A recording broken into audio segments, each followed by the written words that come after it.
Jeez, okay. I need to get the printer ready. I think we're gonna use black plastic for this stuff. So let's do one of these. My browser. Where my brower? Why is that? Oh, because I was looking for how to turn off elevated messages. Although I haven't seen anything to do with those yet. Come over here, do it like this, and then I'm looking up Octoprint. Probably gonna make me log in. God damn it! Why is my printer so secure? Oh, wait, what?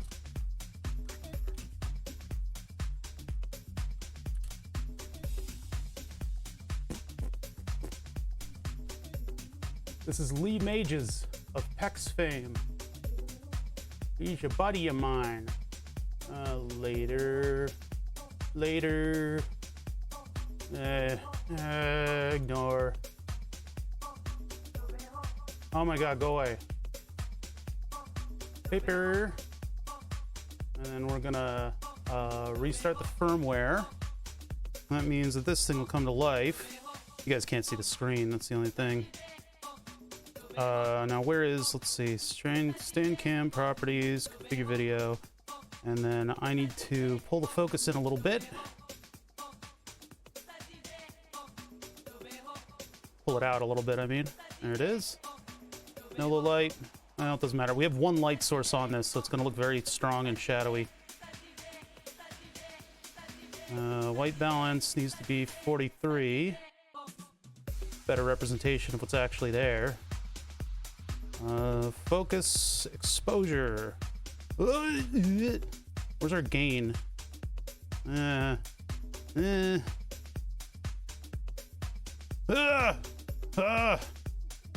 we need -6. Yeah, that's better. Darks are a little strong on that, but that should be good. The one light source is like overpowering everything and causing these huge shadows. What's up, Glenn Tech? Wayne Johnson. Wayne Johnson with a corgi emote. I am powerless. Yeah, I spent the entire morning, hold on, wait a sec. Feel touch down. Fuck. Feel touch up. Feel touch test. Stop, reset. Down again. Up again. I'm alive. I'm dead. Test. Reset. I gotta like warm up the BL touch for it to work, and that's why I have these buttons to the side here that I've created for all the different operations that I forget all the G code for. So this is how I can quickly operate the BL touch in order to make it do my bidding and allow me to get the printer ready to go. Let's see, next up we have temperature, and I'm gonna take this to 220 on the tool. Bop. We're gonna wait for that to heat up, then I can put the black filament in there. And then we need to design the parts that we're gonna make today. I got a couple ideas. For kind of fun things that we can 3D print. I have, I spent a little tiny bit of money on new feet for the posts. And the other posts came in the mail, the ones that are uniform. So now, combining all this stuff, we should have a pretty good and easy to operate optical bench. And I've learned a little bit more about ring laser stuff, just reading it while the puppy was sleeping. So we should have a much easier time of this. This is apparently one of the most forgiving things you can put on an optical bench. Wayne Johnson, thank you for the 29 months. Really appreciate that. Really, really do. Really do. Really, really. There's absolutely nothing interesting going on the 3D printer. You know what? I'm gonna scrape the glue off while we get a moment. Scrape the glue. Where's my razor blade? There it is. I don't need a mirror surface anymore. That was for something else. So I'll flip the glass over after I scrape it. I just don't want the glue there at all. Probably should wash it off. I think I'll give it a Windex bath just to get rid of the glue residue. Oh yeah, that's where the damage is. Picked up, because of the size of the print, it picked up some material, some of the glass crystals. I have another one of these sheets, but I want to make this one last as long as possible first. I think my razor blade is kind of dull in some areas. It's a little dull. All right, just get the whole thing off of here. With you guys sitting right there, it's kind of difficult. Yeah.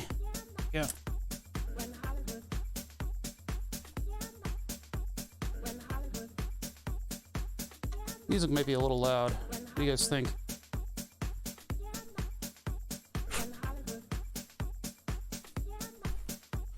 All right, glass plate. Oh God, just got glue stuff everywhere. I hate it.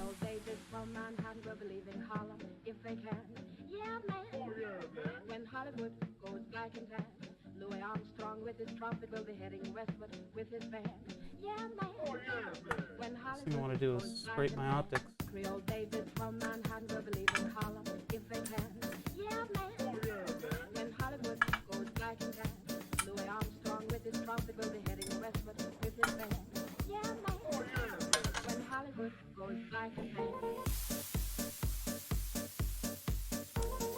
Current music. We're trying it out. I'm gonna try it out and see how much copyright strikes I get. How much muting occurs. Trying it out. Who knows? Who knows what'll happen? I gotta remember to check in on the VOD to see if any of it gets muted. Lee will make a really good mix and then pass it out to people in the neighborhood in North Philly. And they'll end up playing it at like cafes and stuff. Afternoon, how's it going? It is indeed afternoon. Gonna get Windex all over, yep, Windex all over my optics. We'll have to clean them again before we use them. We're playing it fast and loose with this stuff. Anybody who knows an optical bench setup has already left, just completely appalled at how rinky-dink I'm being with all this stuff. Whatever. Free country. For now.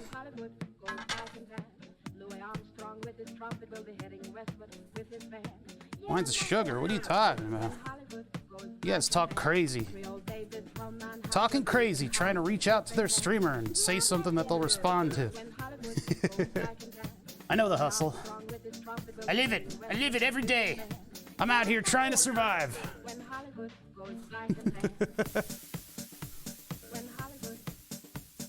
I would assume if you ever go into an optical bench area and you spray Windex on something, everybody's gonna stop what they're doing and give you the dirtiest fucking stare. Because you're sending particulates of ammonia and other chemicals all over, and they've probably painstakingly cleaned their optics to the point where there's nothing there. Did something to an iMac, I turned it into a monitor and installed the Chicago 95 theme. Oh my god, that sounds extensive, that sounds cool. I would love to see that on the Discord. That's why we have project sections. I love seeing that kind of stuff. I do. I really do. I'm very honest. I'm being very honest with you right now. I'm not lying through my teeth at all. I love seeing all your projects. I really do. I really do. You guys notice that Father's eyes didn't change expression at all when he said that. No, I do. I love seeing what other people are up to. Wish there was more time in the day. All right, so putting it back here. Boom, leg shot. Ah, my leg. With a prime for 4 months saying loving the channel. I'm glad I'm keeping up the quality for you guys. I'm very happy. We got this dog, and the dog's taking up a lot of my time, as was expected, but at the same time, I like to keep I have habits, you know? I've built habits in order to give you guys a good stream. So I'm glad that you feel that the quality is still there. God, this is a busted surface. Look at this surface. It's all effed up. I can even see where the clips used to be, which is helpful. Because I know the clips avoid the, oh wait, that goes back. The clips avoid the bed leveling process. I still have the magnetic surface on this thing too. Probably should get rid of that. Sapping up all my heat. Oh, this thing is up to temperature. Get it out of there. Get it out of there. Okay. Space gray, while cool, is not that good of a material.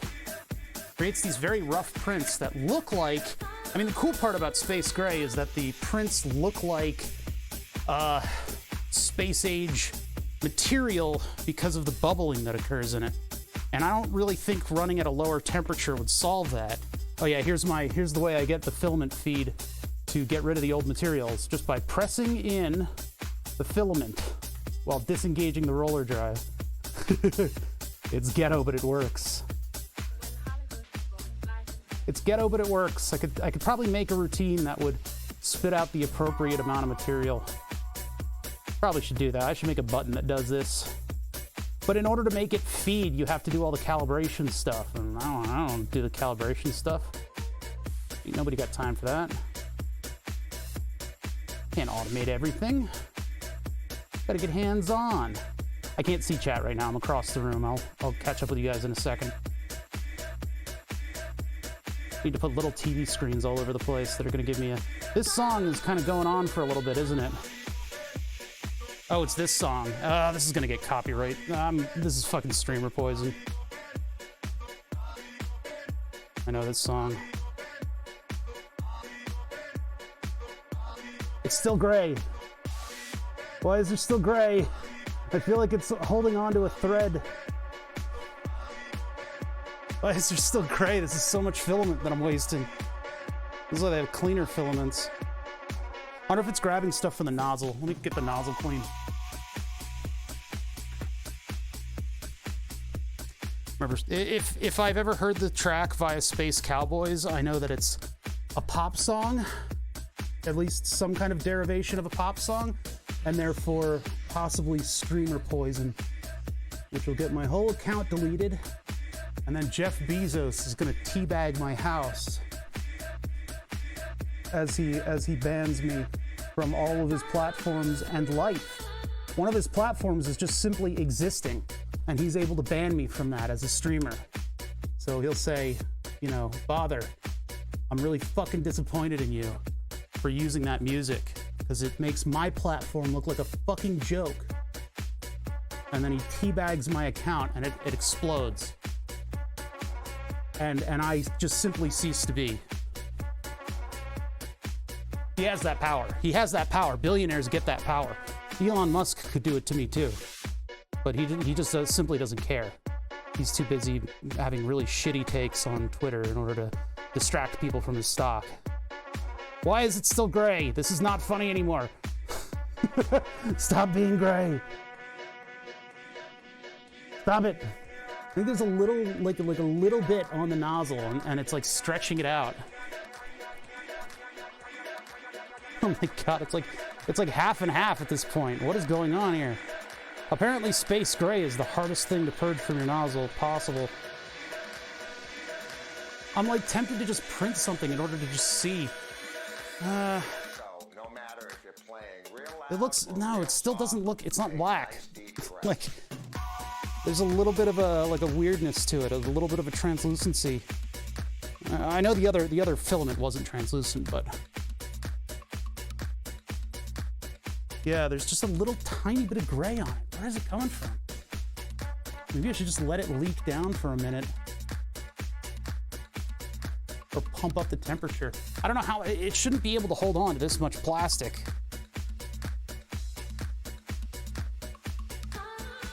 This is a 10-year-old mix, by the way. Okay, I'm coming back. I'm getting sweaty over here. It's cool out, which means the basement is hot. Whoa. Sounds like a bebop song. Not quite. Do a benchy. No, those take too long. Those take too long. That's close enough now, I hope.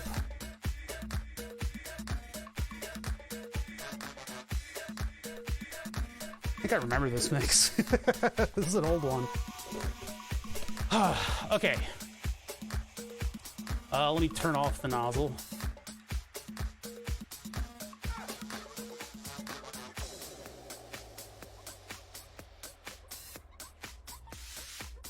I mean, if it cools down a little bit, the plastic will solidify a bit more, and maybe if I can push filament through a colder nozzle, it might clear out faster. That might be one thing. What's up, Chester? Yeah. I mean, I could print like a test tower, but I don't have that in the modern code. Ooh, a cramp. What's my glucose level doing? What is my glucose level doing? Where did that Bower window go? Browser window.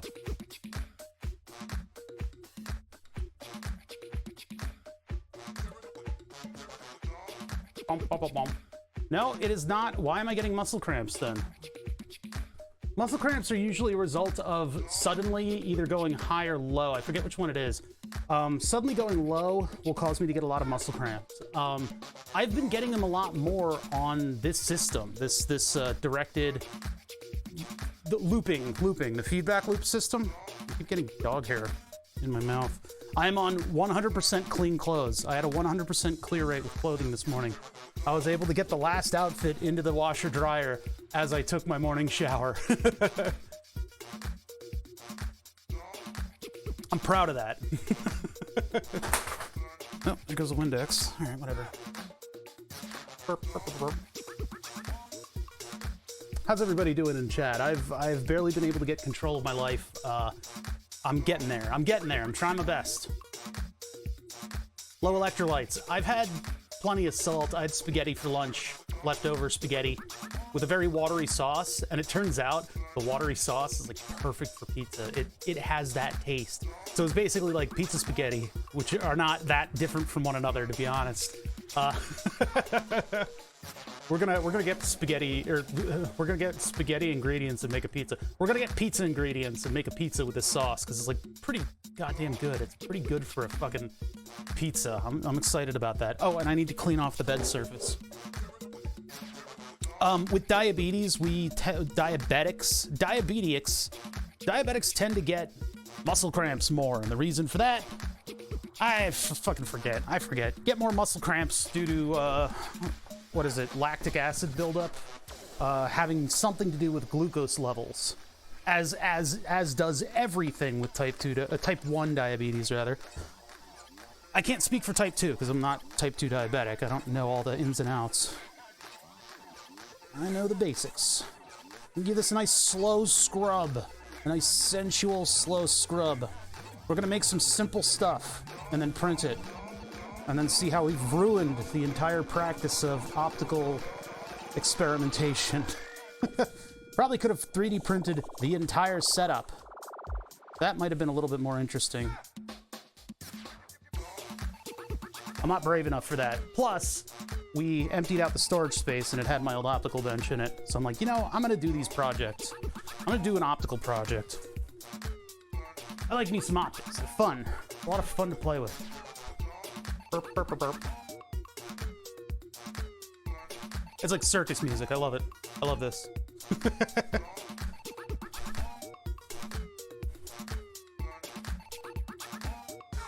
It is. It has a red LED in it. And that's actually like a visual indicator of what it's doing. So when it actually goes to level and the probe goes down, hold on, I'm gonna put the probe down. It goes blue. I know that's barely visible because of the light, but I need to have light for the cameras. But yeah, it goes blue, and then when it hits, that thing pops up and it goes red. And that's what you get for paying the a little bit too expensive bed probe. I believe that, to be honest, it's better to, hold on, let me get back to here. That's the wrong one. I have two monitors and I moved where my video thing is so that it looks more like I'm actually looking at what's on the screen.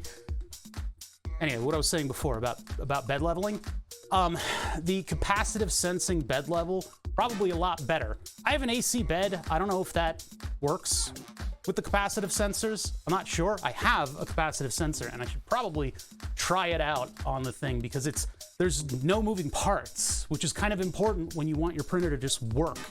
But for now, I've got the BL. I bought the BL Touch a long time ago, right? Missed the project, better leveling probe. The last thing that I need is more projects right now. My clear rate for projects is abysmal. It's really, really bad. And I haven't worked on the things that I need to work on, like burn the subs. But again, precipitated by a storage unit being end of life, I now have a bunch of stuff here that's kind of encroaching on my personal space. And I would like to at least put my best foot forward on some of the project as I clean up stuff in the background, which I haven't done because we got a dog. Talk about bad decisions. We got a dog. I love her to death, though. She's gonna be my buddy.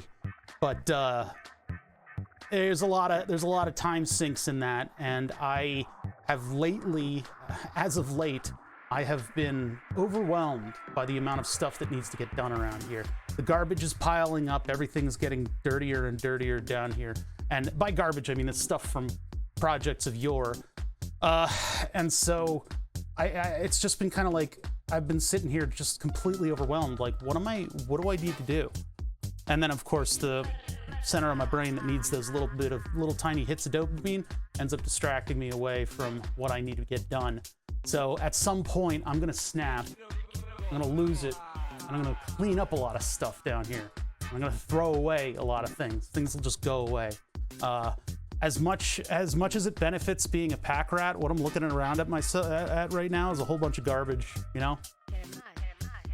Yeah, when cleaning becomes the most urgent project. I can use a whole nother room that's just storage shelves, just to hold all the detritus so that I have some clarity of surface in this lab. It's out of hand. It's been out of hand. This is a cry for help. We're doing optical bench stuff because, you know what? It actually requires me to have a clear and open space. Let's get used to that. Even though, look at all the shit that's around it. I am just appalled with myself. So at some point, I don't know. I have to look after the dogs solo this upcoming week. And that might be a time for me to just snap. And instead of streaming, I can clean. Or I could do cleaning streams. I'm sure you guys would love that, but you know, you guys seem to be cool with most about everything that I do in here. I try to keep it interesting to myself and keep myself from getting bored with myself, and that usually works out. I get bored too easily. This is like decidedly circus music. This optical bench, by the way, I was gonna actually make this into the surface for the milling machine, because that's what people do. They use something akin to an optical bench in order to make a milling machine surface. And I happen to just have like a cheapo optical bench that I bought a long time ago. Long time ago. This is metric.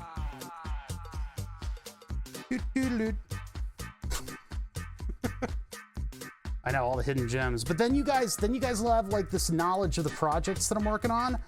And I don't want you to have that, because you guys pressure me. I really don't need that in my life. You guys pressure me with this like otherworldly kind of weird pressure. Haha, where's burn the subs meme? And it's like, dude, I know. I see my revenue numbers going down. Like, I'm not unaware of that. That's what I get to face. All right, putting this thing back together, putting the band back together. With the flashlight in it.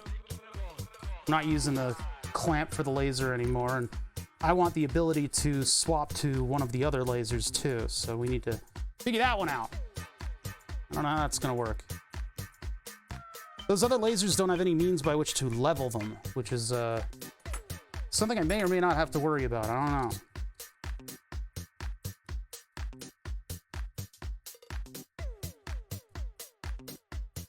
I just don't know. I don't know, chat. I don't got all the answers. What are you even doing here? Think I got any of the answers? Why is this directional? This thing is asymmetrical. It's so weird. Now I feel bad about my BTS soon joke. You gotta break some eggs. You gotta make an omelet. Had to be said. Had to be said. That's not even the right phrase to be using there. Selling some of the clutter. That is a job in and of itself, though. That's the problem. Like Tomato talking about his chair that has his butt print on it that he desperately needed to break down into component parts before getting rid of because people are freaks. And the prospect of selling stuff out of here. Why does this doesn't fit either way? Kind of looks like it'll fit this way. But like that's too far up. Oh, it's because that one is. They all have to be tightened simultaneously. What the hell? Where's the key that I was using? Was it this one?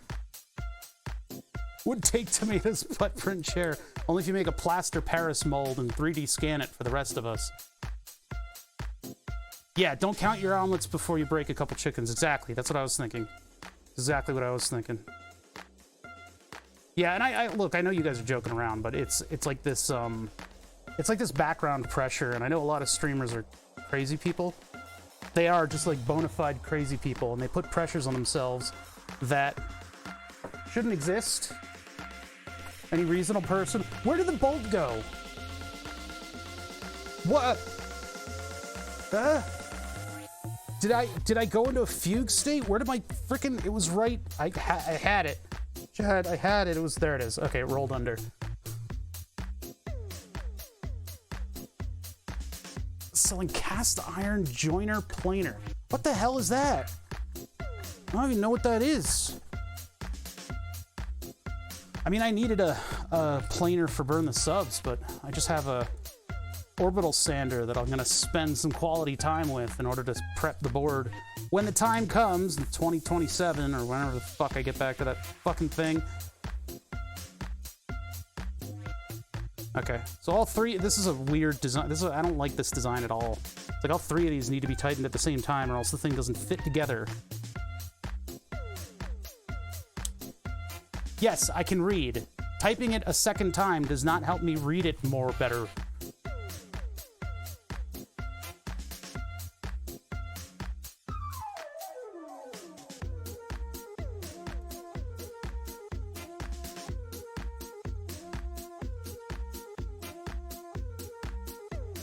Why is this not fucking gripping the light? Grip the flashlight, stupid thing.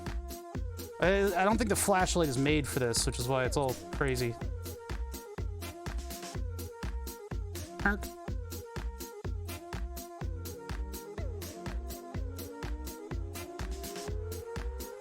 Good enough.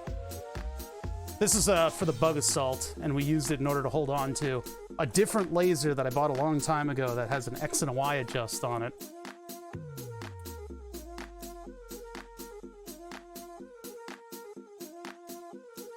You just have a big, bulky one. It's just a type of planer.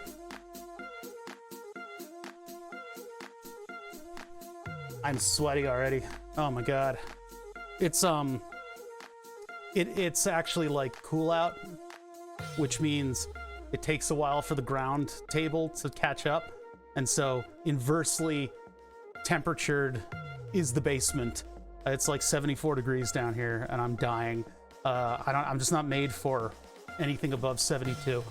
So I got the fan on me. That's giving me a better perception of the cool, or it's giving me an enhanced amount of coolness because all my sweat can actually evaporate and cool me off. But man alive, it is not comfortable. Going over to the 3D printer is very annoying. It's not like it's even that bad. It's just like slightly off. That's all it takes. That's all it takes. Mild discomfort. Yeah, cool and sunny. I spent plenty of time outside this morning walking the doggy around. She had an extensive set of walkies outdoors in order to make sure that she was nice and tired and pooped, and literally pooped.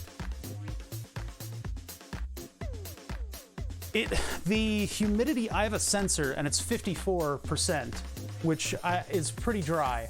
I do keep track of that because actually during the winter time, it becomes so dry down here that I start to get static shocks on everything, literally every surface, because when I get out of my chair, it's got a fabric back, and that ends up creating, it's a Van de Graaff generator that creates static. I've gotten GIFs in the past. There's a very old tweet where I have a GIF of me taking a carbon fiber rod and tapping the side of my chair, and there is a half-inch spark that the camera picked up perfectly. So I still do keep a carbon fiber rod on the desk for when the days for when the static gets really bad, and when I get up and sit down, I make sure that I have the carbon fiber rod in hand so that I can tap the chair on my return. What that does is it spreads out the flow of current to my entire hand instead of one singular point, and so I get a fancy little shock on the chair, and I don't get the muscle spasm from getting the shock.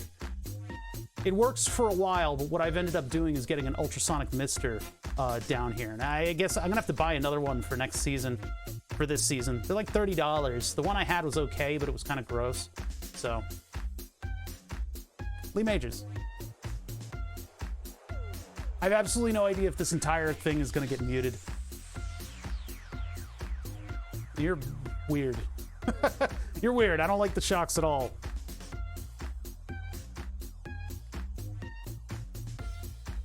No. Why don't you build an ultrasonic mister and I'll follow along on it on the streams project section. You guys freaking trying to, hey, why don't you do thing? Hey, do thing, streamer, make thing. Make thing that's in front of my face right now. You have to understand at this point that projects are easy. There is a fake TED Talk where the guy goes, I'm more of an ideas guy, you know? Ideas guys are fucking poison. I don't know why people haven't realized this more universally. And I don't know why Fusion doesn't have a dark mode. All right, let's see. Where are we putting, where would we put these? I don't know what happens after my trial. Do I go to court or something? I'm hoping that when the trial ends, I have the educational copy back. Because it did take me to the page with the exe that you download and run. It tells you you're grounded and can touch the chips. I don't need that definitive of a signal, I guess. But then again, I just know that when I get up out of that chair, I'm charged. Just because of the fabric nature of the chair. Should look for a new chair. No, I don't need to spend money. I spent $43 on stand spacers, the things that go at the bottom of these little optics stands. 43 bucks, which in the grand scheme of optical equipment is not all that expensive, but it is expensive to me. Need a new chair. Everybody needs a new chair. Everybody's got a busted chair.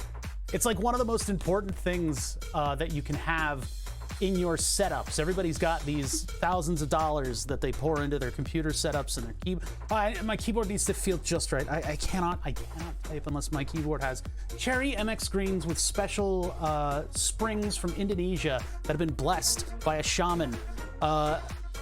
And yet, when it comes to the chair, they go, I spent $100 at Staples, or I bought something from a computer store that resembles what you would get in a fucking theme park ride. Like, you don't need, like, first of all, failed racing chairs. Racing chairs are built with bolsters on them because you're supposed to be taking lateral G's. Stupid. And I don't mean, I'm not calling you people who own them stupid, but people don't know that that's not the design of that chair, right? The design of a good chair, when you get out of the stupid racing chair tier, see, it used to be, before racing chairs, it used to be $100 Staples chairs that had duct tape on them that would barely even hold together. Some people would have like folding chairs, which is just psychotic. But then you would have your $500 has a designer's name attached to it chairs, and there was nothing in between. But the stuff that came in between were those racing chairs, and I think, in my opinion, they are more dangerous than they are good. Bonded leather Staples chair shedding. I have a like a footrest that's that kind of leather, and it started shedding too. I need to get rid of it. Yeah. It's gonna take some significant butt flute operation in order to make that happen. In order to take those G's. So anyway, offices have discovered that if they provide shit equipment to the people sitting in their chairs, that they end up having long-time workplace injuries due to the ergonomics that they have to deal with on a daily basis. When you put these people in a chair in a gray cubicle for 40 hours a day, feeding them nothing but donuts and leftover pizza, it turns out that they end up injuring themselves because people sit in a posture of a shrimp. It behooves the companies to buy chairs that are ergonomically conscious. And so they will buy these $800 steel case chairs, and then the company dies. Who knows why? But all that stuff will end up in a secondhand cellar, and you can get good office chairs with office people farts in them for free. Not the chair for free, I mean the farts are free. You can get that chair that has all those farts for like pennies on the dollar. And sometimes if you know if a place is closing down, you can either just like whisk them away from the loading dock or actually like be like, yo, can I take one of these chairs? And you can get like an $800 steel case chair for like $300. I need to do that. I need to buy. I would love to have a steel case. Is awesome because when you lean back in it, the seat goes forward a little bit, so it's like super comfortable. You just basically grow roots into the seat. But I've wanted to get one of those for quite some time. The chair that I use is a Knoll Life chair, and it's not as good as they make it sound. It kind of breaks down a lot. And since I've fixed it, there's been a lot of issues with the chair. The other thing about chairs is that they're modular. So if you end up breaking something like the legs, you can buy a new thing for the legs. If the piston stops working, you can buy all the internals of the piston or just an entire new piston. It's just that to unseat some of the parts, you may need to get a block of wood and a dead blow hammer and go psycho mode onto it. I had to do that. Every time I change the base on the chair, because it's got to deal with me. I weigh as much as an entire American. I'm like 152,000 pounds of just pure burger. I was gonna say burger meat, but there's no muscle. Anyway, so I had to just wail on this fucking thing for like 10 minutes. And I actually had to use some PB Blast, which is just about the most toxic substance in the world, penetrating oil, in order to just wail on this thing, and it eventually gave up. A whole Merkin, yeah. I need like a giant gear puller in order to do it next time. Or a hydraulic press, I guess, is what you use. Well, mine was the same, and I'm like 175.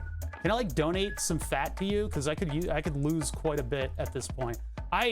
Every time I see I'm like putting on these new insulin pumps, and I'm like looking at my side profile, like there's way too much real estate there.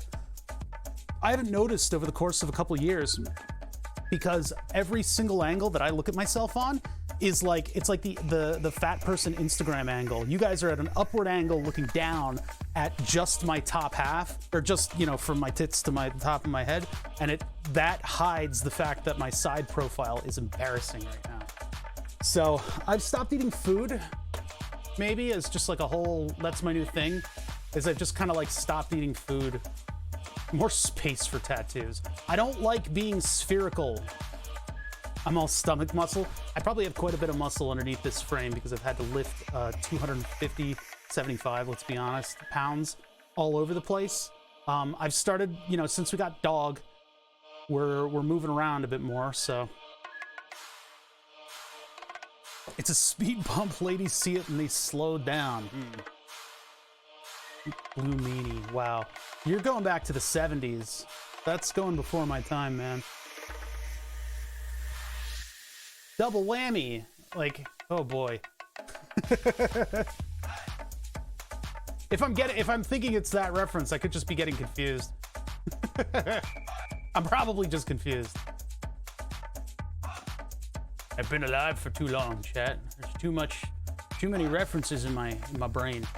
Oh yeah, it's solidly 60s and 70s. I could have just shut up and everybody would have thought I'm super smart. Story of my life. Are we starting a new... I think we're putting this in admin project, I think is where we're gonna start this one. But I feel like I should move everything that's not purely electronics out of admin project. I need to organize these folders. There's enough stuff here. I mean, some of these are personal projects, so I think we just put it outside here, and I put new project, and this one is optics stuff.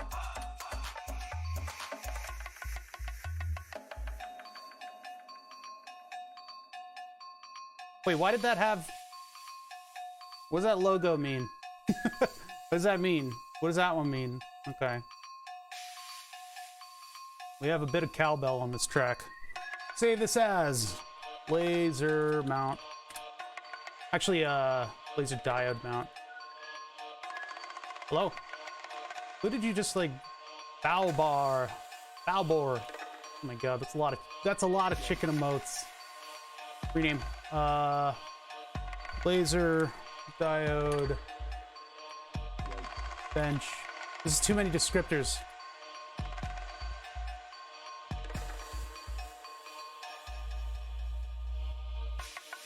Okay, it didn't stick. Okay, whatever. We'll just. I think I didn't. I needed to hit enter and I didn't.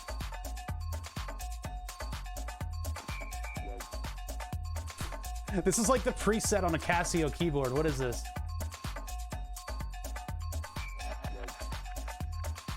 Boop, boop, boop. There's the music. Printer's cooled down. It's ready to go. We will design thing and then build thing.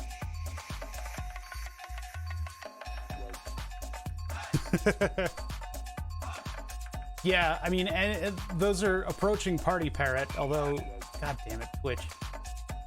As soon as animated emotes came out, every streamer went out and just put a giant ass on their fucking stream, on their emotes. And Twitch, what did they? Twitch just like approved everything. They weren't like, hey, maybe like an ass shaking is like a bad idea.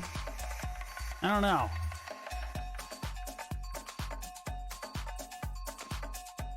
Then they decided to ostracize all of their popular streamers. All their big revenue sources, they decided to completely ostracize. All right, just looking at one or two things, and then we will start up the stream. We got some fun stuff to do. Cool, nothing out of the ordinary. All right. Due to the speed of my chat now, I've got infinitely shaking chicken butts. Those will never go away because people just don't talk in here.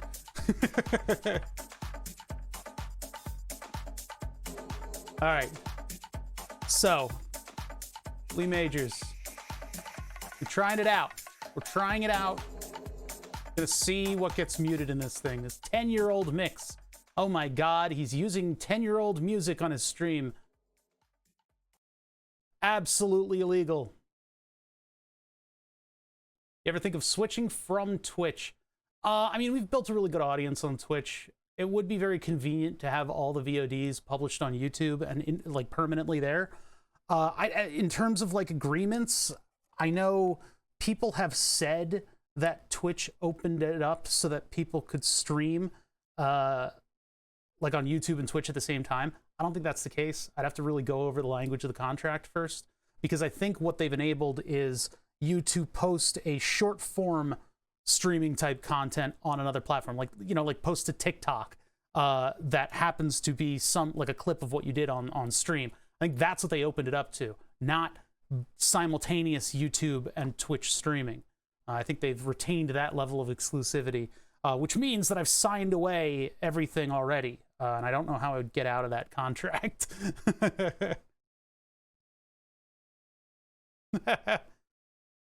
DIY desktop power supply. Yeah, no videos on that, I know. We're working on the new version of that.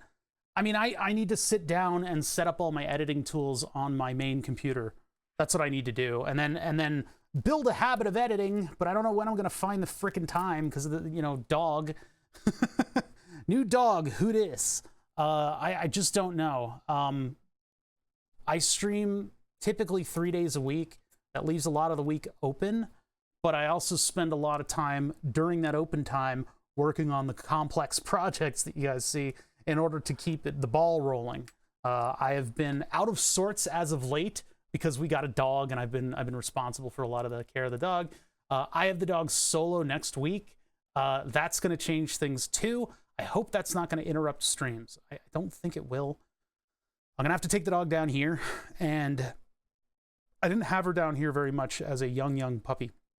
So I need to acclimate her to this area a little bit more. Wanting to 3D print a case and use an ATX power supply I have in a drawer. I didn't end up going that route with the ATX power supply. I think people have, and they're very effective.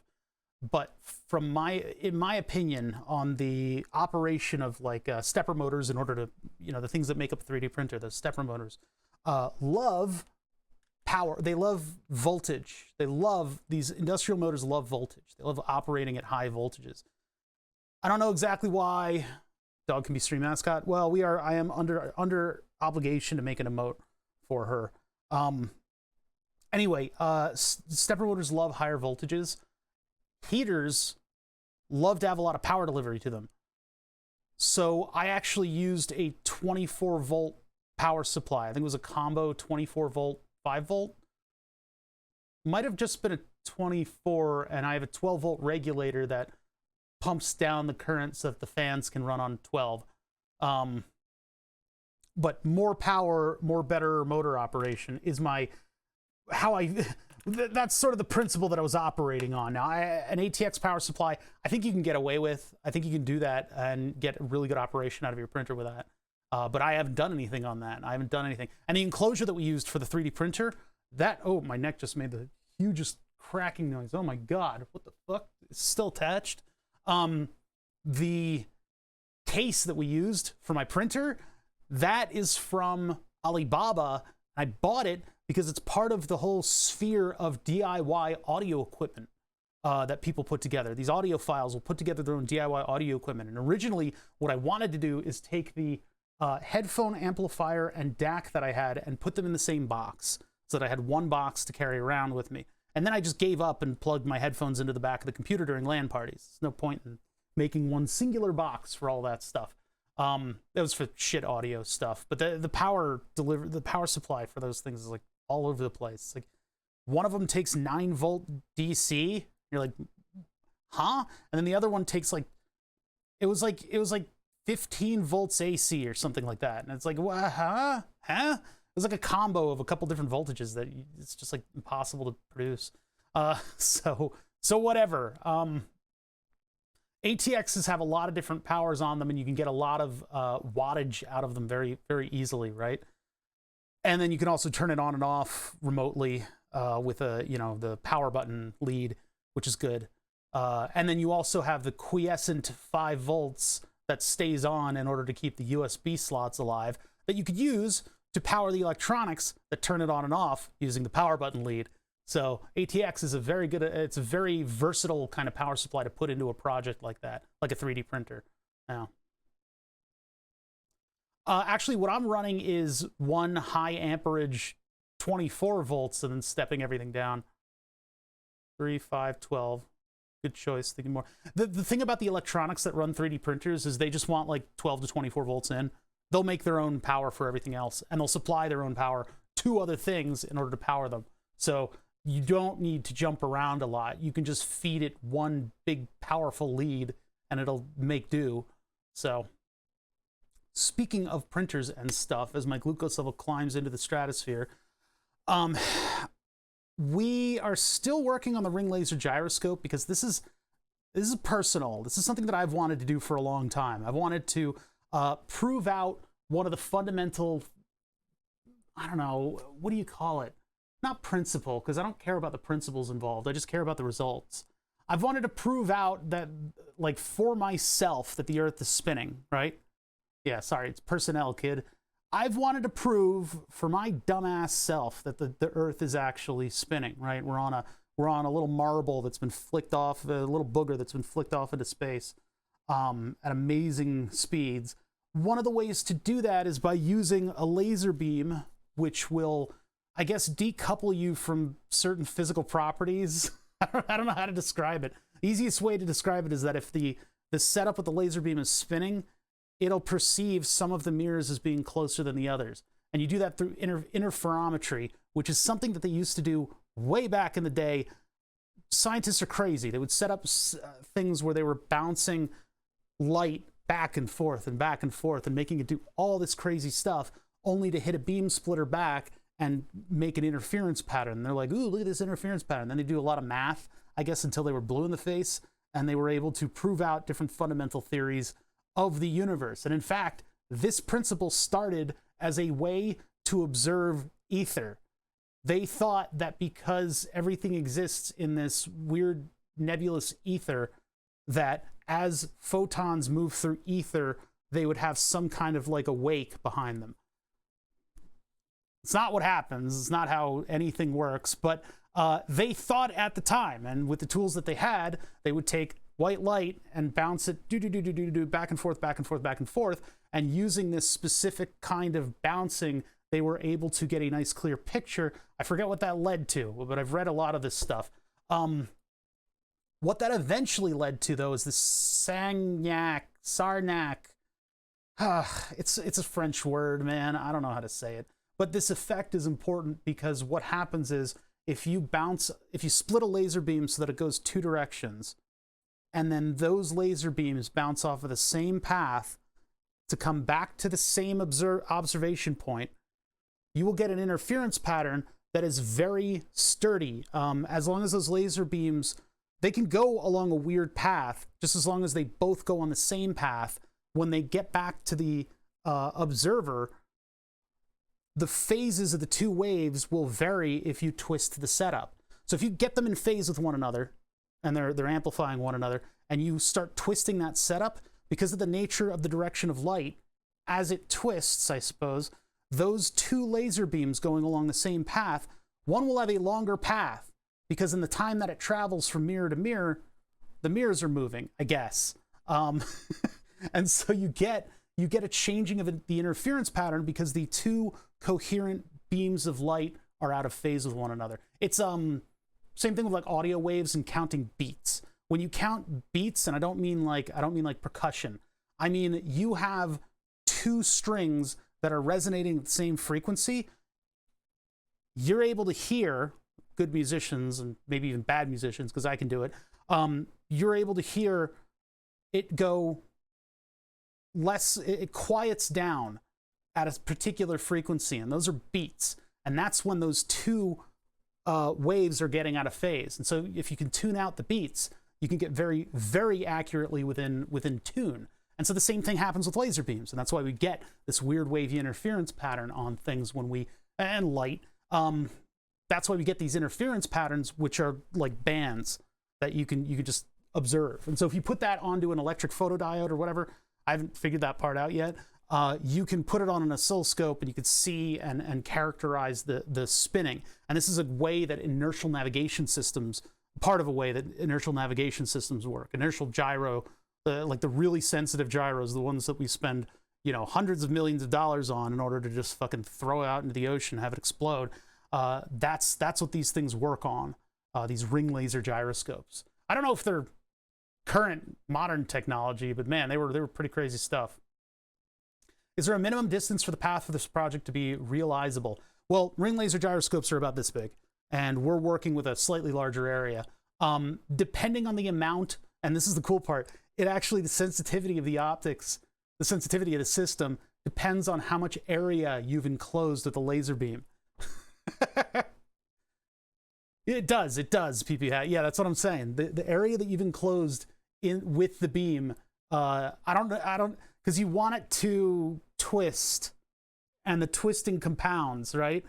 You want the whole thing to twist, so you can have like oddball patterns and stuff. And actually, the non-ring systems we were using in order to, I mean, there's some other derivative experiment that I didn't read fully about. I was exhausted yesterday. I got 8 hours of sleep tonight. It's like having a superpower. I feel like I can absorb any information. There's another experiment using fiber optics, because you can also, fiber optic glass, fiber optic tubes, when you send a laser into it, you can send it incredible distances and get almost the entire laser back out. When you send it into the fiber optic, if you do this and you send it 2 directions into the fiber optic, it's like having 10 million mirrors that are just keeping it going around, right? Minimum I feel would be like on the order of nanometers. Yeah, I don't know. There's probably a whole nother school of thought around that. I don't know how well this miniaturizes. It's dubious that we're using a diode laser to do it, but I was reading earlier about that, and I didn't find much information about a diode laser not being appropriate for this sort of system. Apparently, this is one of the most forgiving optical experiments you can do, which is lucky for us, because we're just a bunch of fucking shitheads that happen to have a couple XY mounts between us. The twist is the Earth spinning. Yeah, I believe that's the case. Yeah. 15 degrees per hour. I don't know how I'm going to reserve that. I don't know if I need to turn the thing up on its side or find the angle that our specific spin is going to be at up here in the Northeast. But anyway, so if you use fiber optics, you can do multiple runs around a circle, and I think you have just about the same effect. And there was thought about making a test where it was like a conveyor belt, where you have like a twist, and then you have a straight section. I don't know what that's all about.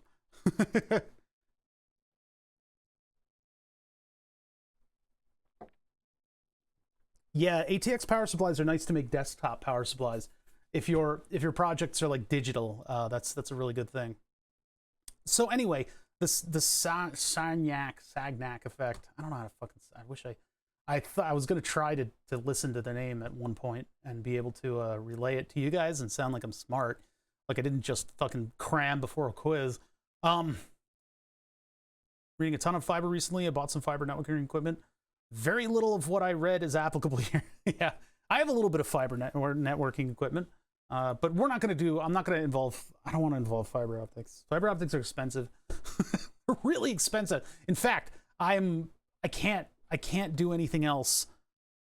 Like purchase. I can't buy my way out of any other stuff here.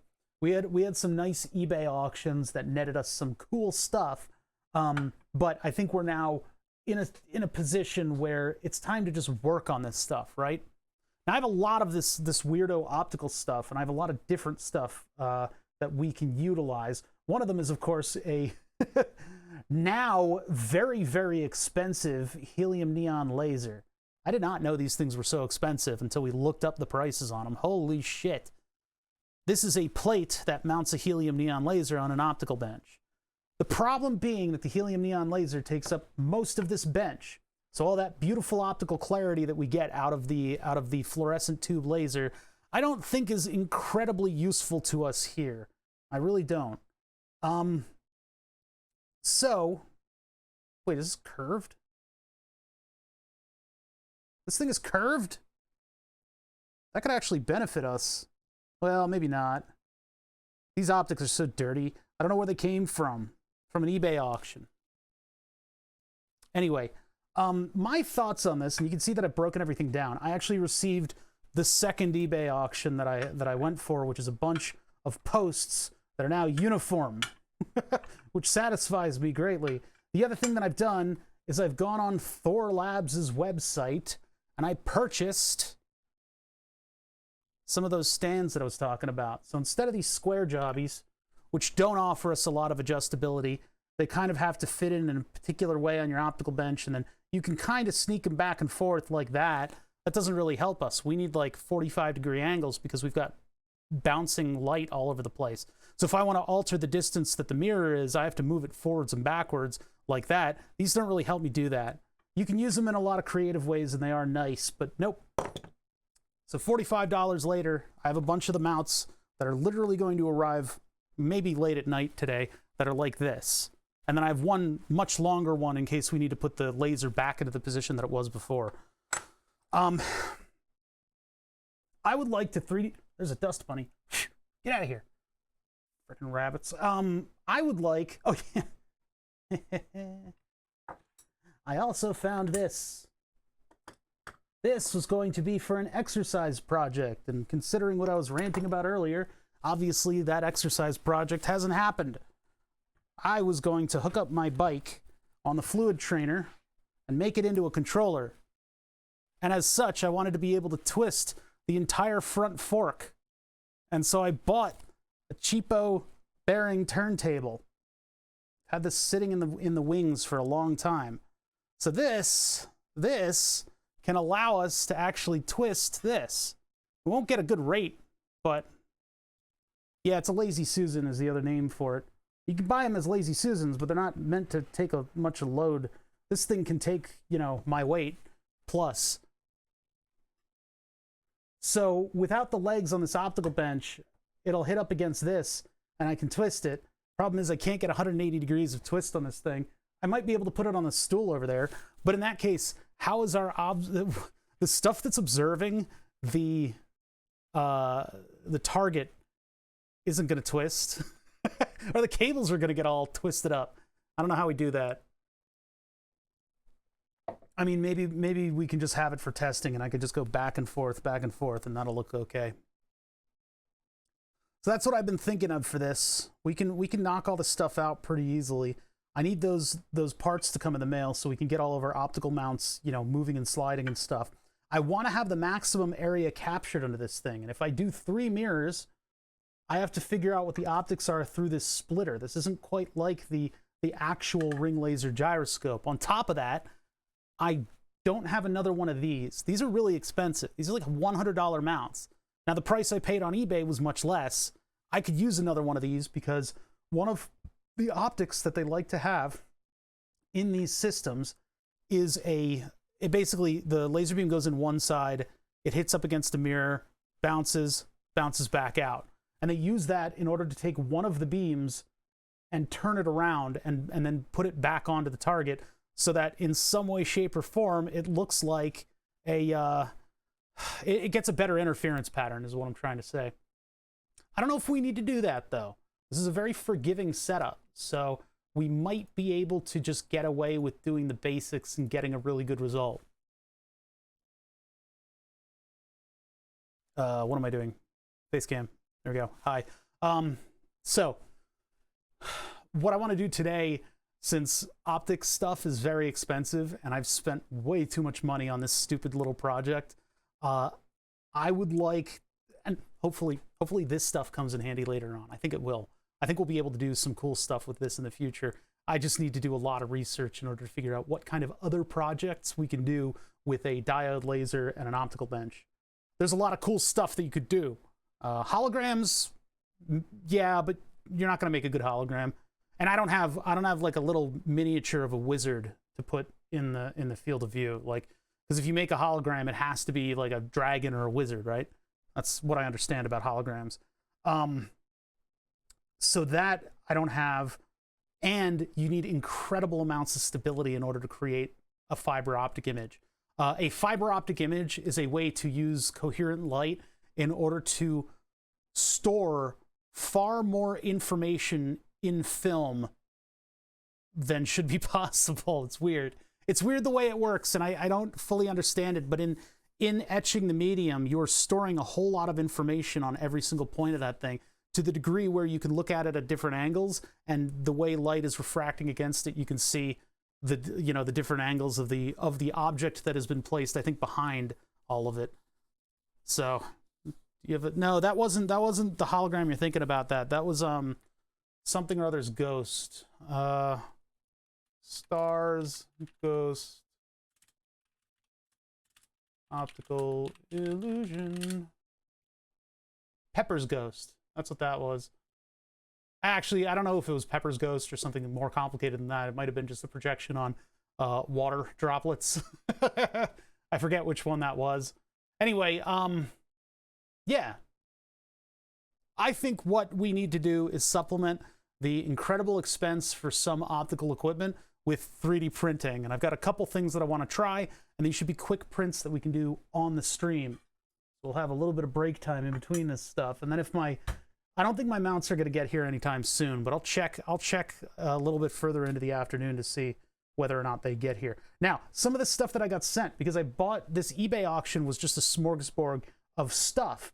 One of the things I got was this giant, this hefty friggin' like searchlight mount. So my thoughts on that are that instead of keeping this curved negative 1.4 M, I don't even know what this means. This setup was interesting because it has a couple different weird things. And these are things that I got with this, hold on, I'm stepping on my mic. The fucking mic cable's under my feet. Fucking aneurysm around here. I don't know what this stuff was from. It was very individually noted and stuff. I don't know. Could it be telecom purposes or a university or something like that? I don't know a lot of good optical experiments. I know Thor Labs has a section of their website dedicated to what you can do with optics, and I would like to, I would like to explore that, because one thing that I would love to do with this is Schlieren in. But the Schlieren in effect, I think you need to be further away than what we can do here. Angled piece of glass on the ground. Now, that's seems a little low tech for what they were talking about. I thought people could see him the same, like he looked like he was there from angles. Huh. Which I think you are describing Pepper's ghost. Anyway, that's really not important because you guys brought that up and I wasn't even going to mention any of that stuff. So, I don't know why you guys are like... Who asked? You know? I didn't ask. Did I ask? Certainly nobody else asked. All right. So, I don't know what these things were doing. The optics that I got from eBay are these giant mirror holders. The larger the optics get, the more expensive they get. And these guys had a bunch of like infrared kind of stuff on it. And if this is actually a concave mirror, curved mirror, I don't know. It's just, I don't know what they would be doing with it. But there's like labelings on this stuff that's like, that one was ripped off. This one, I believe. No, one of them has it. But yeah, does this one? No. Some of them have like identification numbers on the sides. Yeah, here we go. Like PBSO 1064-100. And by the way, I've seen this one used as a, this optical mount used to hold a laser diode, which would be really smart. But we need a way to harness the corner cube. So, what up, Domby? I mean, what I could do is use... Well, no, because we need to adjust that a lot. So yeah, bad idea. Hold on, let me get this other one. Oh! I was thinking about this one for the laser, but it's a little small, and it doesn't have any adjustment handles. The important thing about these is that they have an incredibly fine thread on them. So each turn is a very small adjustment forward, and then they are pulled back against a ball bearing. So you are able to have an X and a Y adjustment in a pretty reasonable frame. But yeah, this one you need to use a wrench to adjust. So I don't think I'll be using this one. I mean, with the optics that we're doing, all of the it's like the laser beam's this big, right? we don't need a big mirror. We just don't. If we aim everything properly, we don't need a big mirror. That's the one that I bought for the laser thing, where I was combining two lasers in order to make a white light laser. Now, having a white light laser is not special at all. You can just make a little thing with diodes that does it. But yeah, I don't know what they were doing, man. They were like separating frequencies out of light. and then bouncing them around in like large enough optics to have an image. Maybe they were making holograms. Maybe they have the wizard statue. All right, so what I want to do is reinvent the laser mount. Now the laser is ... Where did it? Oh, it's always hiding in plain sight. This is a CR123 battery in it, and it's got an X and a Y adjustment already. Only problem is the X and the Y adjustment. If you can hear, you guys probably can't hear the clicks, but it's kind of in increments, right? Doot, doot, doot, doot, doot, which is kind of bad. I guess good if you're shooting guns, because you don't want this to like vibrate out of position. But I would have liked to be able to adjust this a little bit more easily. And it's possible that I could take some of the stuff out of this and have it adjust, you know, smoothly. Or it might not even be necessary for me to totally square this off. But I figure if we 3D print something that the laser can sit in, even with the irregularities of the 3D print, I'll be able to adjust all that stuff out with these two. We can get it close enough that it's good. Hopefully. In addition to that, I was thinking like, hey, maybe we can make some aiming tools, some optical aiming tools, like a, I don't know, like something with a point on it that I could use in order to adjust where the beam is so I can get it in alignment easier. Because having this plate as an alignment tool, that was pretty cool. It'll of course have to be the last thing that we print, because if it's going to be, you know, 100 meters tall, we're going to have troubles. And actually with these new stands, everything moves down a little bit. So a custom aiming tool would be a good thing for us to come up with. Then, in order to possibly use one of the other diodes, green is a great color because it's about 5 times brighter. Like your perception of green is about 5 times greater than red. Blue is kind of, I forget where blue lands, but green is extremely visible. So this is like good for the cameras to pick up and everything like that. I mean, the cameras pick up red pretty crazy too. If I have anything that's red, like in the field of view, like that over there, I've spent weeks adjusting my cameras in order to make sure that doesn't overpower any of the other colors in here. The gray matte helps a lot.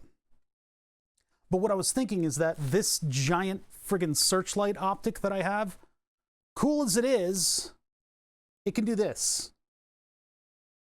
And so I could make a ring that goes on here and has something like this that'll mount it. This thing could probably hold on to my entire helium neon laser, and I could adjust it with that. Okay, that's a little crazy. You're talking crazy. It's crazy talk, but it's the kind of crazy talk that I like. No, I don't know if I'm going to need to use the hologram Batman. Yes, I'm sure there are more than enough Batman holograms out there. But if I use this, then I've got a very precise X and a Y adjustment with these two knobs. And that can help me get the laser to be flat against everything else. That'll probably get this mount. Because, like, look at how that's like at the level of everybody else. Oh god. Oh my god. The horror. Do like one of the larger mounts on it. The only problem was the laser needed to be moved away from everything, because with the setup, it was a square, and the best ingress was right at the corner cube, the reflecting cube. It's possible. Think about this. If we did the laser like this, and then the objective is here, or no, laser's coming in here, the objective would be over here. Laser comes in like this, and then that goes 45 degrees. It'll have to be this way. Ow. And then I do 1, 2, back. Does that work? Because then all of our target stuff is out here. Not as far away as this corner. That might be the way to do it. 3 mirrors might be the way to do it. We would be enclosing more of an area too, instead of just like this. Would we? Yeah, because I could spread it out a little bit. That would still be a little close, though. If we did like that, that, that. No, it would be like in line with this. That's, I don't know. I gotta think about that a little bit.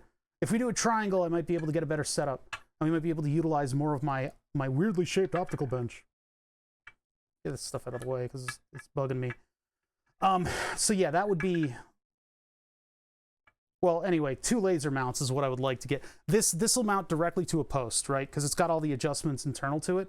So that is just going to be a square plate with a V shape in it that will hold this steady and have our beam be in line with the holes. And by the way, the alignment stuff that we were doing,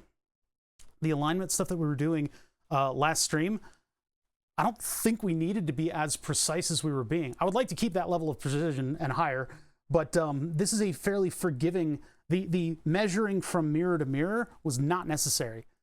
Your path can be weird and varied. They've done experiments where it like loops back in and does weird stuff. If I had the mirror mounts, which I kind of do, we could make a more asinine path. Make a more asinine path out of it. But let's bolster this part so that we can think about that. Laser mounts. Let's start with this one. So what we're going to do is we're going to design this in Fusion 360. I could very easily machine this, by the way. It's only a couple operations. I mean, you got to think about it like, how am I going to put this thing together? Well, okay, let's take a smaller piece of aluminum. Let's put it in the sine vise at an angle, and then I just do sine vise, flip it around, do, and then take a what is it, the notch cutter, and just go straight down the middle. You know, you just put that on the thing like this, and just make sure that your jaw can get to it and go all the way over there, and then you notch out that little divot in the middle. And then from there, it's like just put it on the vise, find the center, pop straight through the middle, and then you've got a screw mount in the middle, which this thing has too. Screw mount in the middle, and you could put that on a post. Bob's your uncle. Maybe put like a zip tie mounts on the sides. Yeah, it's the nanometer length of the beam, which I don't have like an XY plate. I actually used to have, not an optical style one, but I used to have like an XY plate. That would have been a good thing to have for this, but it wasn't miniature. Honestly, this fucking thing right here would be the best to have for, because then I could just throw this thing on here and it would be fine, right? There's a flat surface on the bottom of this, actually. We can take advantage of that in order to keep our X and our Y at the right time, or at the right spots, basically. I have those machining blocks, the V-shaped blocks, but they're not useful here because they don't have mount holes on them. I'm just getting one. I mean, obviously I've been taking great care of these, but that would be good. But that doesn't offer me, we're going to be twisting this thing, so I kind of want everything to be mounted on and not move around. You know? Yeah. I mean, people use this style of board for their mills, even though it's not precision ground and fucking, you know, anodized. I was gonna put this to work as my machining plate. There are fixtures that you can use with this kind of stuff.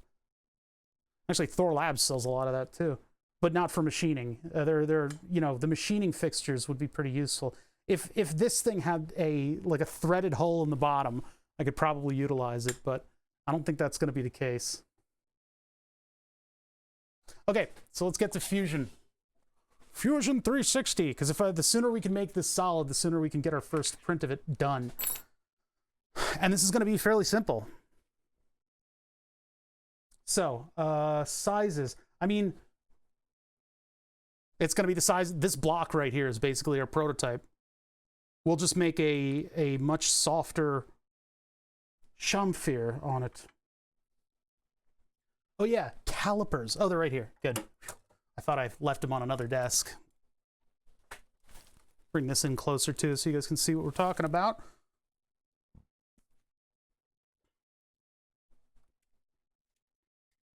So we need, actually, wait, the important dimension is this one. 42 millimeters. All right, that works for me.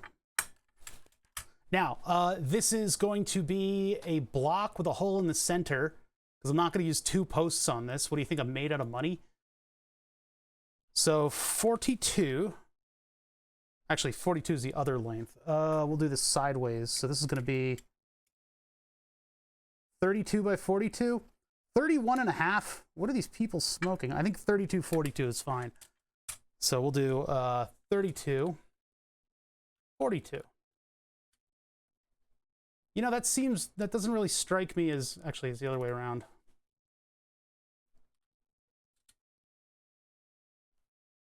$32.42. Move my water because I'm bumping up against it. $32.42, and then at the center there's a flat spot, and I kind of want to take advantage of this flat spot. I don't know if that's a good practice or not, or if we keep it on the round mount and then I use other tools in order to make sure that it's square with everything.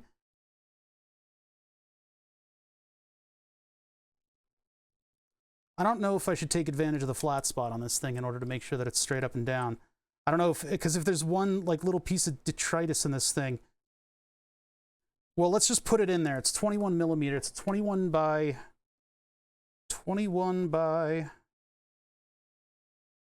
10. So we'll make a 20 by 10 center square that we might not use. Have you ever heard of these PCIe retimer chips? I don't know what that is. That sounds completely weird to me. How will we retain this thing? Actually, I think the logo is supposed to be on the side, so I don't know if their machines are calibrated. That would mean the up, down, and the right, left would be swapped, because this thing would be sitting on its side, but we'd have it within the precision of whatever their tooling is in order to machine the body of this thing. And so they tried to make laser scope, you know, their reputable name, visible from the side.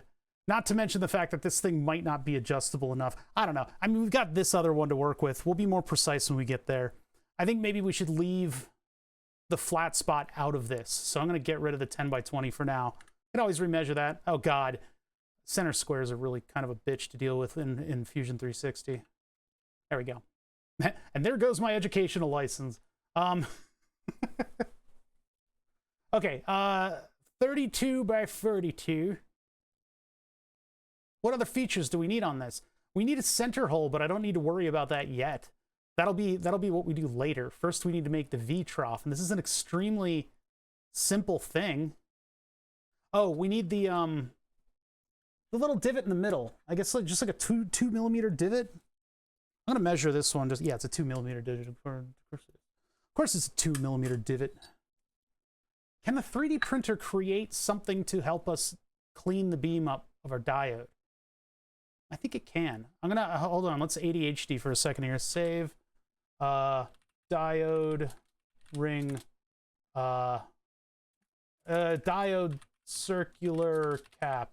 There we go. Diode circular cap. And then I'm gonna make a sketch, put it on the base here, and then we're just gonna take a circle and we're gonna measure outside of these threads, which are 22 sevens. Here's the problem with what I'm talking about right now. Hold on a sec. I just had a revelation. This thing right here, I believe what's happening is there's just rubber or just some kind of like something that can be overcome by a screw, and then you've got 2 screws on it. So your diode's sitting there with like this rubber shit on it, like here. This is your diode. You got rubber shit here, and then you have 2 screws that are pushing it this way or this way. And that's how this thing is aiming, which means if I put something to circularize the beam, it should well fit in there and not out here. I'm gonna make both. Make something to cap the laser that just puts like a big hole. So 22.75. And then this one is 9.5. So 9.25. Let me see here. So if I do both of these in one drawing, 22.7, 22.8. That'll be a snug fit that can fall off if it's pressured. It'll cave to pressure like the rest of us. I could make a 2mm hole in this and moderately trust my 3D printer in order to make that. This one is going to have a 10mm hole in it because we'll put another blocker inside, and that way, what I'm doing is I'm getting rid of what I believe is possibly a polarizing optic. It's this thing in here. I don't get a good view of it. How do I show it to you guys better? I don't know what this is doing. This is like, I can't see anything. See that right there? That little guy? I don't know what that's doing. It's at a funky angle, and it produced some weird, like, reflected light. So I don't know precisely what that could be doing on a green laser diode. I don't think the green laser diodes, it would be an IR filter, if anything, because it would be using infrared and putting it through a crystal that lowers the frequency into green. So I'm getting rid of this part of the optic, and I'm going to replace it, and we'll just put like a cap over the front, and then I'll put a little ring inside, like just a little nubble inside of there that'll have a 2mm blocker. Now the collimator's over there. This thing is still a laser after all. But a nice little 2mm hole will clean up all of the scatter that we get from a laser diode.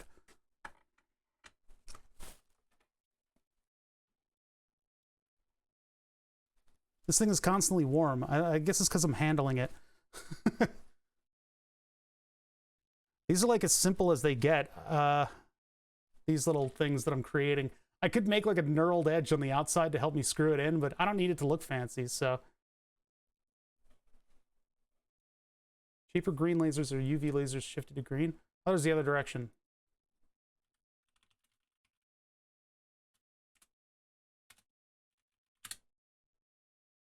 Is it really UV? I don't really want to, I don't care about blocking the UV though. Am I going in the wrong direction? I really thought it was a, I thought it was an infrared laser first. That's what I took apart.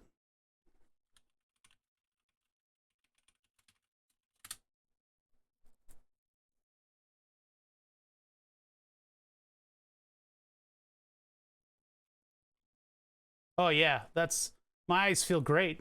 I love looking at this.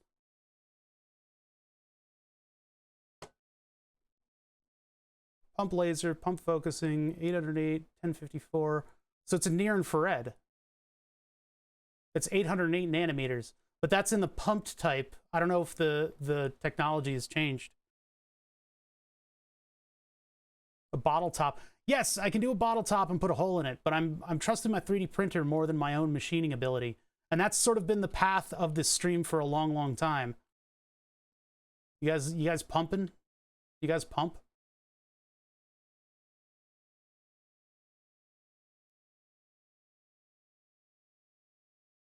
Brainiac 75 had a whole YouTube video on it and how these lasers leak ultraviolet. Huh. The issue with green laser pointers is this. Brainiac 75, there it is. Some green laser pointers not only emit a bright green beam, but also invisible radiation. Yeah, ultraviolet is bad for you. Interesting. Well, this is not an expensive laser, so there's a likelihood that there is quite a bit of ultraviolet in here, but it's not like I haven't been exposed to ultraviolet before. My understanding is that for the optics that we just saw, they're operating in the near infrared, and well, ultraviolet can be very insidious to your Mark I eyeballs. It's like 808 nanometers. Maybe there's a leakage of ultraviolet in there, but like that crystal is what's taking it down to green. A lot of them come with a UV filter. So is that a UV filter, I wonder? I've got ultraviolet. Let's test. Meanwhile, the syringe that's on the table getting exposed to the little scatter of ultraviolet that I just created is like, please stop. Why? This will probably blast through this optic. It'll probably overpower it.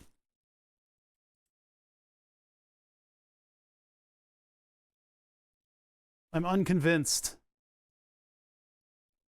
It's not even doing anything to it. This guy goes outside. I hope you're not talking about me. I've been going outside a lot lately. I've noticed how little foot traffic there is in this neighborhood.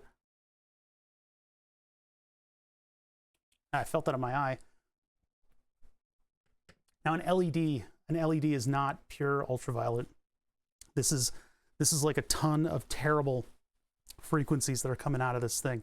You cannot trust a diode to approach anything near the singular frequency abilities of a laser. This creates really, really dirty ultraviolet light that hardens glue. That's all it's for. So the test that I just did is the most unscientific thing I think that I've ever shown on stream. But I was looking to see if that diode dimmed at all. Then again, well, no, it's an infrared notch filter on the camera, so I don't know. But we're getting rid of it. We're getting rid of it because it's in our optical path, and I don't think the ultraviolet light is, of course, going to do the same thing all the other light does, and it's going to interfere with itself, maybe just in a slightly different way. So whatever. Shut up. Stop derailing me. You didn't derail me at all. I'm just being stupid. Okay, so let's go back to this. So my thoughts on creating a beam blocker in order to create a nice crisp beam is that we should have an inner and an outer ring. So our outer ring is going to go around the whole laser so that I don't have exposed threads and I don't feel like I'm being stupid. And that one is going to be a sum total of about, yeah, 22.8. 22.88 is what I got just from roughly moving this thing back and forth. 22.8 is probably going to be probably too snug of a fit, if I'm honest, like considering how my 3D printer seems to operate. That might be a little bit too much for the inner cavity of this thing. If I go to 22.9, it'll fit loosely over the front, I think. We'll make it 22.9. We're talking about 0.1 of a millimeter here, but 23. 0.2 is usually the difference between tight threads and loose threads. So this might just fit over like a cap, and I would have to modify or put Teflon on the threads in order to make it snug. I don't fancy I'll be giving this thing more than one print. We'll have a 2 millimeter sidewall, and that's it. So now I can make this, extrude this 2 millimeter front wall, and we want that sketch back. And then I can extrude the outside to cover the threads. So to cover the threads, we need 2 millimeter plus 12. 14 millimeter. That's easy. 1.4. Oh my God, 140 millimeter. And then, are we in... Why? Why is this... Chat, why? Why? What is with these people? I guess I went straight from sketch to extrude instead of finishing the sketch. Maybe that's what did it. Why is it always... Do these people have, like, broken faces? Do they exist in 4 dimensions or something? Like, humans do not see things in orthographic view in isometric. I was like, why does this thing look like it's tapered inwards? And some people have been doing CAD long enough, cough, cough, Chester, cough, cough, that they don't even notice it. How do you live your life? When you go into a view like this, orthographic makes sense because then you could just see it like it's flat, right? But then you go like this, and all of a sudden, the effect of the perspective lines being orthographic is apparent. It's so weird. So anyway, that's annoying. There, perspective with ortho faces.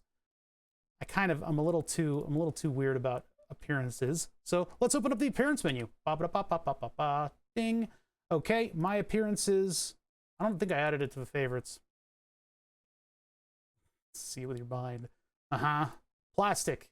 Or no, opaque. Matte black. Done. That's what it's going to look like. That was the completely unnecessary step, but I did it anyway. So anyway, that's it. That's all I want, is just like a little cap.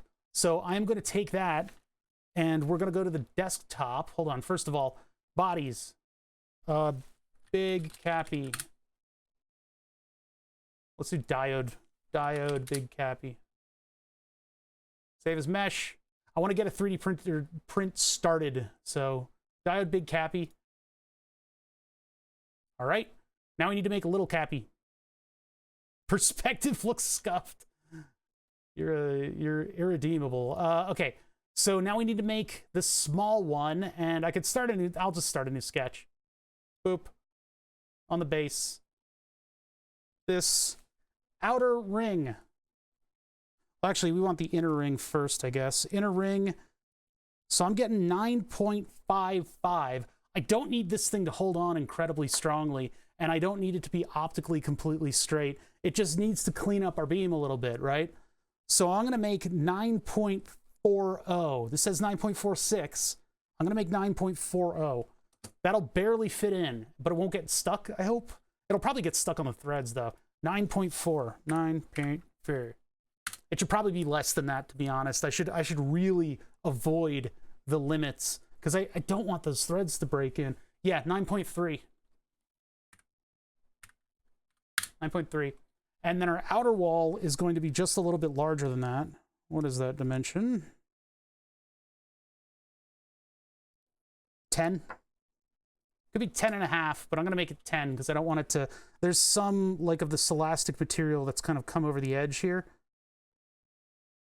And I could make it much larger, too, but we need to be able to get to that shoulder so I can pick it off with a pick when it doesn't fit properly. So we're going to make that 10. Oh, maybe 10.3. That's not a lot of difference there. 3D printer will handle it, though. And then in the center, 2. That is our focusing ring. So if I want this to look like, I mean, just for fun, I can extrude this and this. We can take an offset of like 5 millimeters. And then we want a front of, make it 2. God, 2 makes it look enormous. Then we can extrude just the outer wall. And, oh, I didn't even choose E for extrude. That. And we're starting object this. And we're going another 2. Oh, wait, no, we don't. No. Cancel.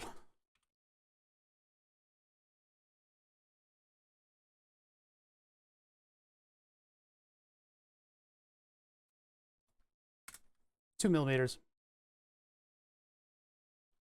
If I really want to, I could hollow that out. And that would be a quicker print, which would mean it would melt down more.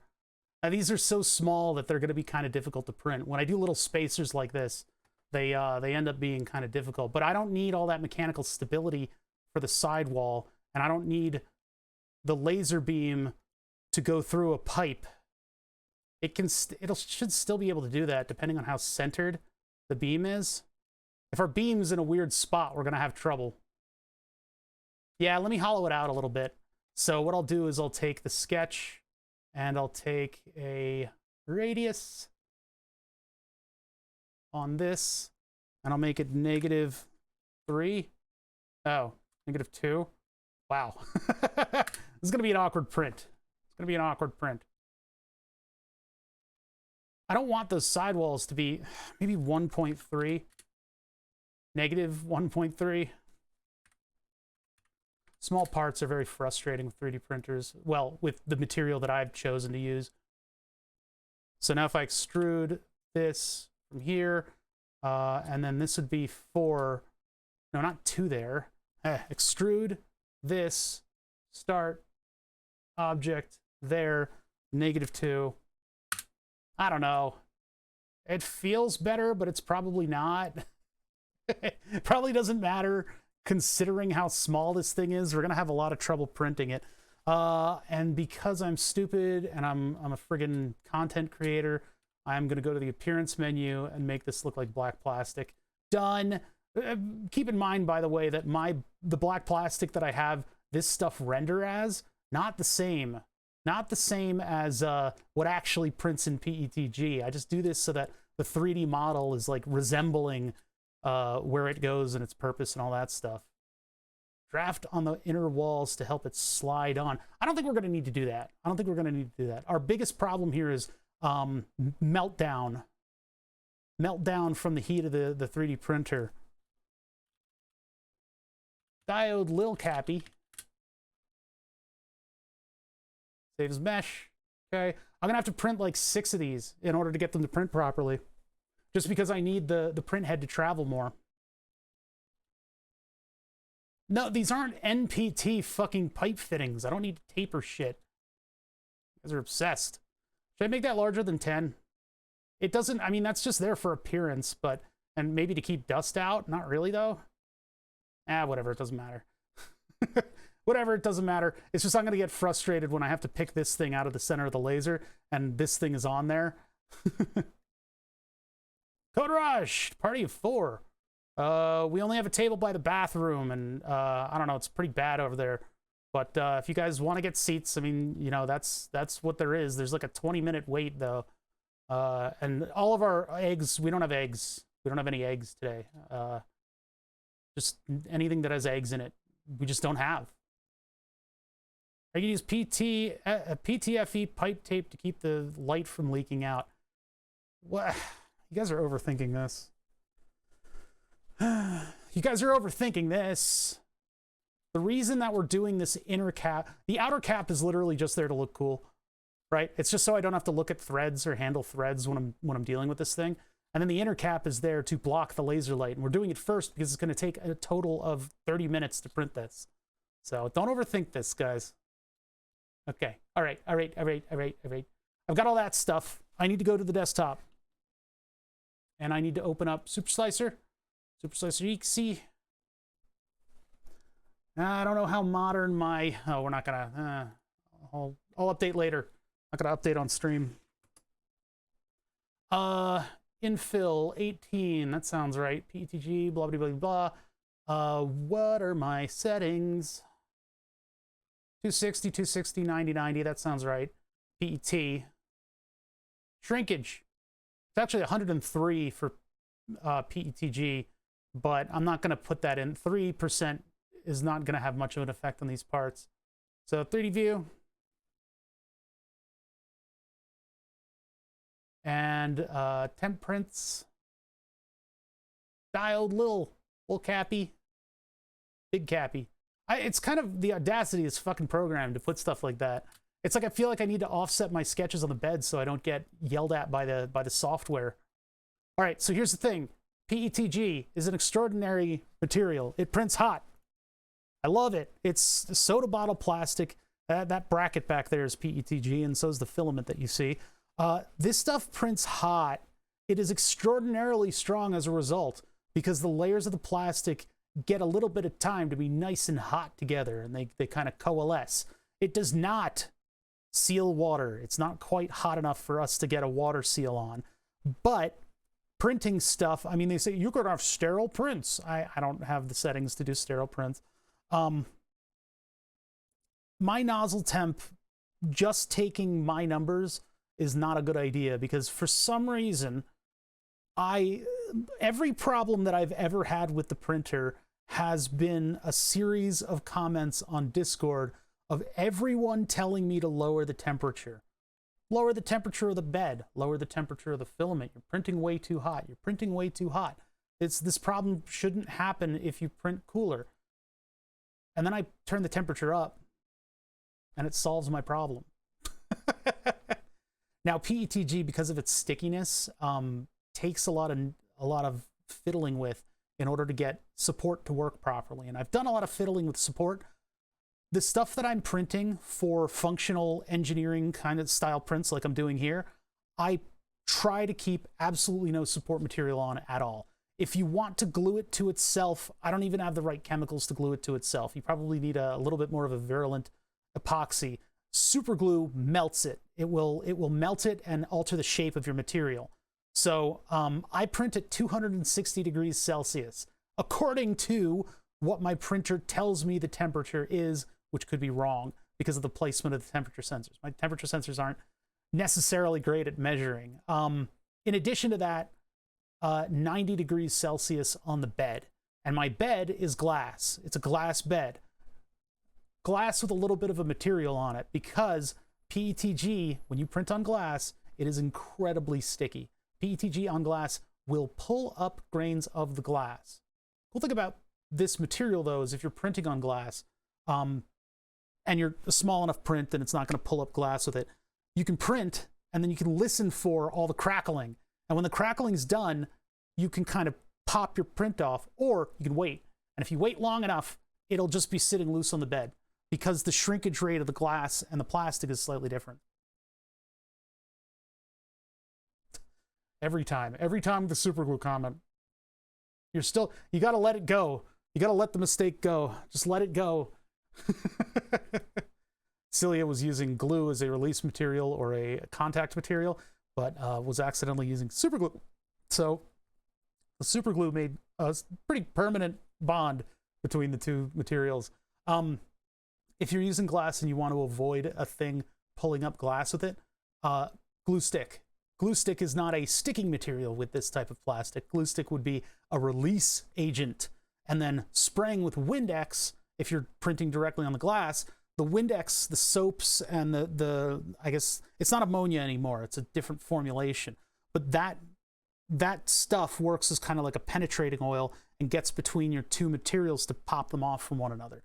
So windex, it also cools the glass, which makes it expand at a different rate. Windex, if directly on glass. If you're pulling up grains, Elmer's glue directly on glass is great. I have a coated bed, and I've pulled up sections of that coated bed by accident. So if you look, you can see those two little dark spots sort of towards the center of the pad. That's where I've pulled up material. So we're going to avoid those spots. 100 on the print surface? Jesus.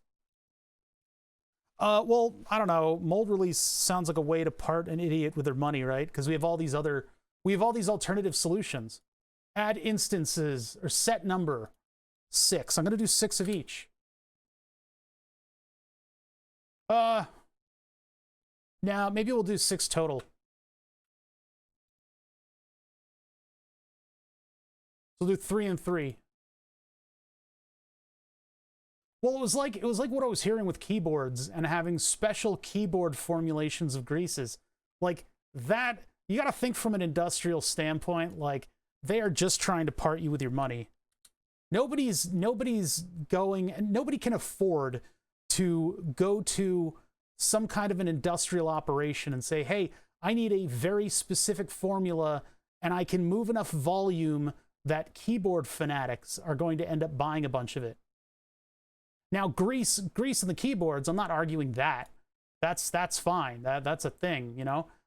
Definitely those moving parts, putting a little lube in there will definitely help out. Definitely.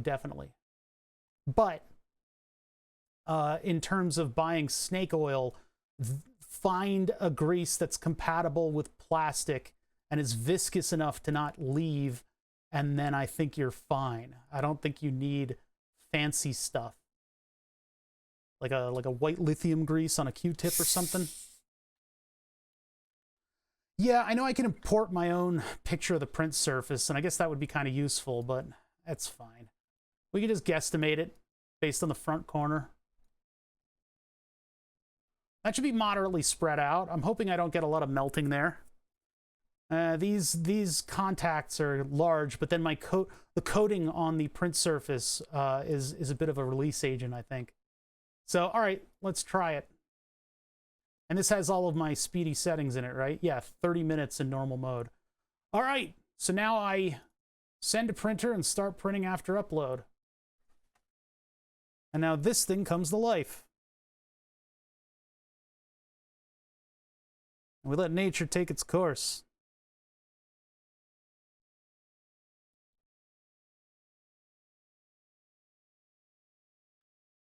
So, in order to allow for time for this thing to heat up,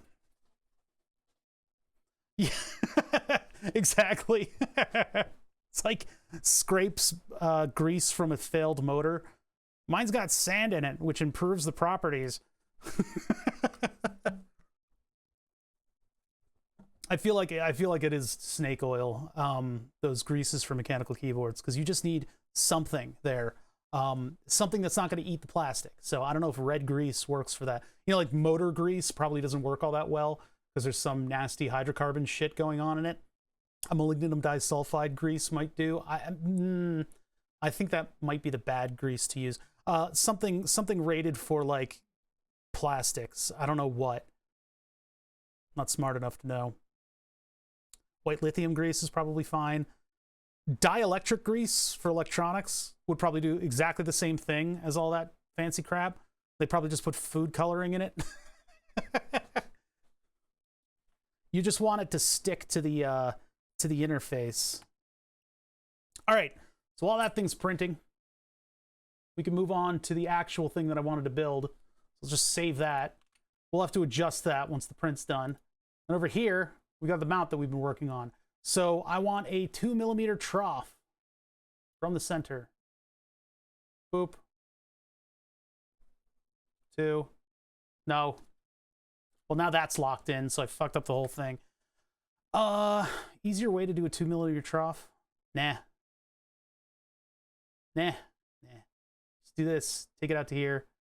Up like that. 2mm. Ta-da. Make sure that it's actually attached so we don't make weird...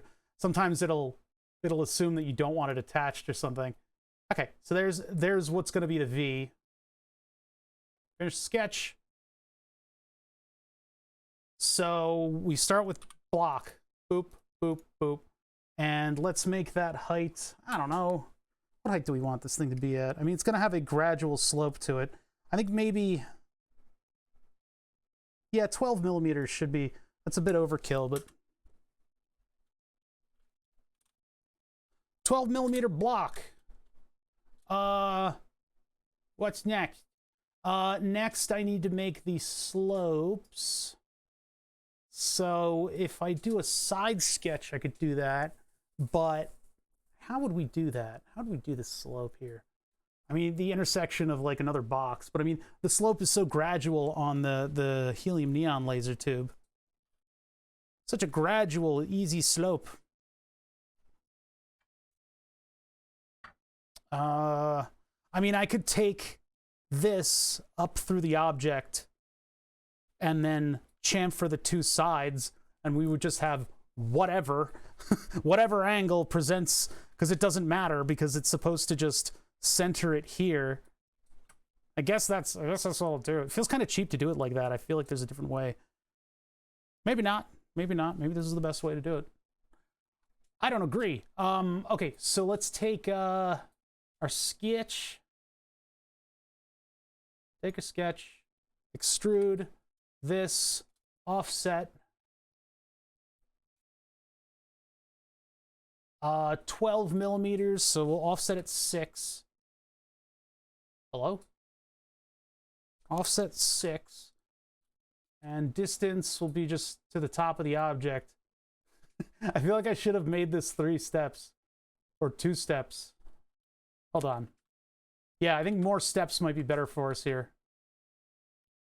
Okay, so extrude the base. We'll make that 6. Give me my sketch back. And then I'll just extrude those. Another 6. See, I don't know what I'm doing. I should preface it with that, because I'm just trying to make this in a way that will enable me to do adjustments later on without breaking everything.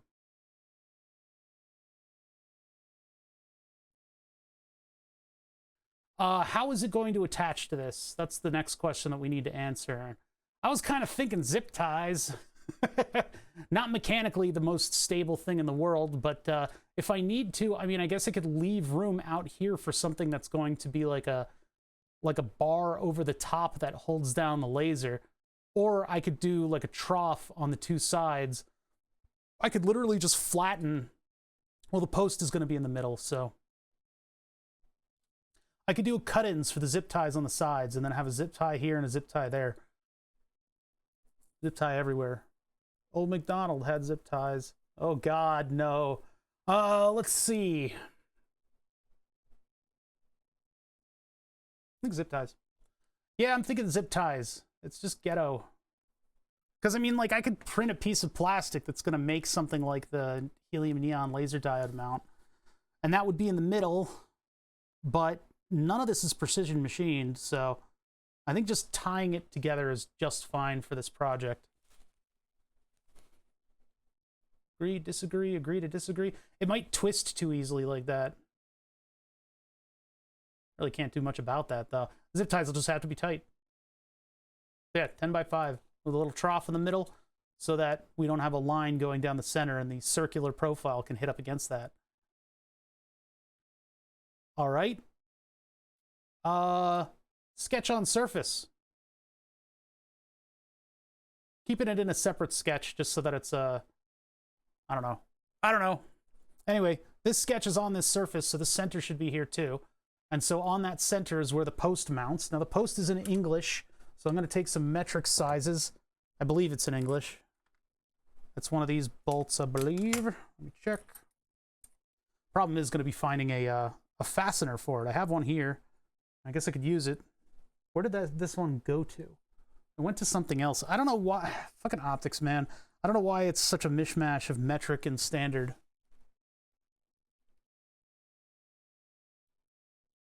Man, that dust is bothering me. I think maybe it's the camera picking it up. Did that just... Oh, that's just the camera moving back and forth with the inertia of the thing. Okay. All right, there's our parts being made. Okay. So, in metric, which is real clunky, 4.2 cap, 7 millimeter cap, 5 millimeter for the base. The problem is this thing needs to like push down pretty hard. Yeah, it's like 7, so it'd be 5 and 7. So 2 holes, we do 5. Now, I could use the hole tool for this, but I don't feel like massaging the numbers in the hole tool. This is 7. That's going to be the whole shoulder that this whole diode mounts on, huh? And then my zip ties. What size are those? I did a thing with drones once where I actually drilled out the center of zip ties in order to use them. I got a couple of these long ones. We'll use these. They're very thin, though. I don't know if I'll be able to put enough pressure on it to keep it from spinning. Spinning. What size? No, these are a little small.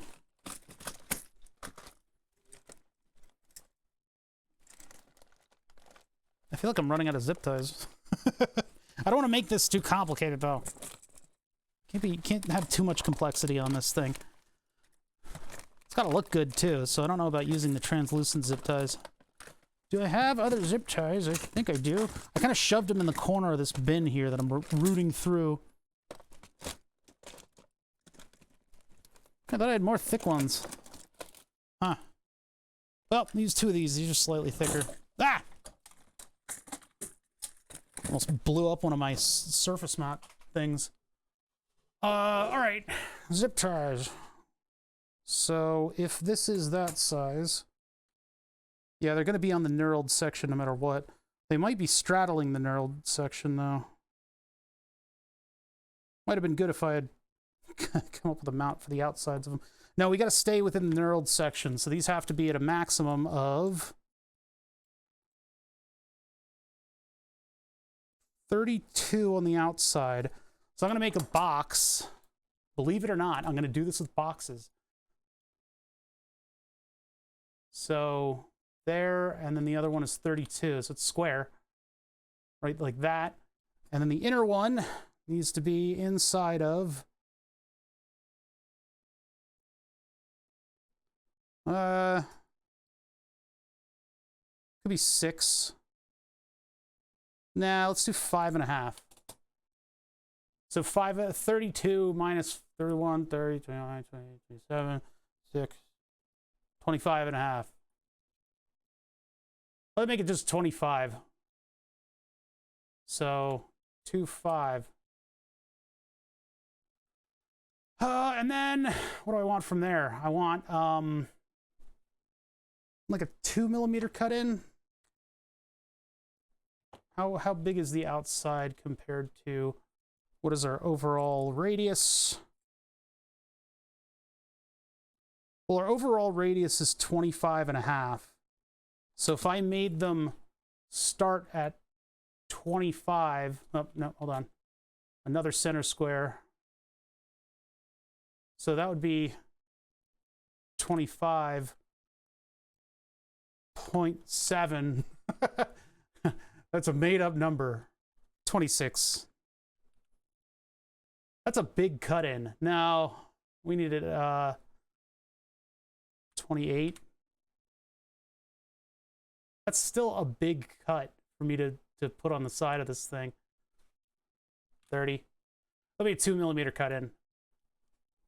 So that'll provide us with these 4 notches right here. So finish that sketch. Now we cut these out. So extrude this, this, this, and this.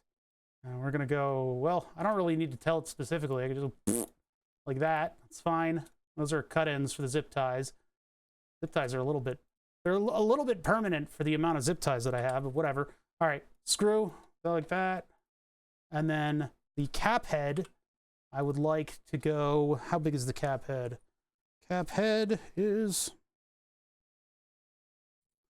4.2 millimeters, huh? So we'll give it a 5mm hole. So let's do this. Why? There. That's a millimeter. So 7mm offset. Well, actually, yeah. No, but it can't stick up in there. That's right. Okay, so we go 5mm from here. So this is this piece. We extrude this, and then we start object here, and then we go down. That'll be a 1mm shoulder. I want more than a 1mm shoulder on that. Doesn't seem very strong. All right, and then if I extrude that ring from here, I can go up, open that up. Now, that's interesting because, oh wait, I did that wrong. Hold on, extrude this, start object. The reason that I'm doing all these object things is if I change the dimensions of stuff, the logic of what cuts out what remains the same.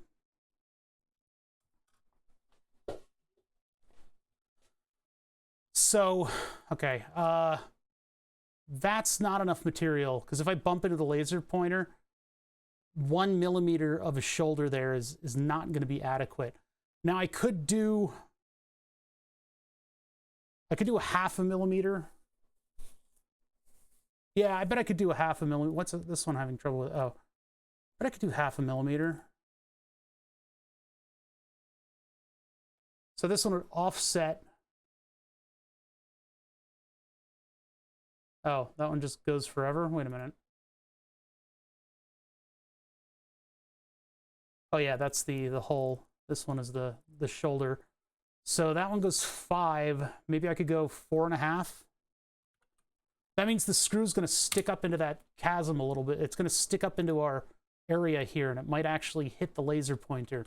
I guess if it does, we can turn the laser pointer so that the flat spot is sitting over the bolt. That would be one solution. I mean, the other solution is just to make the base a little taller, which, yeah, let's make the base a little taller.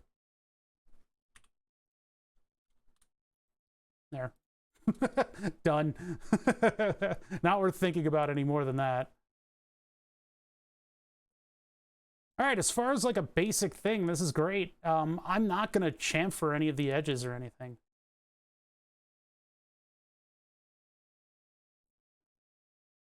What are you talking about? Oh.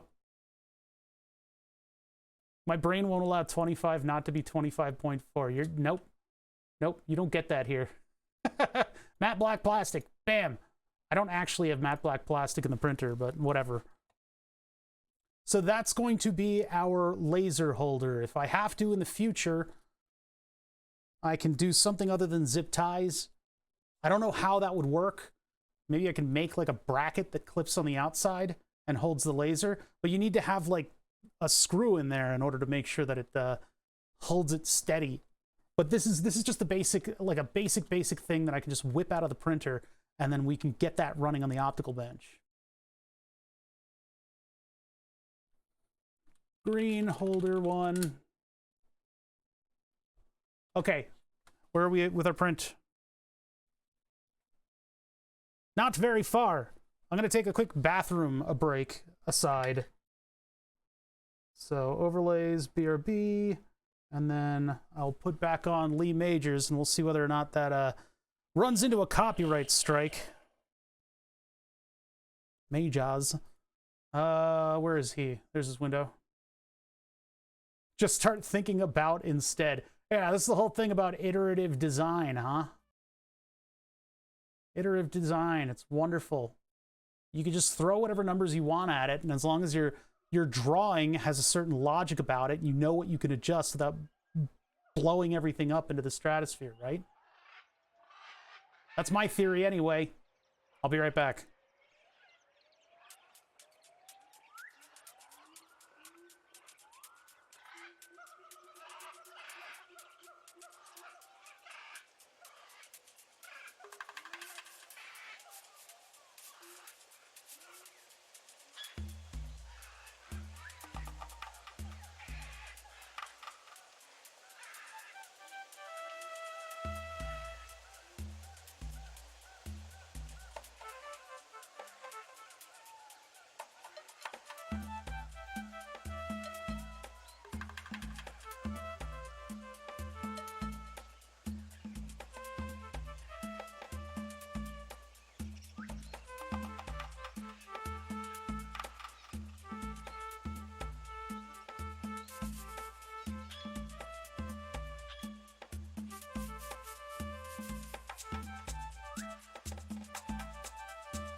I'm back.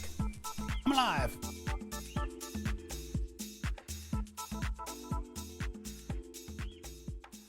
Ooh, slow fade out. How fancy. Overlays, BRB. Okay, anyway, I'm back. I was using the bathroom. I was thinking it would be cool as a BRB screen to have a little bit more dynamic of a thing going on. Like if I dedicated the top of the rack mount to a bunch of BRB stuff, I could have like a little diorama with screen, like a screen that has chat on it, and then I could have the tourbillon. I could bring that back, the clockwork mechanism that I have with a BRB printed on it that would like twist with the mechanism and stuff. and it would activate when we go to the scene for BRB. It would have to have a dedicated camera, which is another burden on my streaming computer. But and then, I mean, it's very similar to what Flatulent Gonad has, though. But it would be really cool to look at. It would have just kind of like a nice, like tech weirdo look to it. But anyway, I don't know. Be a lot of work to make. I know one fellow in the Discord is currently creating a little cyberpunk diorama to go on a bookcase. That's kind of where I'm thinking about it. But we could have a bunch of other like sort of interactive stuff on it, like the lightning distance sensor and some visualizations of music, and have like a little chat screen to use up one of the many screens that apparently is populating my shop. And I've also still got those LED displays from the purses. Oh man, you do a lot of cool stuff. I gotta think about that. That's a big project, though. It's a big project. That's what I mean about being an ideas guy, is that ideas are a dime a dozen, man. But having that as like a dedicated BRB thing, that would be nice. I'll think about that sometime. All right, so we got our 2 prints. I guess we can prepare for this one. So we'll save that one as a mesh. Ready for that one. And then Super Slicer. Get rid of it all. I hate it. Never again. Gone, all gone. Okay, let's see. So what I can do is take, oh crap, I closed the folder, desktop folder, and 3D print stuff, temp prints, green laser holder. Oh my God, the object is outside of the bed. Now, I think I can get away with just this thing printing, but when it gets to those upper layers, I'm a little concerned that it'll be too cold. By the way, Super Slicer and the derivative layout programs, only isometric view. You don't get perspective in this, which is why everything looks like ass. Actually, wait, is that in perspective? No, that looks ISO. I mean, the reason that they're stuck in ISO is so that you can look at it from straight up and down and position things in your bed. Infill, I typically use gyroid. Did I not update this? I think I need to update this one. So infill. Oh, this is set on 3D honeycomb right now. Not Hilbert. Gyroid. And I use 18% because that's just what I got to work with gyroid. So, a lot of top layers. Gyroid. I don't know, gyroids make the printer shake less. Printer doesn't shake as much. I did a lot of resonant frequencies tests and stuff too.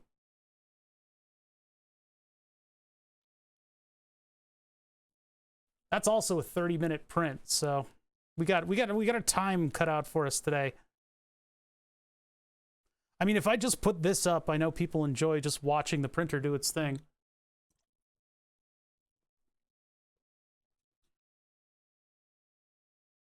You use gyroids and you think you just get better results? The reason I had 3D honey... Oh, God. I got to take out the garbage. The reason I did 3D honeycomb was because it looks cooler on the clear materials. On the clear wall materials, it looks cooler from the side. Zzz. All right, we're just waiting for it to build up the sidewalls now. I think the one is like 14 millimeters, so that's what's going to take a little bit.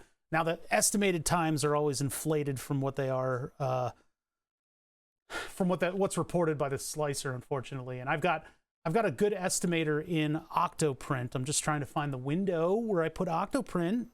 Hello? Where are you? Where did it go? There it is. That would be... God, I'm using the voices that I use on my dog for stream. 15 minutes until this thing is done and we can size out the parts. It looks like we got a moderately clean first layer. Usually, historically, I've had trouble with stringing. and I was able to solve that at one point. There was a print that I did a long time ago when I had the clear green filament, and it was for this this left-handed game controller. Yeah, you good chat? You being a good chat? Yeah, you being good shit. Anyway, so it was a left-handed controller that they had designed by like using clay, and they made kind of like a hand shape for the thing and like a flat spot for all the buttons and stuff. And then this other fellow, Mario was the guy's screen name. He went in with, I believe, Rhino, and he made like a solid object for that. And then he got his friend to 3D print it, and I did all the electronics inside. So I actually got the STL files from him and put those on to the slicer and printed it in clear green. Well, the thing about this design is it's got like weird shapes to it because they just made it out of clay. They just kind of like wang-jangled it out of clay and sent a sample to Mario, and he took calipers to it, and he did the best he could to make this thing. It looked a little bit like an alien chrysalis, like an alien egg. And when I printed it on the printer, because of the way that I had it stationed, it literally looked like an opening alien egg in green filament with a bunch of stringy green clear it's just strings. It looked like friggin' like, you know, alien grease. I don't know what to call it, but it looked like a hatching chrysalis on the 3D printer. I was like, what have I done? What is this? I did want to make a functioning prototype for that because I thought it would be kind of cool to do, but it's too much work to make something that I'm ultimately just not going to use. They did a lot of couch gaming on their streams. This is previously recorded live. They did a lot of couch gaming. And the thing about keyboard and mouse on the couch, I don't know, it just wouldn't work for, like, if you had to, like, sneak around in a game. They couldn't do that. So they wanted to sort of bridge the gap between a mouse and a keyboard and a controller by having this left-handed controller that had an analog stick on it. And the thing is, that exists already. It's just the ones that were available didn't meet their needs. So they wanted to design their own and potentially sell it.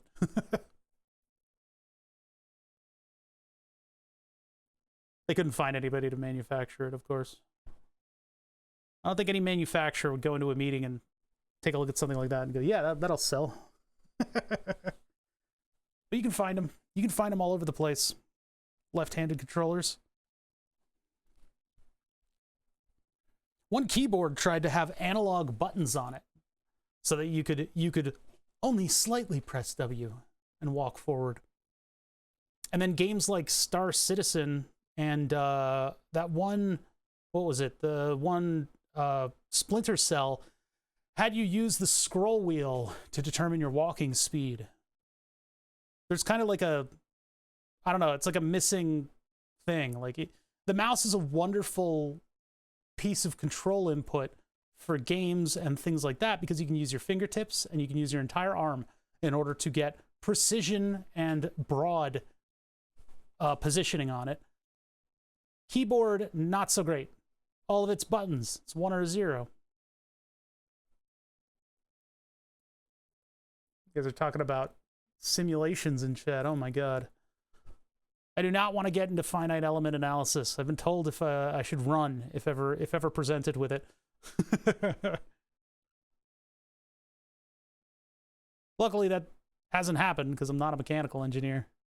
I only play one on TV. Technically, I could stop this print right now and check the sizing to see whether or not it's good.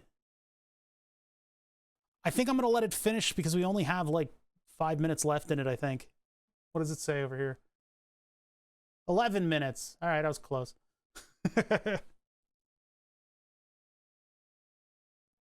11 minutes left, and then I'll stop the print. We got to wait for it to cool, and then, yeah, I guess just start the other one once it's ready. The backdrop of this could use things like temperature readouts. That would be kind of cool. Send it to me if you really need something. I don't think I'm ever going to need that, though, because I don't need to know when stuff will fail. I assume that it'll fail at the worst possible time. That's it. the failure points of the stuff that I make should hopefully be on products that I can look up data sheets for, as opposed to the thing that I make, which is why I don't do, what is it called, captured hinges and stuff.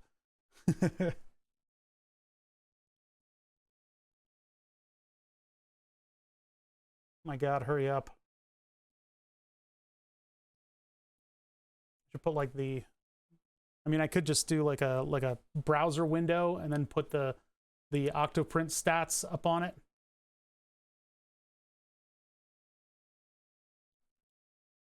Do like here. Let's see if I can do that real quick. That, and I'll do a Bower capture. Oh, do we not do browser capture anymore? Just window capture. 3D print.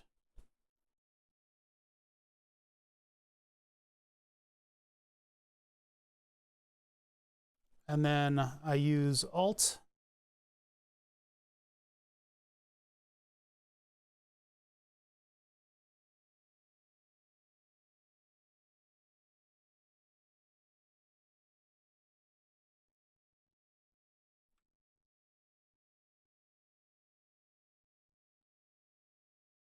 It's kind of getting in the way. Here, put it up.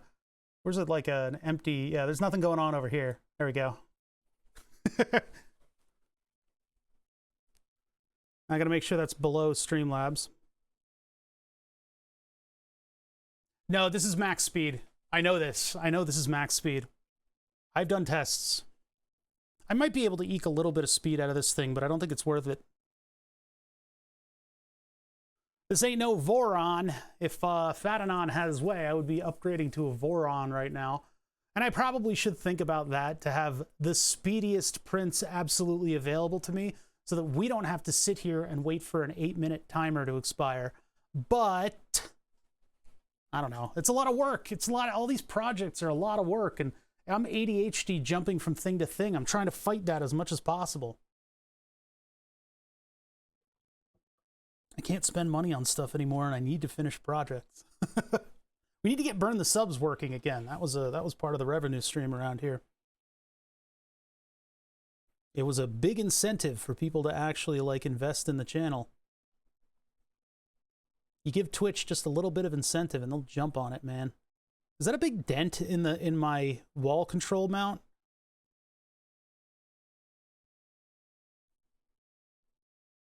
I already have hybrid steppers. Who do you think you're talking to? I could also re-aim the camera on this thing to be on the other side, and that way it would have a view of the wall control stuff, which has a lot of cool stuff hanging on it. It's like all my filaments are in the background. What's up, Baloo? How you doing? How's it going?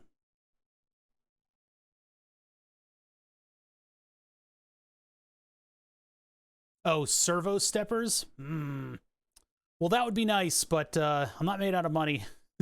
I tried to contact, so there was one time a long time ago that I tried to contact one of the companies that did those type of hybrid servo steppers, and that was when I had them look at my YouTube video, and oh boy, they don't understand the medium. They were like, they sent me back feedback, which was honest feedback, which I appreciate. There were a lot of points in there, though, that sort of outed them as not being as savvy with the platforms. Like, for instance, my one curse, I said clusterfuck in the middle of the video, and they commented on it. It was the one curse of the entire video. They don't want my video to be PG-13? Like, come on.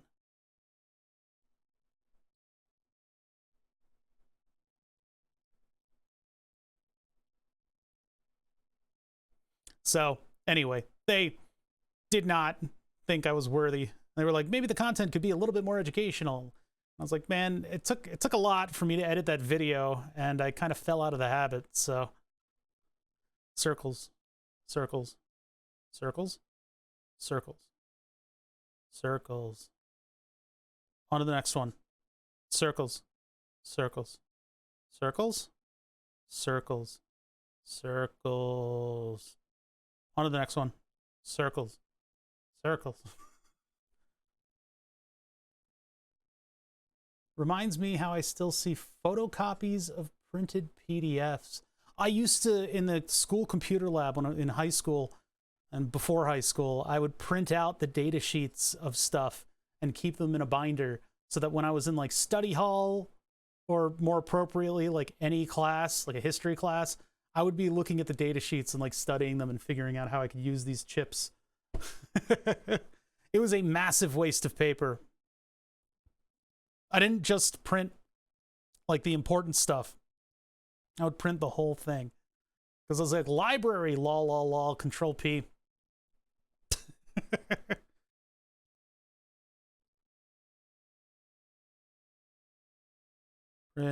Print, 3D print.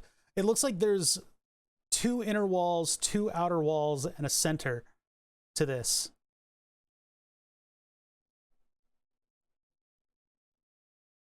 But 14 generations of copying, and the original was 2005. Ugh, oh my God. Cinders. Talking about the binders full of paper. That's the kind of stuff that I gotta like get rid of in here, is the stuff like that, like the little bits of leftover project and the little things that I don't use or things that I haven't seen in 10 years. You shut up.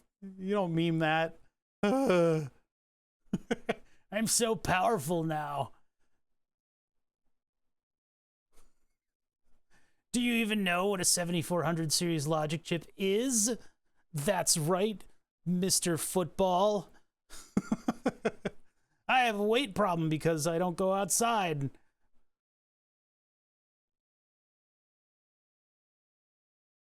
You were playing football and talking to girls. I talk to plenty of girls. Don't get it twisted, chat. I'm much cooler than all of you.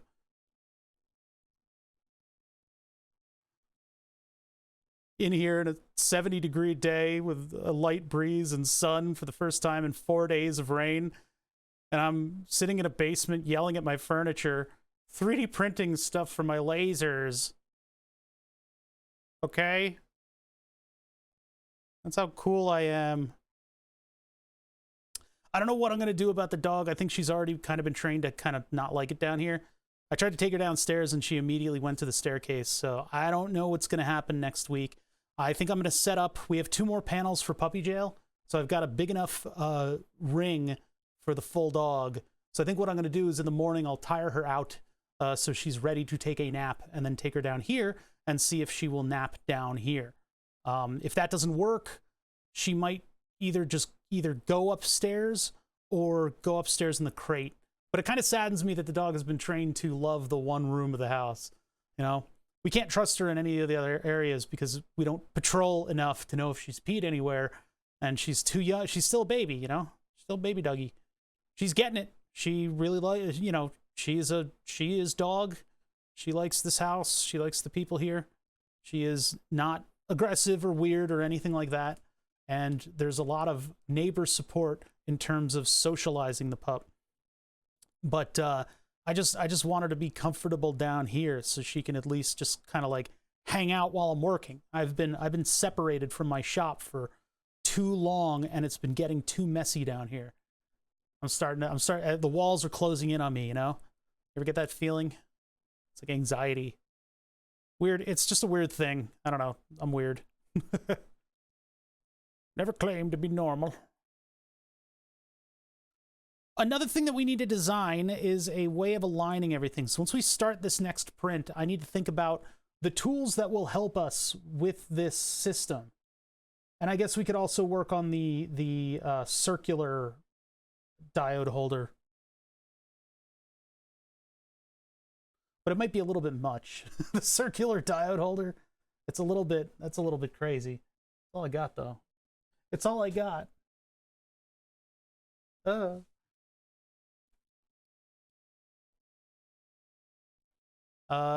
oh yeah, you guys can see the progress. I was about to relay the progress, but you guys already know.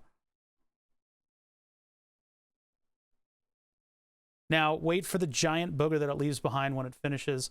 Oh, that's the top. I guess it's going back and forth for the top layer. That made a weird noise. Does something come loose? There was like a rattle click. Okay, it didn't make it that time. Hunk. There's like a little hunk when the it advances and retracts. I need to this direct drive Aero V6 has a problem eating bearings, and it's the bearings that are opposite of that hex bolt at the top. That hex bolt at the top connects to a spring. Here's the big booger. Blech.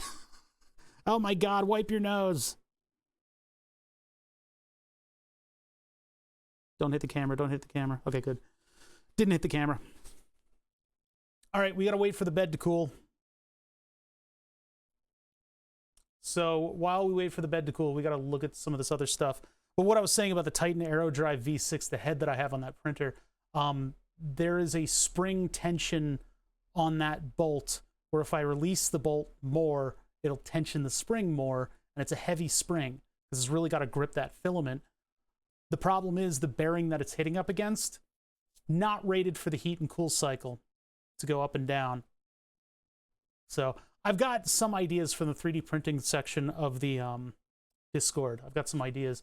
I don't know if I'm going to be doing anything anytime soon, but when that printer head breaks down again, I'm probably going to want to shop around for something new, because I'll fix it and get it working, but then I'll need it to print the adapter parts to get it to get a new head working on that printer. But then I'll probably be shopping around. Not yet. No. The windex won't do anything yet. We need to wait for the first crossing of the red and blue lines. This is just my own method. This will not work for everyone's printer, but I wait for the tool head to cool down as much as the bed is cooled down, and then it's a bit of a struggle to get the parts off still, and I could damage the print bed if I do that. Technically, the second crossing of the red and blue lines is where we will be able to remove the thing without risking the print bed. So, Fusion. Tree City. Fusion 360. There's one more part that I want to make. Well, I want to make a positioning tool, but we don't really know until we get the laser situated on its mount. I won't really know what the initial beam height is going to be. Because I want to make a thing that'll allow me to position the beam the same place. Well, that's not going to work if I go to a triangular system, is it? Let me think about that. Let me think about that. Yeah, if we go to the triangle system, we're not going to have much help aside from the dot that the beam makes on the mirror. So the other thing was a generic diode carrier. If I use the PWM system and this thing, I can make something that holds the laser diode and allows us to tilt and twist it. This thing looks like a goddamn searchlight. I don't think I can... I was thinking if I could remove this stuff. But I think these two arms are probably... Oh, that's actually... Wait a minute. What the heck? Whoa.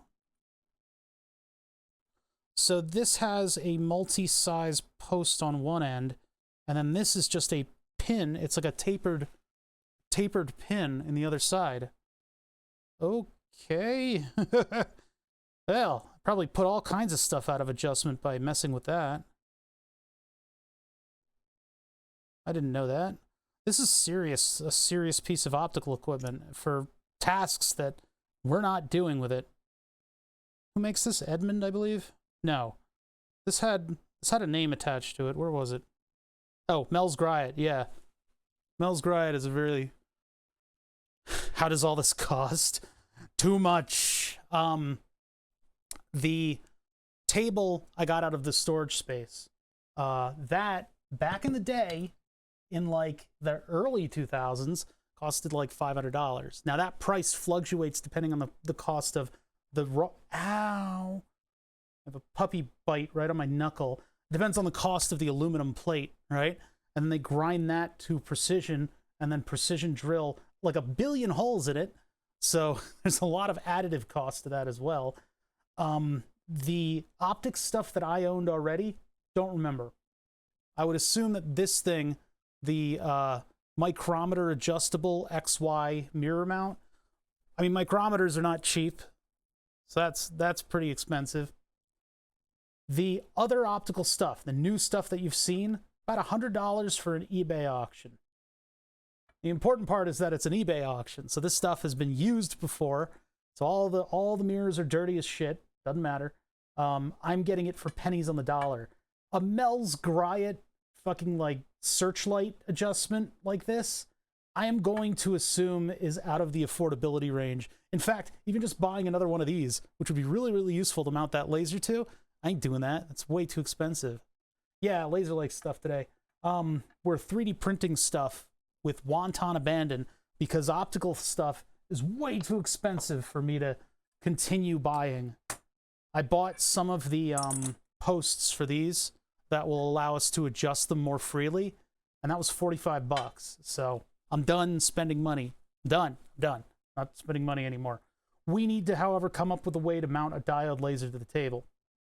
We're using a diode laser, which I believe last stream some people said wouldn't really work for that optical setup, and I think they're full of crap because the diode laser is still a coherent beam, which means that it can create an interference pattern with itself. Hold on, I'm getting stuff out of the way so that I can get my lens tool out. Lens tool is an important thing that I bought a little while ago. It's super duper useful. Hold on, still getting it out. It's not easy to move all this stuff out of the way to get to the bottom drawer. Okay, so that's this thing. Wait, this is the alternative one. This one has spikes on it. Well, we'll use the one with spikes because the other one fell apart and I don't know where the pieces went. This thing is going to help me get this lens ring off. MSRP of the Switch I bought is like $7,000, eBay $150. Yeah, don't you love decommissioned stuff?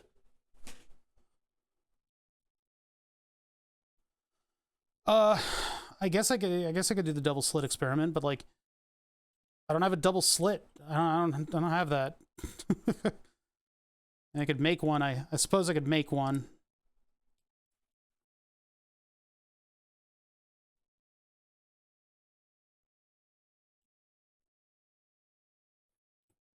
Can't you just do things, streamer? Well, yeah. I don't know.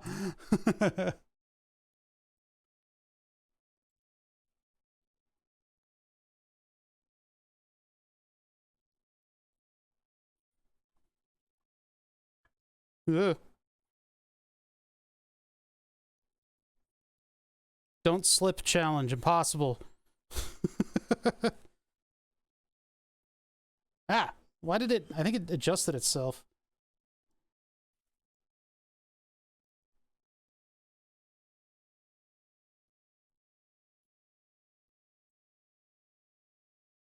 Okay. Come on. There.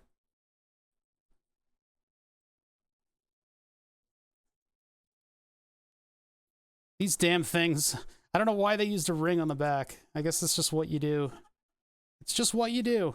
That's just how you do. How do. I have to look this thing up. We have to figure out how much this thing costs. I'll look it up in just a second. I want to figure that out. How many pennies on the dollar did I get this for? We'll see if it's part of the current lineup of Mel's Griot optics. Now, in the spirit of things you should never do with optics. Don't do that. I think this is concave. Yeah, I'm getting a fisheye from it. This is a concave mirror. You see how bent the lighting is? And that lighting is not bent IRL. So this thing is actually magnifying. Neat. Also, it bounces the near infrared very, very well. Very, very well. Although the near infrared is also bounced extremely well just by a piece of metal. So that's a cool mirror that I'll never, ever, ever have a use for. This, on the other hand, This thing is like, how do I even ensure? Well, I guess the front and back properties of it are adjusted by this stuff. Because you could just loosen this and move it around on the post, I suppose. Yeah, see, this has locks on it so that you can get away with moving this thing 360 and then dialing it in with the two knobs. Let's see how much this thing... What did I get this? It's long wave infrared. LWIR. You spell that? Melez.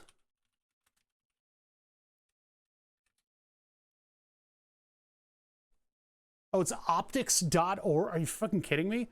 They got optics.org? Oh no, this is a different website. Sorry, I'm dumb.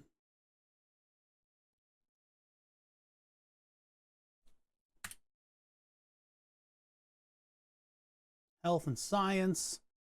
Industriallasers.net. I guess they're a supplier, huh?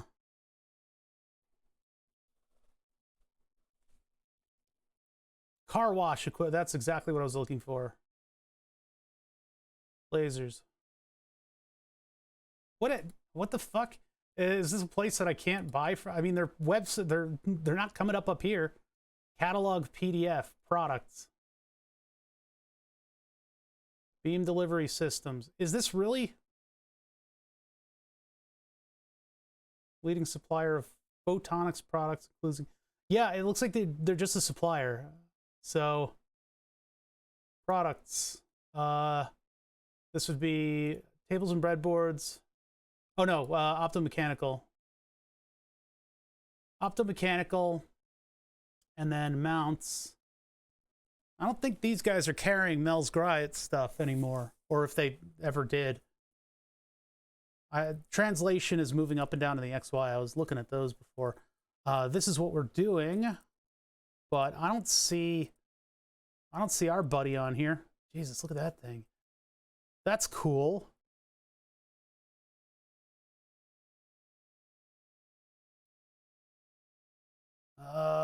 Yeah, those are those plates. D-shaped? Not quite. This is the one that we have. We actually have this one. Neat. What would it cost for another one? Neat. Kinematic prism mount. That's cool. $110. Makes me sick. Anything. This is a cool one too because you can twist the cube. Okay, all right. All this stuff just makes you slightly more competent at doing an experiment. It makes it so you can do the experiment slightly sooner. Just slightly sooner, that's all. Gosh, the periscope, that's just what I need. Oh, that's cool. All right, let's get out of here. They don't have it here. Maybe Edmund Optics? Forget what their website is. Oh, it's literally Edmund Optics. Products. Optics. Optomechanics. Optomechanics. This is not... Okay, there. I was like, that doesn't look right. Oh my god, what did fuck? Benchtop mounts. Would it be benchtop mount? Yeah, benchtop mounts. These guys have like all upgraded their... Oh look, it's the thing I have. The V-block base for 273. Okay. The prices have gone way up on certain things. It seems those lasers are like super expensive now, and now the frickin' this with just one post is apparently more expensive than anything. Nobody seems to have the Mel's Griot bat signal mount. And I don't know where I can find one. Where the hell did these people buy it from? Ha! It would be a precision gimbal mount, huh? That, oh, okay. Let's find out specifically what the diameter is on this thing. We're bastardizing this equipment. I mean, I'm not cutting it apart or anything. 47 millimeter. So that would be, oh no, it's optic diameter. So that would be, what, 50? Yeah, 50, which is the most expensive one. So for a $100 eBay auction, I got 1, 2, 3 $100 XY mounts, 1, 2, 3, 4 optical posts, which are probably about $100, and then a $500 gimbal mount. We're living large, chat. So here's a question. Not a bad deal at all. I know, I'm like fucking beside myself about this thing. Unfortunately, like, this is just weird for like the laser. What do the laser, like the diode laser mounts look like? So, not laser optics, hold on. Cameras, illumination. Does that count with lasers? I guess. Yeah, the laser source that I have from 1987 is like crazy expensive nowadays. Gas lasers are tough because you know, you got the tube and everything. They're not that useful anymore, except for this kind of stuff, like science. I don't know look at these prices. It's ridiculous. I don't know what they were back in the day. I didn't look them up. Okay, I want to see what like a diode laser mount looks like, because there's two different ways that I was thinking about mounting it. Where are we? Hello? Okay. Apparently benchtop optical mounts. Because I think mainly the way that people are talking about, I mean, what I saw was the Thor Labs thing that had the little arm on it. Yeah, Thor Labs is great. I love that site. Yeah, like this is a laser diode mount apparently. It's just like, yeah, whatever. Who cares about adjusting it? That's it. It's just two collars. They're like, fuck laser diodes, who cares? And it looks like you can adjust. Okay, so it's like a semicircular adjustment in there. That's a weird one. That one looks totally different from the others. Tiltable, tip and tilt. It doesn't, none of this looks like as accurate as what we were looking at with the other stuff. I guess maybe you're supposed to put it on something that can then adjust in the directions that you need it to. Metric beam dump. That's what they used to call me, chat. There it is. The metric beam dump is here. Guys, check it out. Metric beam dump is here. I think we've all been there.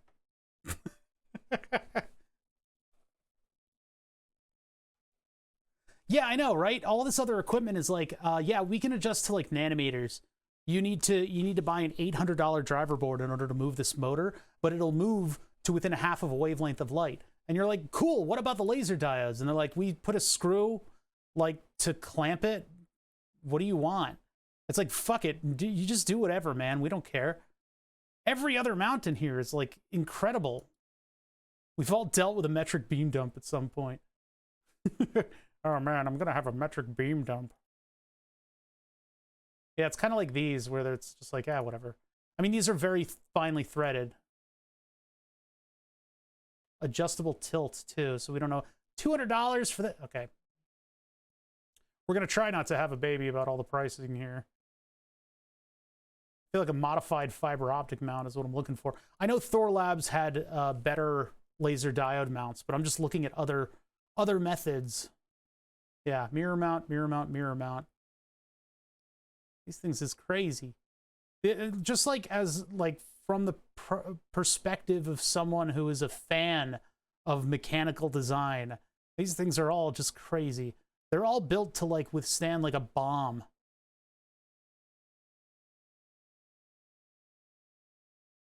And they're so easy to like do very fine adjustments on. I would assume like no, that's not the right thing though. You'd want that little table mount like what the Thor Labs one had. Is that even an option here? It was like a cube mount, and I was looking through Amazon, I believe, and I saw something that had a laser on one of those. Because like a bar holder for like a circular laser, that's one thing, but these aren't adjustable. So you need a way to do up, down, left, and right. which I guess is why we have the gimbaling thing, but this is a lot of metal. It's a lot of metal for us to work around. All right, I think I can get the prints off of the bed. Let's do that. Wait, let me recheck my temperatures. Where did my window capture go? I guess it'll come back when I go here. Yeah, that has to be up for me to see it, huh? Okay, so we've already crossed and we're about to cross again. If you guys want to see, there it is. See, crossed once and we're about to cross the second time. So now I believe I can hit it with, where's my camera going? There. I believe I can hit it with windex and these will just kind of pop off.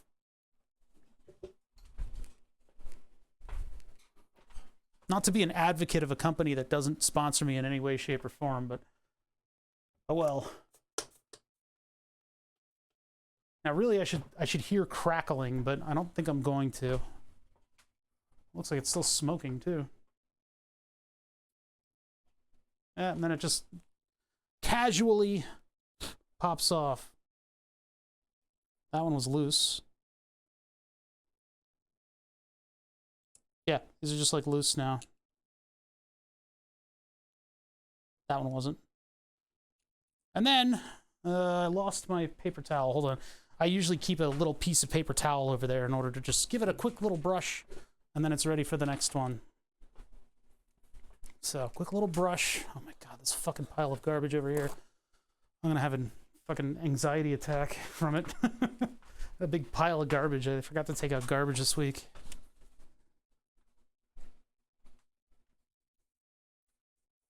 Basically, from when stream stops until 11:30 p.m., I am handling dog. And then today and yesterday, from when I wake up, I'm handling dog. Watching after her, taking her for walks, all that stuff. She's still baby, so needs a lot of care. But she's pretty good with the crate.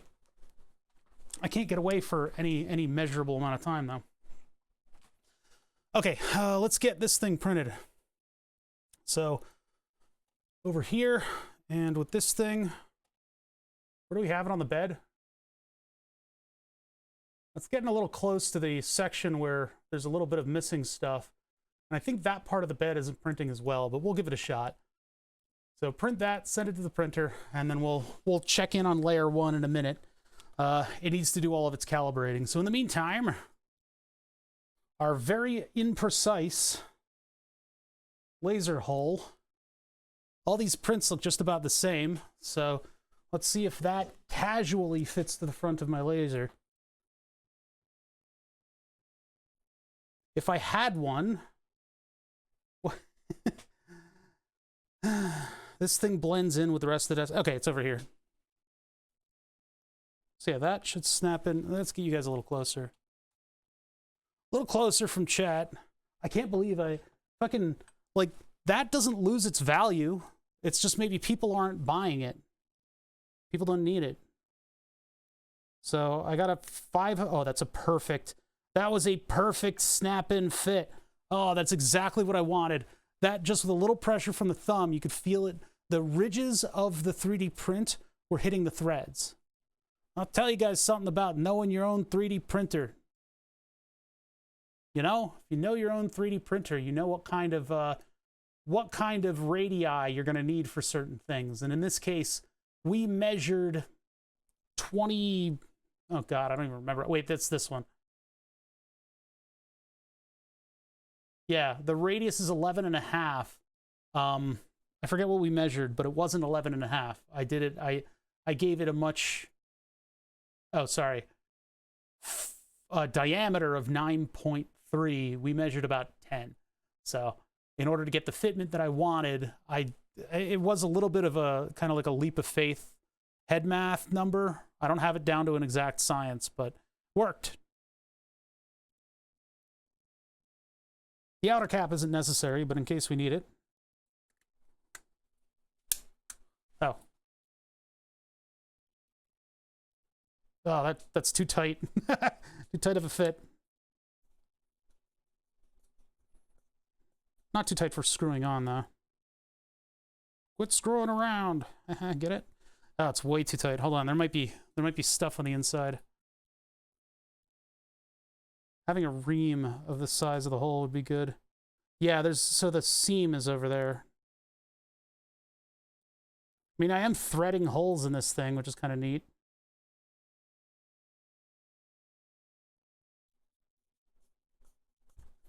But that's too much of a, I need to widen that.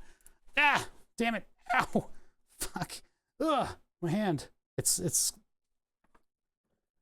at the wrong angle too.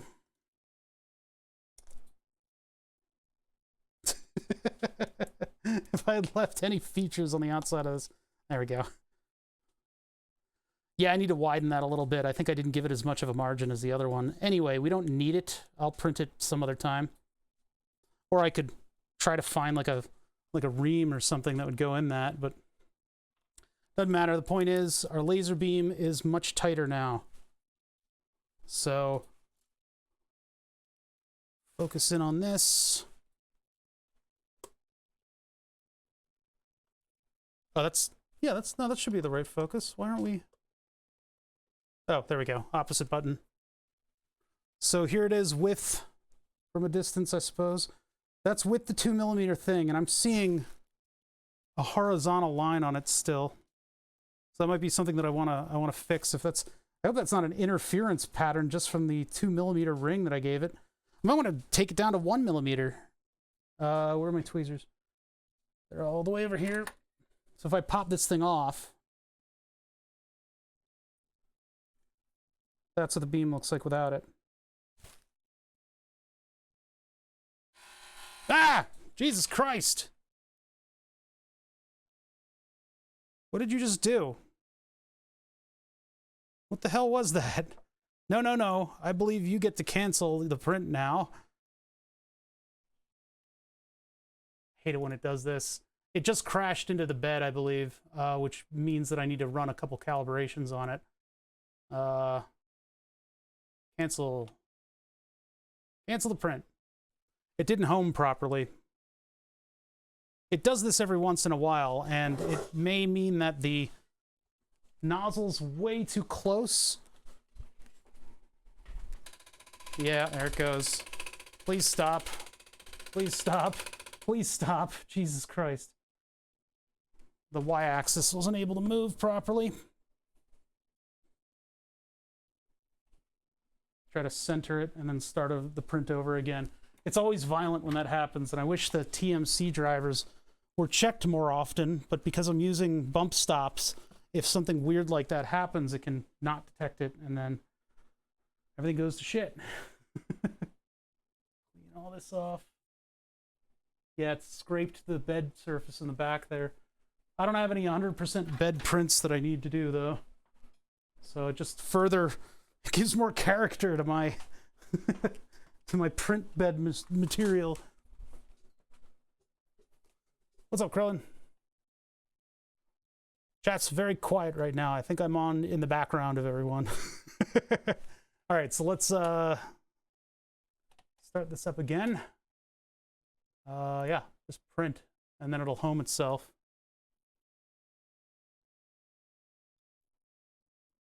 Okay, there we go. Oh, I gotta get rid of its booger. You got sleepy seeds. Give me this. Nozzle's still hot. I gotta be careful. I think I need to put compressed air on this thing. Oh, and it looks like the bed damage is right next to where the probe is. That's not good. I had to pick up the kids from school, but still here. Oh, well, appreciate you being here.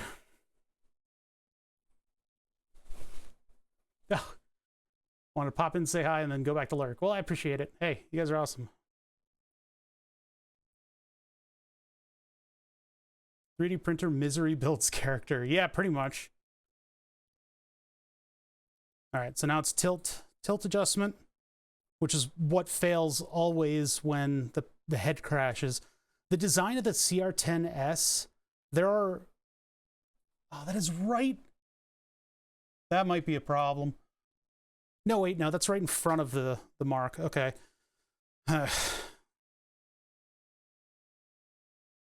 But the, what do you call it? Wait, why is this not in the right spot? It like drifted. Now I've got the files dialog right there, and it doesn't say printing anymore. Why did you do that? What the hell? I think this part of the window changes shape.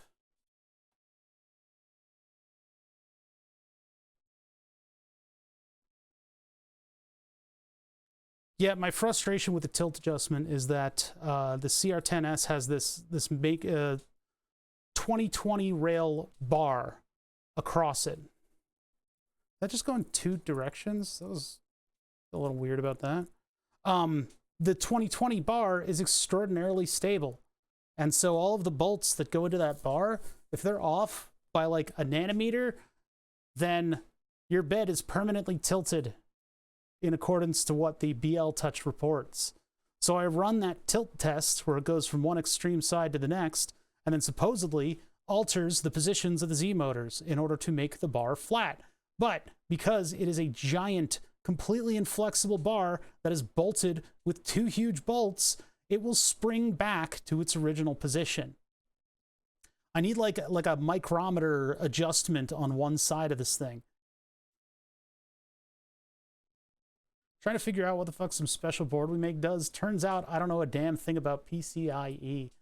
That makes two of us. I know some engineers that would, but they worked for Creative Labs back in the day. And the arguments that I would hear them having with one another about the state of modern graphics cards, about how many lanes of data there need to be, and blah, blah, blah, blah, blah. All the terminology they knew, I just completely and utterly was lost as a freshman. Or no, sophomore? Junior. I think junior. There we go. Once the print starts, the window fits. Don't scrape, don't scrape, don't scrape. My fear is that what it's doing is measuring the bed height right at that little chip. I don't know how new that chip is. If I have to twist my board around. But if that's bed center, oh no. If it's testing the center of the bed, I gotta make it not test to the center of the bed. Hairbrain probably. Yeah, probably, yeah. Hard to gauge a lot of the people on my Discord about what they know, how knowledgeable they are. A lot of them are extremely knowledgeable. There's our bolt hole. And our outer walls. It has begun. And it's looking a little sloppy if you ask me. I think it'll come out in the wash, though. In the wash. Gorsh. The first layer height looks pretty good. I can see kind of an edge there. Printing in black plastic, of course, it's not showing up on the camera at all. So we got that to worry about. All right, so begins our half-hour journey. Back to here. So, I don't know. You know, like if you have like a $500 optic mount, you kind of want to like use it, right?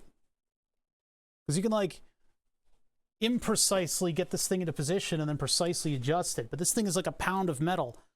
It really is very heavy. I would equate it as being about a pound. I don't know, maybe the website says it different. I can't believe like a pound of metal and it's down to not a micrometer. Why would you not put a micrometer on that? I guess maybe the broadness of the adjustment is just due to whatever you're doing with the optical bench, but this thing is off kilter. Look, I can actually straighten it out by adjusting this. Yeah, there we go. Now it's in the center. This thing too, it's crooked. There, that's our 0 point. What a piece of optics this fucking thing is. So, my thought was, do I still have the laser out? I need to get it. I need to find it. Where's my laser? That's in a bin. Let me get the bin. Oh, this thing is still on. Jeez, why was that on? I'll just poke this thing back in. This might need a more narrow one, and because of the shininess of the sidewalls of the pinhole that we've created, I believe that the laser, like all the noise that comes out of the laser is bouncing off of the shiny sidewalls and creating that horizontal bloom that you see out of the dot. I guess that's where the copper tape is a little better, but that's okay though. This cleans up the beam massively.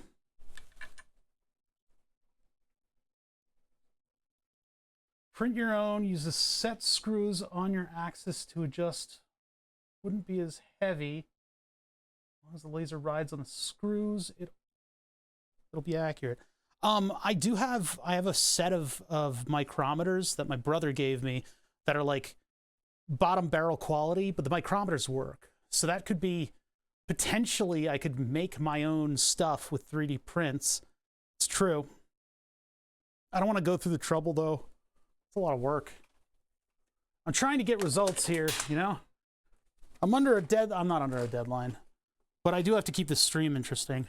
Or else you guys go away. I lose you. Where are my lasers? I think they're... Oh, there they are. They're across the room.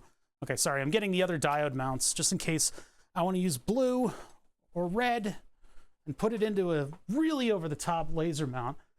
It's just weird that the stuff that we found on Edmunds Optics for laser mounts were like no better than what I've created for Burn the Subs. Like, they were like this. Like, hey, here's your laser mount.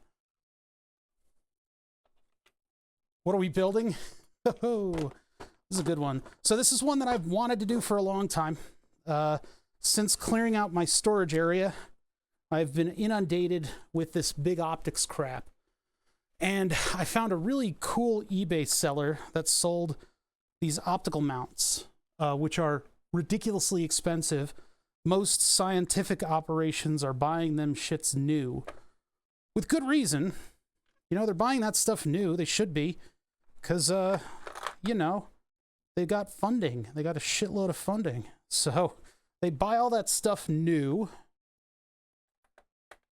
And then when they're done with whatever scientific thing they're doing, they just sell it. Or, you know, do whatever with it. I don't know exactly what they do with it, to be honest. I don't know what scientists get up to in the middle of the night. Where's the collimating lens for this one? But so what I ended up being able to do is hopping on eBay and going, hey, I wonder if I could find like some optics mounts. And so I got all of this stuff for what turns out to be extraordinary pricing. Oh my God. That is a $500 optic mount we just looked up. Jesus. Holy crap. Yeah, I have attention span deadlines. That's right. That's exactly right. So anyway, what I'm trying to build with this whole setup is something that I've wanted to test for quite some time. And that is to prove once and for all, ugh, I hate that phrase, prove once and for all that the Earth is in fact flat. If we take a laser beam and we send it one direction around a set of circular mirrors, well, mirrors arranged in a square or a triangle, and we send that same laser beam the opposite way at the same time, we can actually get an interference pattern that is very sensitive and correlates to how much the entire setup is twisting. This thing is getting in the way, and I'm trying to look in here to see if I've got the collimating lens of the cool-looking laser, but it doesn't look like I do. I could have sworn I had this full setup with this thing. So anyway, we're trying to do it with a diode laser, which isn't a deal breaker. We're trying to do it with a diode laser, and we are trying to put it together on this optical bench, and I've bought stuff. I keep buying stuff, and I need to stop. We're done buying stuff. We're at the point where it's time for me, it's time to stop. No, we're at the point where it's time for me to use the things I have and arrange them in a way as such to give us any results. We did an initial test with all the stuff, and it seemed like we got results, but they weren't as clear as I would like them to be. And if we're, in the end, if we're not going to get super clear results, at least we'll have put our best efforts into it.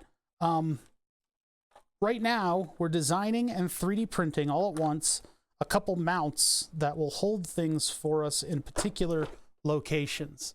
So once we do that, I will be able to have a clean beam go around our circuit in the proper way, and it will be able to give us a nice whatever you call it.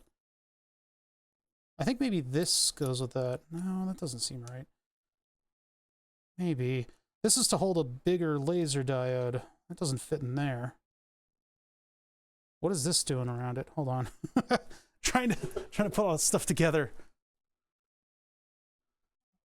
Well, last week on eBay, a TDK Lambda power supply for $125. New price is $1,800. I think Chester might have us all beaten. His was like $5,000 and he got it for $150. His like network equipment. I'm happy with my $500 optics mount. This thing looks like it should be summoning Batman, but apparently it's like the weight of it and everything. It's like a good gimbaling mirror mount. Imagine being a scientist who needs that. I mean, they don't give a shit. They're like me with the more expensive stuff. They don't care.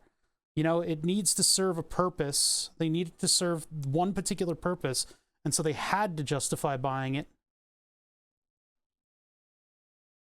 Is that like compatible? I forget. Yeah, that's compatible. So I guess the columnating lens goes in here. Maybe. I don't want to ruin my columnating lens. I'm trying to make this one that's ribbed for her pleasure our laser mount.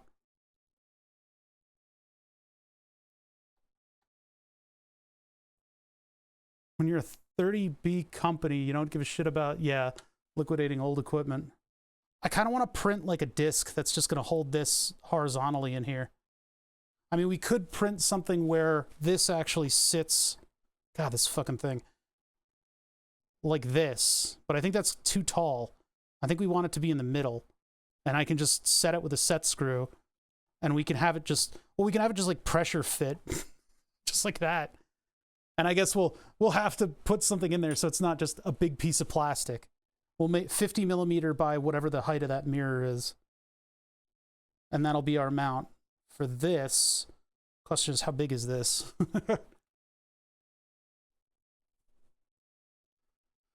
Oh, for the network equipment? Yeah.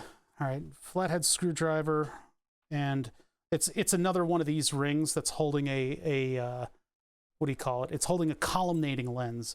Because diodes spread out at like somewhere around a 90-degree pattern. This was going to be the burn the subs laser, but I think I couldn't get a small enough spot out of it.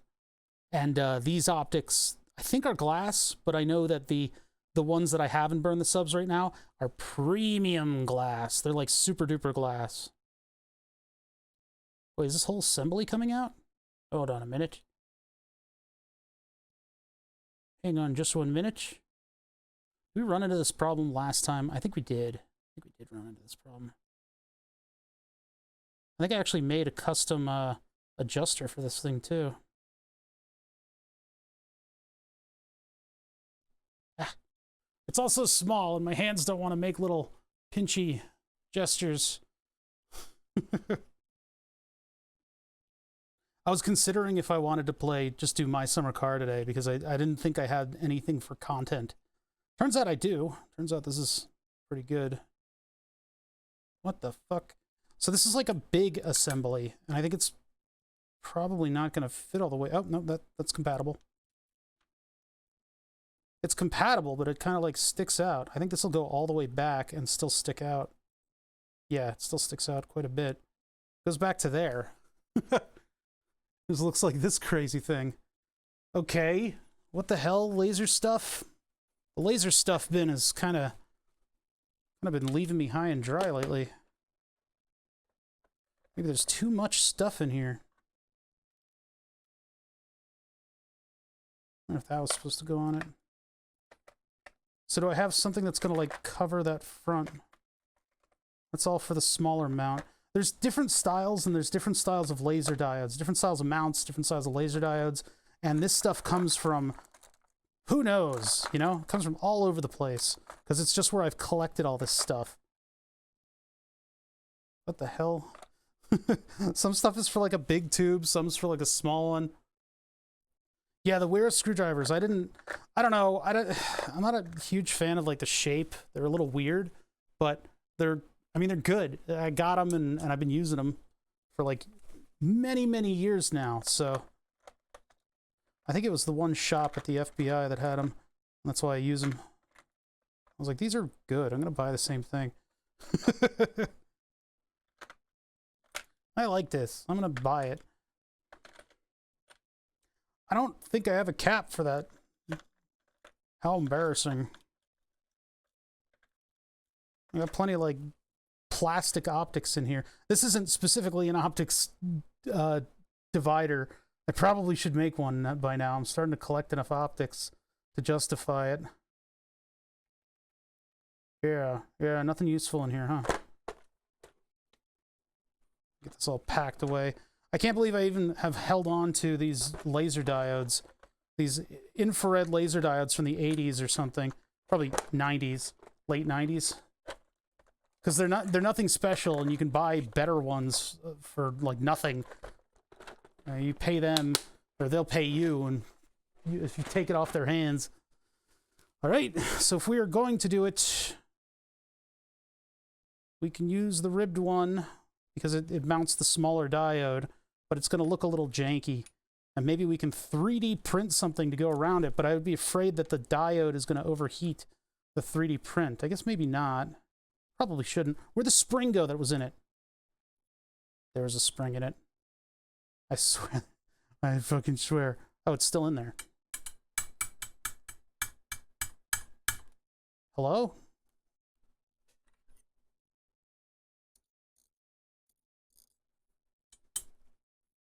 Springo.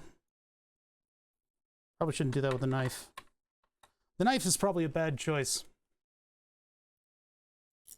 There's the spring. That's just to hold it against the threads so that it doesn't have backlash or vibration issues.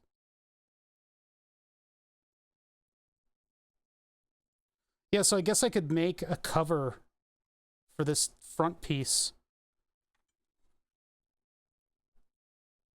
I already have a cover for the other one. Didn't quite fit. I needed to gap it a little bit further. Right now we're printing out a mount for this one, which has an XY adjustment on it, but it's not as accurate.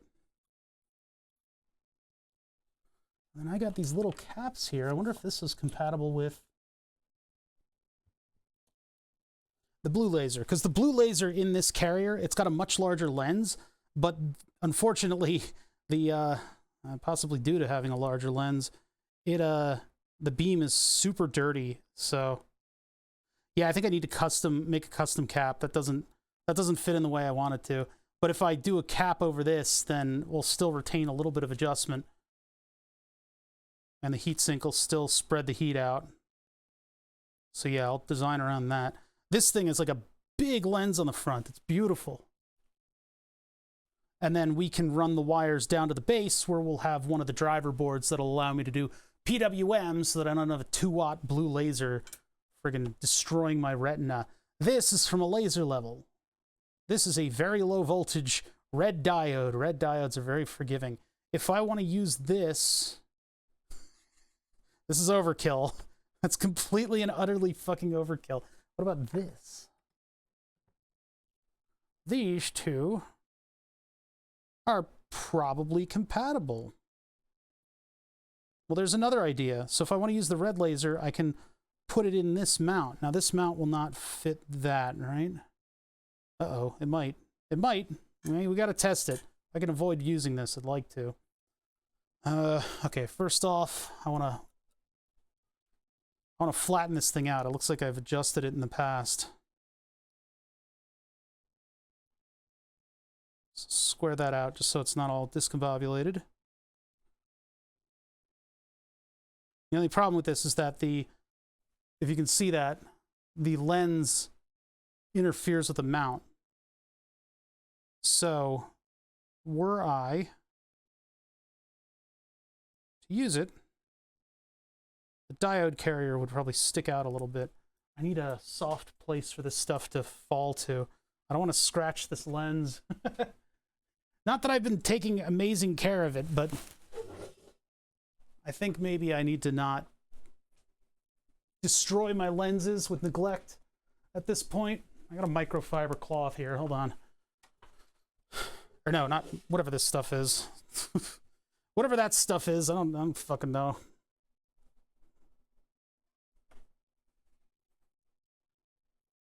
Yeah, because that right there would get you fired. You did what? You dumped it onto a cloth face down? What is wrong with you? You ever worked with optics before? You're never gonna work with them again. Okay, this, I don't know. Let's see. Let's just see. Well, actually, this can break down even more. We don't need the entire barrel on the back of this thing. Oh, it has a driver on it. What the hell? What is this laser? They could replace it with a blue if we need to.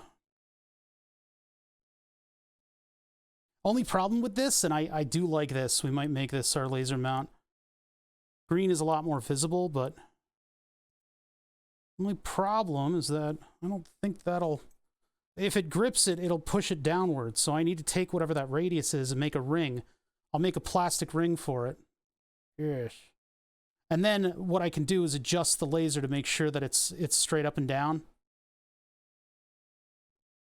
That it goes straight out. Yeah, I think this is a good one. This might work out. So what's the difference between these two? We'll make a ring for that.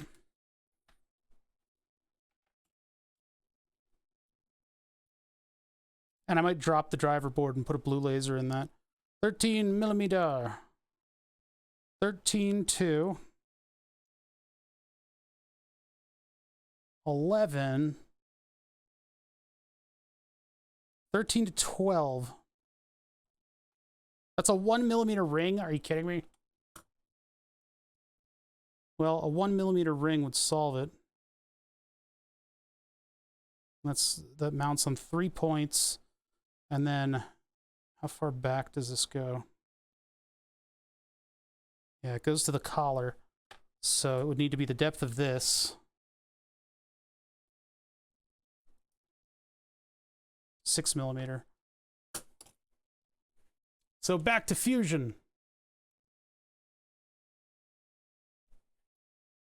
I'm gonna make it in this inside of this drawing, because this is all the laser mount stuff. The giant Batman mount is a little bit much. So 12. We can't see what's going on. So boop boop. 13. Yeah, I'm using metric. Look. What's wrong with that?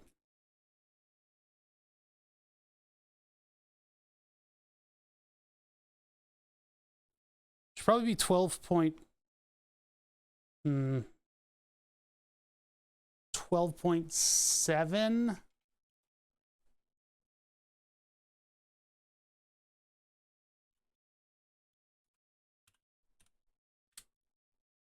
Are you American? What? What are you trying to? What are you doing? What are you doing? What are you doing? Why are you doing that?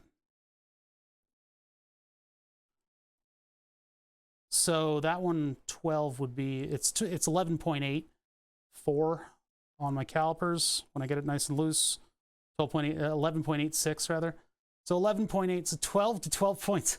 I need a 0.7 of a millimeter mount, like ring on this thing in order to get these two to fit together. And that's 6 millimeters tall. This is gonna be a tough print.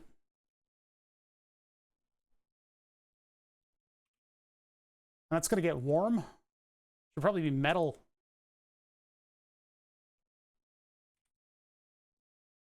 Like that is not going to print that well. I don't know what impressions you're under about how we operate here, but we use both.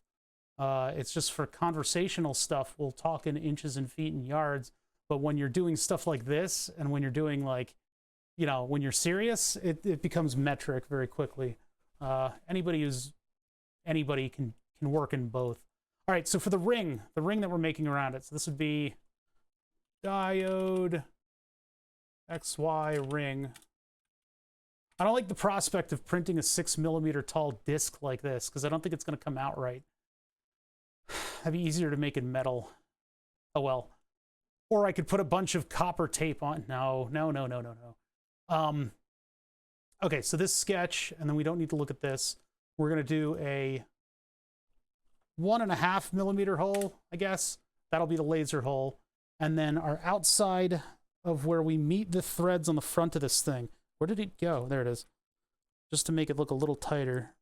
That's 11 millimeters. I'm getting 10.98. That's 11 on the calipers. So I'm going to make it 11.4. Well, they're small threads. 11.2, because maybe I can use it as an adjustment thing. So there's that, and then the outside, we're going to make it 2 millimeter out from... What did I just fucking just knocked my hand into something? 2 millimeter sidewall. Actually, wait, what's the outer radius of this whole thing? Oh my god, it's huge. 14.6. What does that make the sidewall? I just measure the sidewall. Fuck it. Fuck it. Doesn't matter. Fuck that. Fuck it. It's 1.78. So actually that is what it is. Okay, so that'll be compatible. I'm not going to knurl it or anything like that. This is just going to be for the purposes of capping the thing. Which end is up? Oh, there it is. Yeah, this end is up. Extrude this and this, and let's make that 1 millimeter. I need my sketch back. It keeps hiding my sketch. Extrude this from object, top of this thing, and we are taking it to the extreme. We're taking it as far as it goes. So this will go, because while it has a collimating lens on it, we'll have to adjust that. And as we adjust it, the gap will get larger, but that's fine. That's just how we're going to design this part. 7.5 should be fine. 7.5. And so this will also provide us with our beam blocking so that we get a nice clean beam out of this. This thing made an absolutely filthy beam out of the front of it. And we're going to need to have PWM on this thing. Otherwise, we're shit out of luck. I forget if the diodes I got were the small type or not. Well, we'll just deal with whatever the hell I have here. We'll deal with whatever I have and make it work. You got to make it work. I kind of want this to be a very loose fit. What was that inner radius? Yeah, we're going to make it 11.4.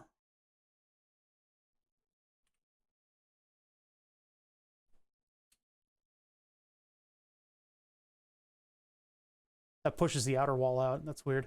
Okay, yeah, appearance, make it black plastic just because. And then this one is the diode XY cover. Cappy.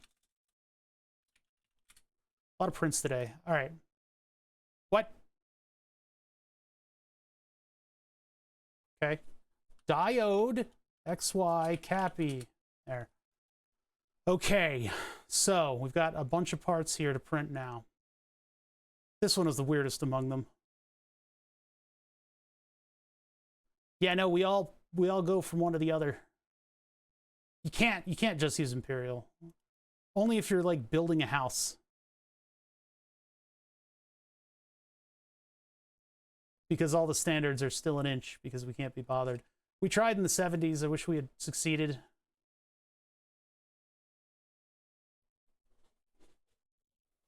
That's looking a little melty. I think I might have to print 2 at a time on this one. It's looking like it's getting a little too warm. That's the problem with PETG and no cooling fan, is because I mean, I think there's something I can do where we can have the hot end just like park for a second and let things kind of climatize depending on what the size of the layer is. I need to look into that because I think that's the way to shore up my printer in terms of printing one tiny little thing, because it'll just get too hot and it's just like a pool of plastic. All right, so unexpectedly I was able to potentially mount the laser to one of my old optics things, which I'm pretty excited for. That's nice to be able to do. How long are the threads on this thing? Sorry, I'm doing stuff without chat being able to see. I shouldn't do that. That one would actually work. The problem with this one, well, I mean, it would also ruin the threads, whatever. This actually is the size. I think it's got Wait, no, that has the same threads as this one. How come this one fits in and the other one doesn't? I'm asking a lot of, like, personal... I'm asking stuff of my hardware. Look, see, this one fits in just fine. But this one, like, hits up against it. It hits up against the grub screw.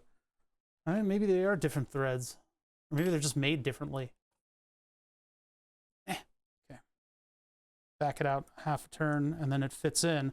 So technically, even though I don't know if the grub screw would, probably would, I might be ruining the threads on this thing. I could use this carrier and have it look like this. That would work too. I like that the other one has fins on it for cooling though. But I mean, this potentially, laser diode leads would have to come out of the back there. This one, unfortunately, it takes a much larger laser diode.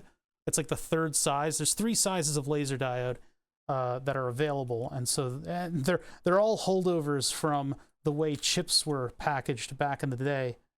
That's bad for the threads. So the third, or the first type was a very large can with a big lens. And so that's the type that this thing carries.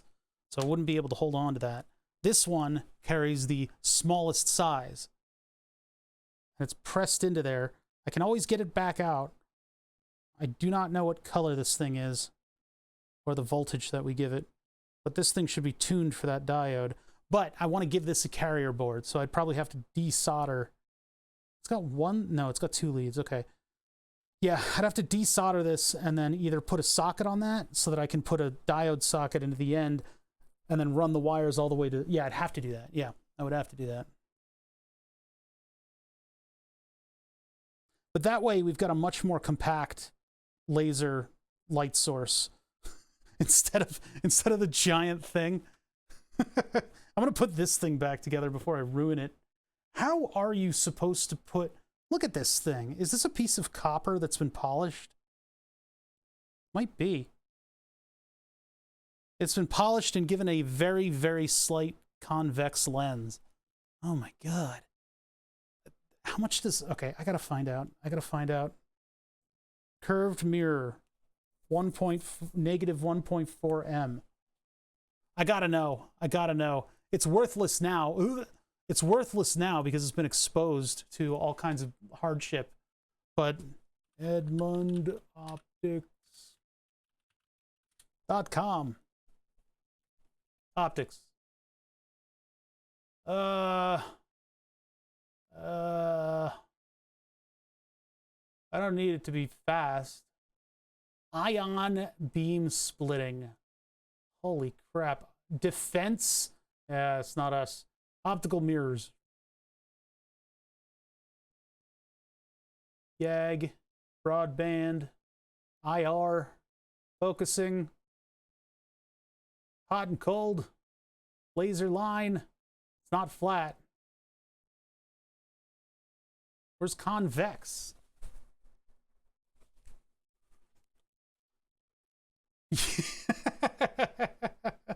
Let her rip.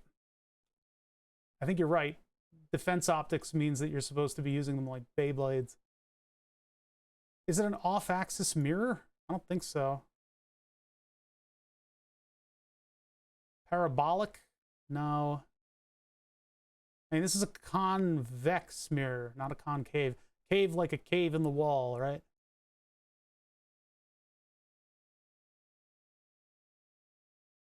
Specialty. Does that mean convex is under specialty? Axicons. High power Bessel beam generation via reflective design. Eliminates chromatic dispersion for ultra fast.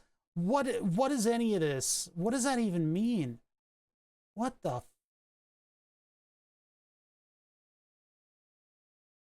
For modest pricing too. What is fast optic? Like stemmed mirrors? No. Convex. Hot mirrors.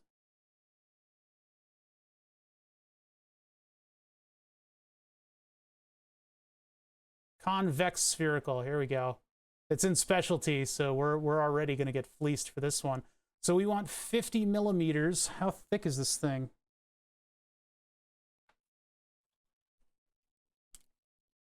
I should not get the calipers close to this thing.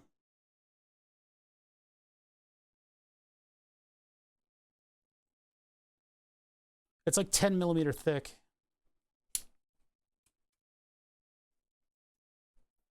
$50 by 10. Wait, what's FL? I don't think FL is what we're looking for, right? Enhanced aluminum. Protected gold. I don't think it's a protected gold mirror, but it does look... it might have to be. Is this fucking gold that I have right here? It looks more like copper. If I'm going to be honest, this is copper. Although the front face might be gold-faced. That does look a little gold. I trust a guy named Beef Supreme. It makes you look hotter. Yeah, because it's a fisheye lens, right? Yeah, enhanced aluminum sounds like transparent aluminum. So protected gold, 700 to 1,000 nanometer, 10,000 nanometers. So we're in infrared, boys. And we are 50 millimeters. What is the negative figure on the back of this thing? This thing says negative 1.4 M. So would that be that kind? That's a $70 mirror. New. It's worthless. It's completely worthless now. It's completely worthless now. What's up, Gonad? We're doubling the... We're looking up the prices of some of the stuff that I got from the eBay auction, because everything we've seen so far is shocking. What is the figure here? This is in millimeters.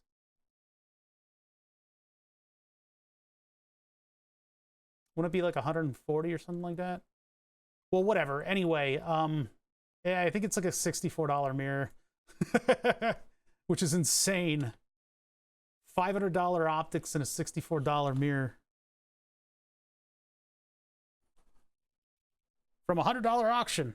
But again, the mirrors themselves are useless. Because they've been, I mean, even just from the eBay seller, they're all spotted and stuff. This is without me cleaning it, so you can, well, you guys can't. Maybe in better light, you can see there's a lot of stuff on the gold plate. I'm just gonna put this back. You should not drop this into position, right? You don't just drop the optics into position, but you're not supposed to touch it at all either, because even this could leave marks. How are you supposed to? How do you even do this? Do you need like a suction cup? Maybe that's how you do it. You suction cup the back and then you lower it ever so daintily into position. I'm just going to put a finger on the cloth and lower it that way. I figure I'll ruin the optics, but they're already ruined. You just buy it. You just buy it from them. Let them deal with it. Wait, how did that happen? Is that a scratch through the anodization? No way. No way. How did I do that? I must have thrown something onto the bench. Wow. I'm impressed. All right. Plastic ring. This thing.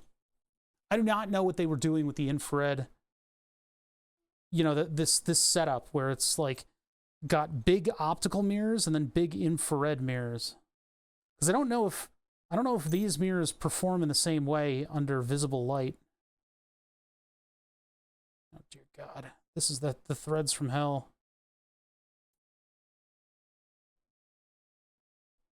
Oh, whoops. Righty-tighty, lefty-loosey. User error. All right, well, the bat signal is... Oh, geez. That's not working out. Lens tool. It's all the way over here.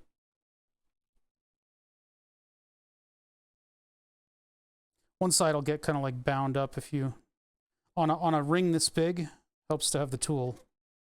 Because then you're moving it evenly. Yeah, see, this is screwing in now properly, but it when I was moving only one side, it was getting bound up. I wonder if that's what influenced Sagnac or whatever, however you pronounce that guy's name, to make a ring out of the laser. because one speed moved differently than the other. Could it have been influenced by such things? Yeah, so we learned this is a convex mirror, which puts it into a specialty category, and it gives everything that you view through it a fisheye effect. Very, very slight fisheye effect. And this is designed to specifically work with the 700 to 10,000 nanometer range of waves, which means it's really good for long wave infrared and other infrared to bounce off of. Why you would need such a thing is beyond my reckoning. I do not know. I don't know. I don't know. I don't know. Whatever experiments or optics that they were doing or end of life is well beyond my understanding of physics. Our goal is still ring laser gyroscopes. So let's see if we can get this laser mount going. Oh yeah, we got to wait a little bit for this thing, the part that's in the lower left-hand corner to cool, because it's still doing its thing. We're going to see if we can get some of these mounts together so that we can actually work with them tomorrow when I have my sliding bases. I bought some of these things, and since Thor Labs is mildly reasonably priced, they were only $45 for 5 of them. So $5 for a plate of aluminum that has like 3 jobs done on it. CNC, break all the edges, anodize, done. Right? Waiting. We're just gonna wait. We're gonna wait until this gets down to temp, and then we're gonna get our part off of there. And then I'll work on, I guess in the interim, I don't know how much time I'm gonna have, but I would like to print out this stuff because this could potentially give us a better laser mount unfortunately, the powerful blue laser is gonna require a little bit of doing for us to get together.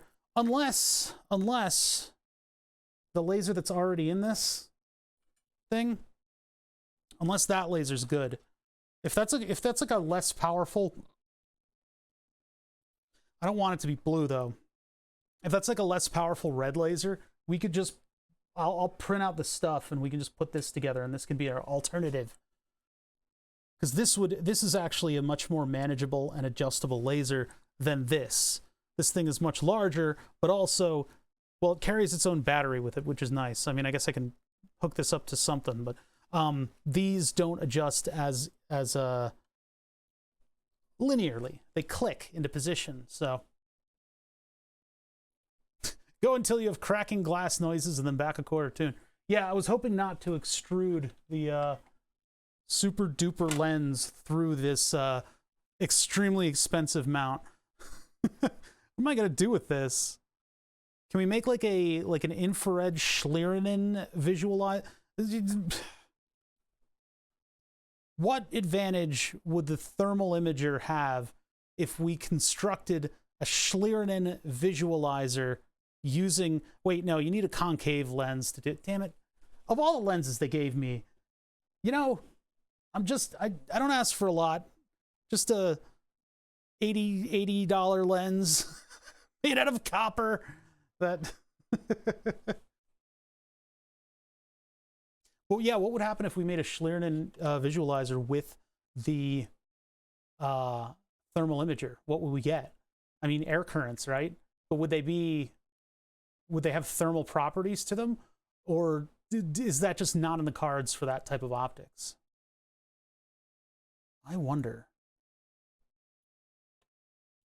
Man, where's my grant? Where's my tenure?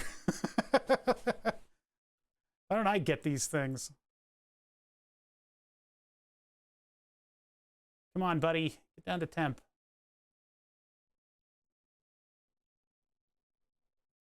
Yeah.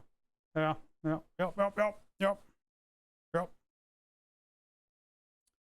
So we're not doing the big extensive design. I've got 2 options here for lasers. We're in pretty good shape. I think we're in pretty good shape. There's not much else that I need to do. It's the pinpoint light source. You make a piece of plastic with a little hole in it, and then like put a hairdryer on the other end, and we'll have a pinpoint heat source. The tip of the soldering iron would be a pinpoint heat source.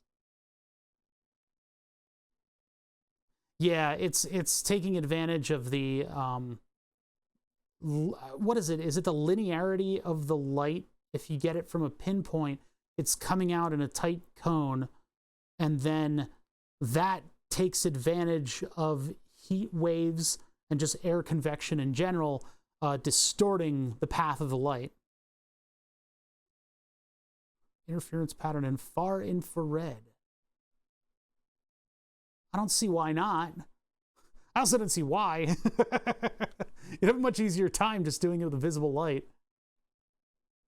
Because, like, they're just waves, right? They're just waves. Whether it be long wave infrared, aka heat, or just regular old visible optics. It's all just light. It'll behave the same way, so why not make it easier on yourself and just use a visible spectrum? That's how I'm thinking about it. Yeah, heat gyroscope. I don't know, maybe if we were smarter, we could... Oh, you'll actually find this principle of the universe instead of that one. I mean, that's like, we take it back to the level of like 1800s scientists where all they did was sit around and just fucking like jack off and look at interference patterns on their weird equipment in their basements, right? That's all they did. They would just be like, what if I put this light into this light, into this light, into this light? Oh, look, it's a wavy line. And then they derived equations from it. What if we did that, but with spectrums of light that they couldn't reach? Well, then we'd probably redo science that was probably done in the 60s. It's probably all been done before, chat. These scientists, they got big budgets. We're hobbyists. We've got little tiny budgets. But it's not the size of your budget. It's the motion of the ocean. It's what you do with your budget, you know? Please, cool off faster. Please cool off faster. Please. It's not the budget, it's the time.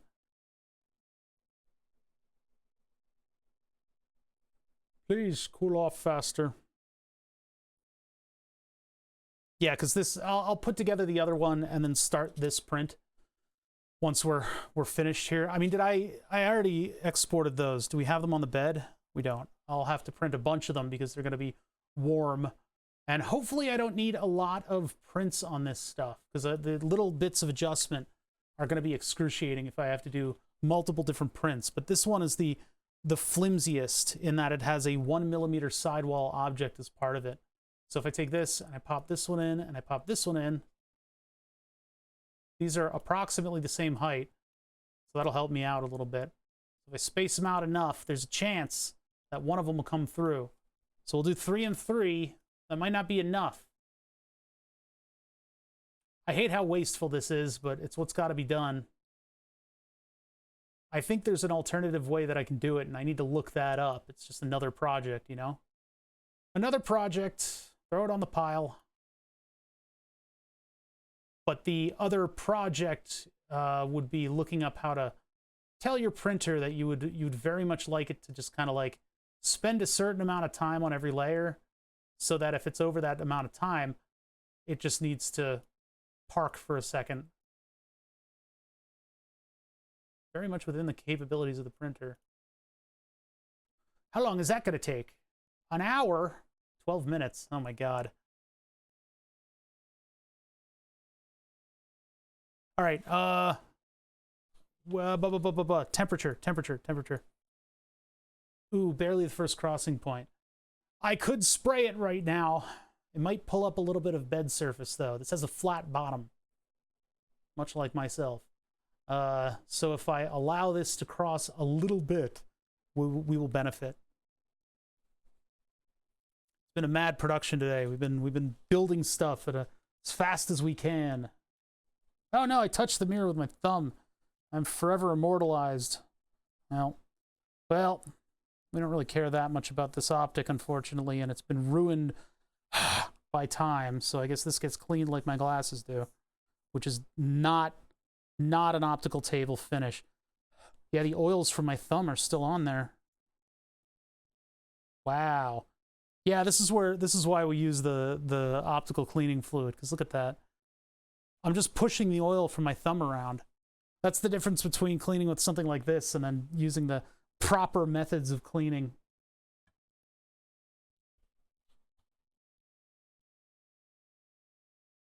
All right, let's give this a shot.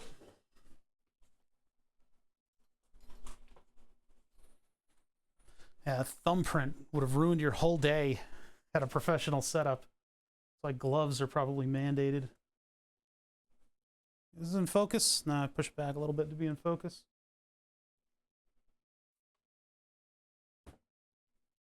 I don't hear no crackling.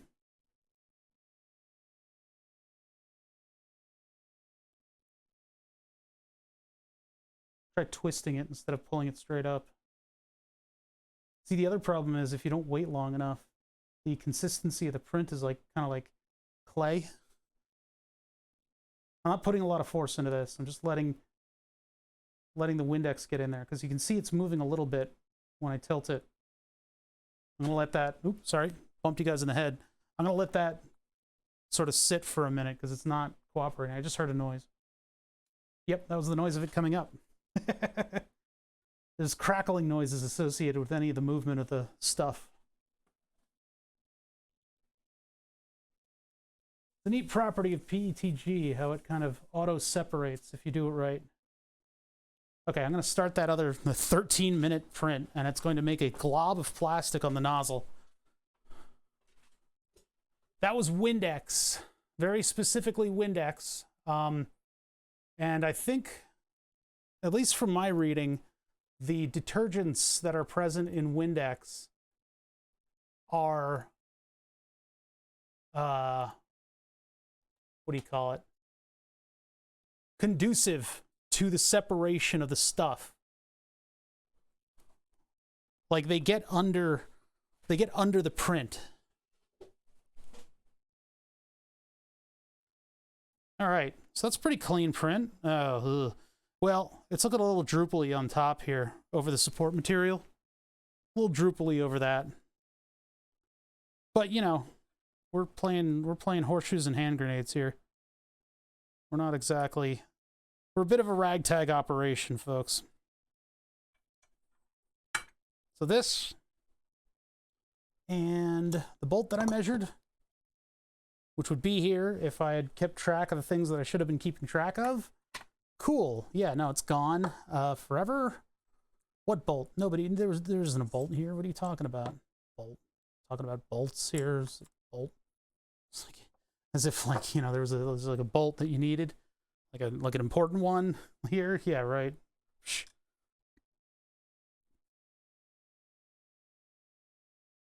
Am I insane? Where did it go? I'm losing my mind. I mean, I could have made it just use a grub screw, but I figured this would be a little bit... Oh, there it is. It's in the post. Fix it in post.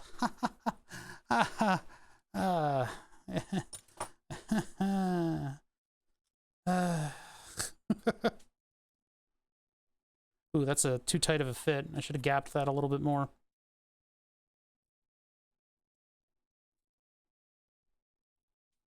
I mean, it does twist in there, so that's okay. That's all good. Ah. Yeah, anybody who's familiar with working with optics, I should put a trigger warning on the beginning of the stream. And sent to the Shadow Realm, Jimbo. You know, that's not my generation of like TV stuff. I don't understand all those references quite as clearly as you kids do. Now there's a bar in these tubes, so if you really need to tighten it down, stick a pretty sturdy thing through, and then bam, there. Now it's super duper tight. All right, looking good. Laser, check. Oh, the knurls really catch that very well, so I'll be able to like hold it pretty nicely. And then zip ties, because we're ghettoed like that. I gave these little troughs to follow, so they should hold in. Now, where do I want the body of the zip tie to be? I don't really know. These are way, way long for their purpose. Look at underneath. Oh, but I didn't. Oh, no, I already fucked it up. Oh, whatever. Wait, this will slide over. There we go. Okay, good. Whew. I messed that up forever.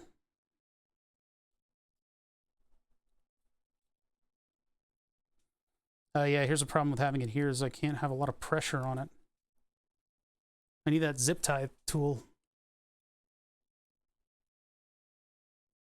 It's okay. I mean, it works. The optical bench, that is. It's old, which these things are made out of metal, so age doesn't really matter.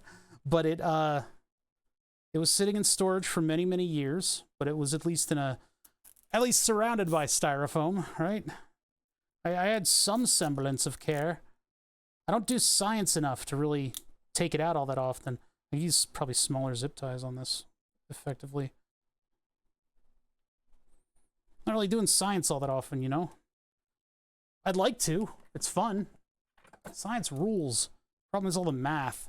And that Twitch is a visual medium. Math plus visual medium is not exactly the best combination.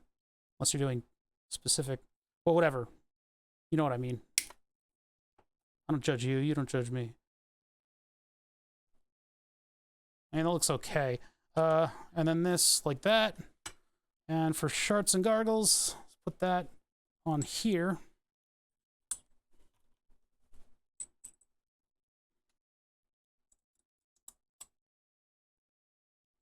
Like, align it.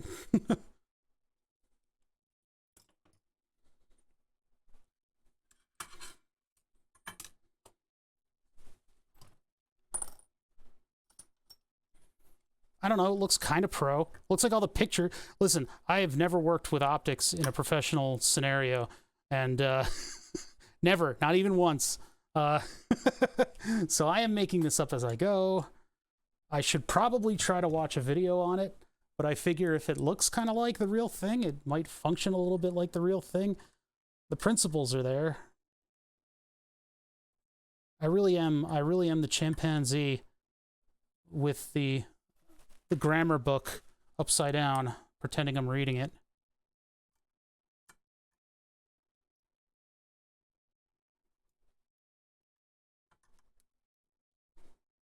We don't even need 2 bolts in that. I'm just doing it for the effect. So now, if I take, let's see here, if I take a post and I put a giant grub screw in the bottom, and I align that post on the optical bench, I actually, the metal is not going to be a great target. I don't have any more of those bolts. Hold on one sec. We can figure this out. What do I use as a target? We can just use this as the target again, but that's not going to be as aligned on the... Let's see, I'm trying to align it with a post. Think. We just use this. Just use this collar. Oh, this doesn't... Is this not compatible, or is the screw stuck? Screw's stuck. Okay, we'll do that. I'm just going to use this surface here to try to align everything. So I'm just going to attach that straight up to the bottom there. And cross this line here. That should be sturdy and straight enough. Why did that slip down? This thing like can't tighten very far on this. Usually what this is supposed to do, this ring right here is for alignment. Maybe I'll end by proving Earth is a sphere. Unlikely, Jimbo. Yeah, right. Yeah, right. Think Earth is a sphere over here in Philadelphia? Yeah, right. Yeah, right. Actually, if I had a, like a dark cap head, that would work too. Why is that so loose? That's so weird. It's supposed to, this is supposed to grip the shaft, no comment, so that you're able to adjust. And actually, I need a different post in there. So that you're able to twist it without it falling. Just grab one of these. These Thor Labs adjusters are great for the posts because they've got a little ball detent on them. And that actually catches the post. So you can loosen them a little bit and adjust the height of your optics and then tighten it back down. Okay, there we go. That gives us a little thing. I'm going to move the microscope because we're not using it right now. So what we created today, what abominations that await us in science. This is too small of a post. I've already fucked up. I've already fucked it all up.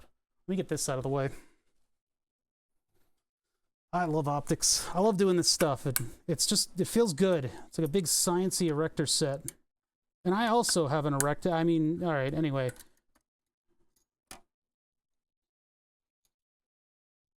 What up, Demi? Why are you not in bed? I like to check in on No Bother's channel because he tells me to go to bed. Do you hate that? Streamers doing something and everybody's like, it's late, go to bed. And it's like, you don't have to be here. Like, you can leave. You can just go. I won't tell the professor. You're free tomorrow. He's finally free. They finally let him go. Demethil on the town. It's a disaster. What was I doing? I was freeing up that post and then I put it somewhere else. Why am I doing? What is wrong with me? Okay. Free up the post. Put the mount back here. I got a post. This is a larger one so that I can meet the height of this thing. I really think I put that in the middle, but whatever. The the grub screw mounting is not my favorite thing about this stuff. I don't like that because the grub screw always travels weird between the two different locations.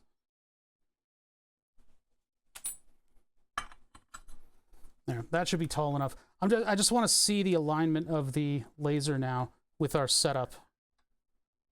But this one's going to be the better one. This diode mount. I'm going to work towards getting this one to work. Okay, move all that stuff out.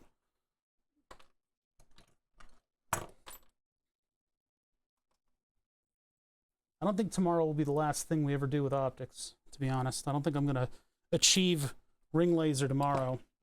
But we have a lot of cool stuff to figure out within that sphere, within that sort of realm of optics, and whether or not we can actually accomplish this. Now, lucky for us, the ring laser gyroscope is one of the most forgiving interference patterns because the distances don't have to be nanometer precise.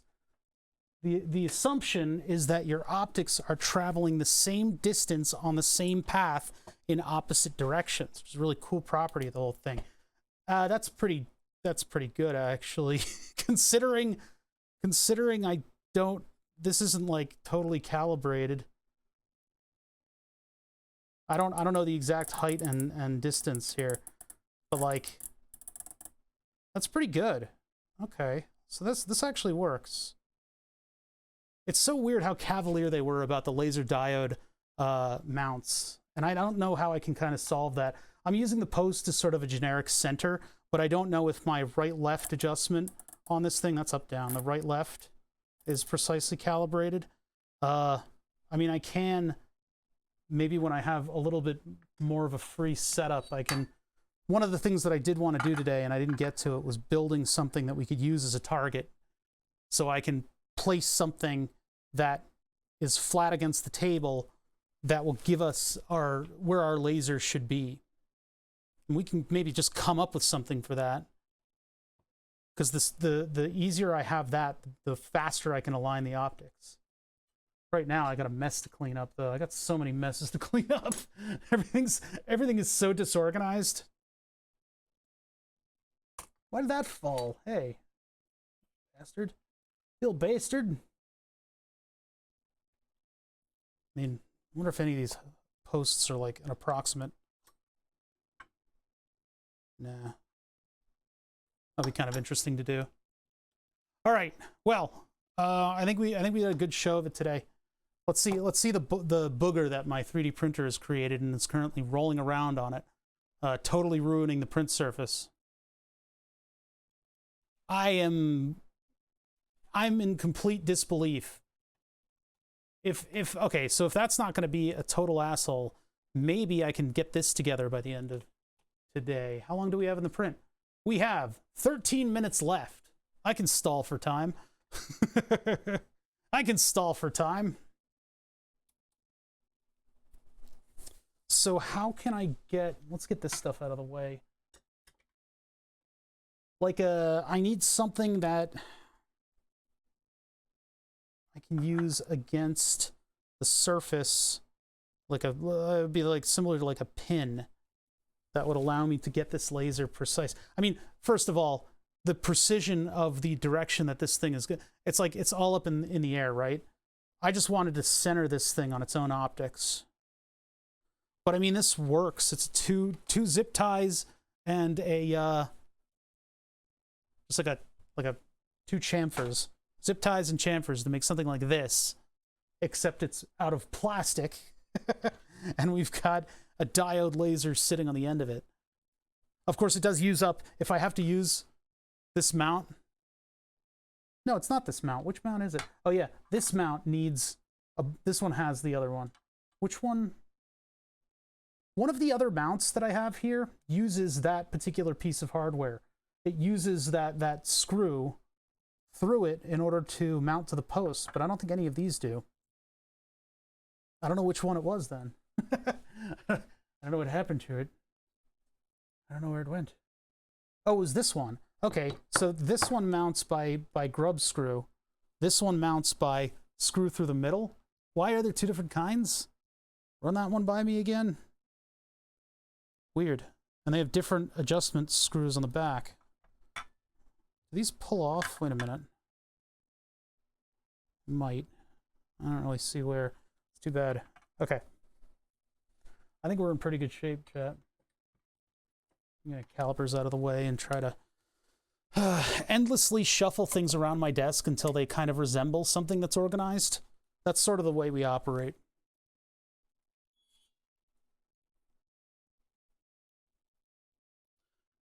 Websites were to learn how to use an Ender 3 more effectively. Picked up an AutoBAD level upgrade, and I have yet to install it. Yeah, the 3D printer section of the Discord is rife with that kind of advice. Absolutely lousy with that kind of advice. And in fact, there are experts in there. Now, keep in mind, these guys are so fucking tone deaf that in spite of your question, they'll go off talking about a completely different topic. That'll sometimes happen. But they'll at least be able to point you to an initial website where they've learned what they're doing. You're gonna be like, hey, I'm having trouble with this bed leveler. I would love to. You shouldn't do that at all. You should use this. And also, I use a Voron. And then they'll talk about Vorons for like 20 minutes because they are completely and utterly tone deaf, right? But they do know what they're talking about when you can get them to actually respond. And I would say I would respond as well, but I've been busy with dog. We have new dog, and so we've been getting more and more familiar with raising a dog, which she's a wonderful puppy, but it has been taking up a lot of my time, and I haven't been on top of things as much as I usually am. So it really annoyed me when that happened that one time. It was like, just like, oh man, I could really use help with my printer. And they're like, I don't like bicycle tires. And it's like, what? Huh? Wait a minute. You guys just totally lost you buried the lead on that one. Okay. I have stuff coming in the mail. That's why I'm kind of like arranging stuff, because I have things coming in the mail where tomorrow we will finish assembling this stuff and we can figure out how to make the triangle type of ring laser gyro. And if we can make it properly and sort of work, I have a giant turntable, Lazy Susan, if you will, that's kind of industrial, and it'll take the weight so that we can make this whole thing twist back and forth. Now, we don't know how far this is twisting back and forth, but what I would like to do is get an idea of how that pattern changes when we twist back and forth. The one thing that I don't have, we don't have any of the detector stuff, right? We don't have any of the detector stuff. So in that vein, I mean, I guess what I would have to do is come up with either a camera that's on the bed or some. I don't think we're going to get to that. I think we're going to be doing optics alignment for most of the time. But yeah, I've got two different lasers that have two different ways to straighten them out. That'll be good. And then, yeah, Yeah. I'm liking it. I think we're in good shape. And especially if I can clean up this giant lens and get a cover on this and then get this to fit snug, we'll be in a good space. So I'll be able to actually get something that I can work with. And this, we just need to straight up give voltage. So we might just put that to like a, I don't know, like a one of the lithium ion battery holders. Dogs I know a lot about. My brother does off-leash hiking in the woods with 10 plus dogs at a time. Oh my God. How do you even manage that? We have a little corgi puppy, and she's a madman. I mean, we've got roads and stuff around here that we need to watch out for. So, but she's crazy. She's crazy. She goes to the end of the leash and then just tries to keep going. She doesn't put a lot of pressure on herself on that, but I feel like we're going to need a harness soon. You fill the water dishes with a tanker truck. Yes, sir. All right, how's our print doing? I still hear it faffing about. Oh, it just finished. No, it didn't. It did not. That one's looking a little rough back there. Whoa, what was all that vibration? Maybe that's where the error is. The thing that keeps slipping. No, I think it's vibrating in order to fill the space. It's just wiggling it a little bit. Shaking the tip, if you will. Oh, yeah, that's the last layer. Okay, so it's pretty much done. Once it does that for all the others. And then shake the tip. Yeah, I guess the last layer is horizontal, huh? What it looks like. All listen really well. Yeah. We need to teach our dog that. I've been using her name a lot and trying to get her to, you know, come when called, and she will when she knows that there is definitely a treat in the deal. But as of right now, if I call her and she comes enthusiastically, she expects a treat that I don't always have, which is fine. She's still learning, but sometimes she just has complete and utter laser focus on something else. She just won't hear you. So these are all things that need to be worked out through reinforcement of commands and stuff.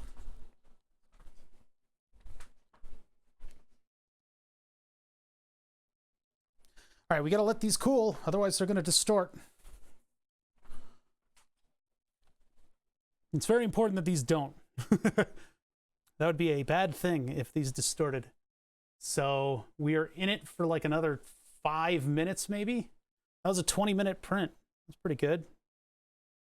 Yeah, see, I mean, like you can buy stuff to do this. You could machine stuff to do this. I could have tried to find like a brass ring that would go on this and then cut the brass ring, and then you got to deburr the brass ring. In the case of the 3D printer, I pretty much just why is it still spewing plastic? Because I haven't fixed that yet. It's just something I got to fix. In the case of 3D printing, all I've done is make a sketch with some dimensions on it, and I have some prior knowledge of how my printer prints things, what the sort of the offsets are. It's usually plus and minus 0.2 when working with screws, but in this case I'm trying to put screws onto optical threads, so it's a little bit more than that. I want it to fit a little bit more loose. And so in knowing all of that stuff and in being able to create the shapes here, I can export them easily into an STL, throw that into my favorite slicer, and then have it print the shape in 20 minutes. This is pretty much what has swung my opinion of 3D printers over into the positive part of the gauge. Because, I mean, before this, it was like, what are 3D printers good for? Oh, you can print all this stuff that's just going to sit on a shelf. And it's like, well, building models is cool. I don't mind that. But I don't know. 3D printers, in my opinion, were an offshoot of 2D printers. We're not even good at two-dimensional printers. They're not good even today. But being able to come up with an idea and take that into execution in less than a day is pretty cool, where I don't have to permanently create anything. You know, the plastic is kind of disposable. I've printed this once and it worked out thanks to the knowledge of what I'm doing. But if you need to, you can iterate through and it's not all that much lost. You're not out an entire block of aluminum, you know? If you don't have a treat, replace it with a very enthusiastic good dog and thorough petting. As long as it is some sort of positive reinforcement, it helps. You're a smart guy. I'm sure you figure it out. I just wanted to stop biting my thumb. Look at this. This is, by the way, the thumb and finger injuries that I've sustained are all just because, first of all, she likes to roughhouse, always play biting. But what'll happen is, because she's got them little stumpy corgi legs, she will like be in the middle of biting me before I can correct her. She'll fall, and then it'll scrape. So these aren't totally her fault. But I've been correcting her about biting people, but she likes to roughhouse with me. So it's tough out there. She's got little puppy teeth. Luckily, the game that's her favorite at the moment is me sitting and holding a plastic bone, and then she'll like drape herself on my lap and just eat the plastic bone. But I have to be holding it.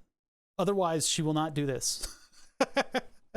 So I enjoy that. It's great. It's calm. She's not biting me. Every chance she gets, she will go for a bite.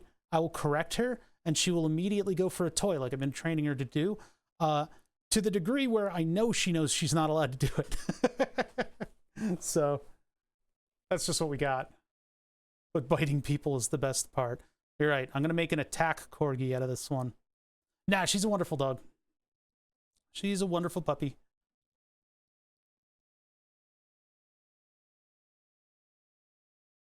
Puppy mouthing, yeah.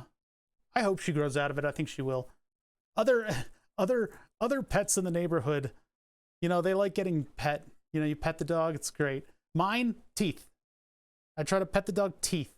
I have a feeling my dog has fur. I would like to one day pet the fur, but I have a feeling I'm going to be petting the teeth for a little while.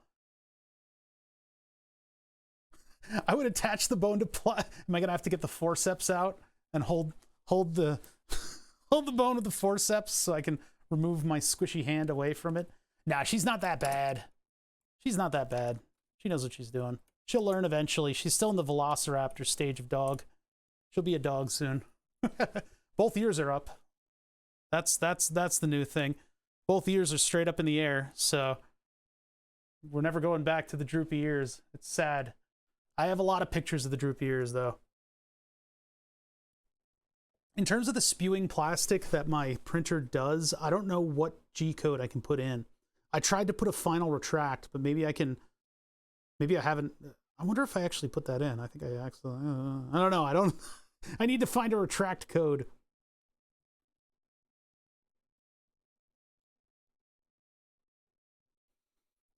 Please cool off. I would like to very much continue.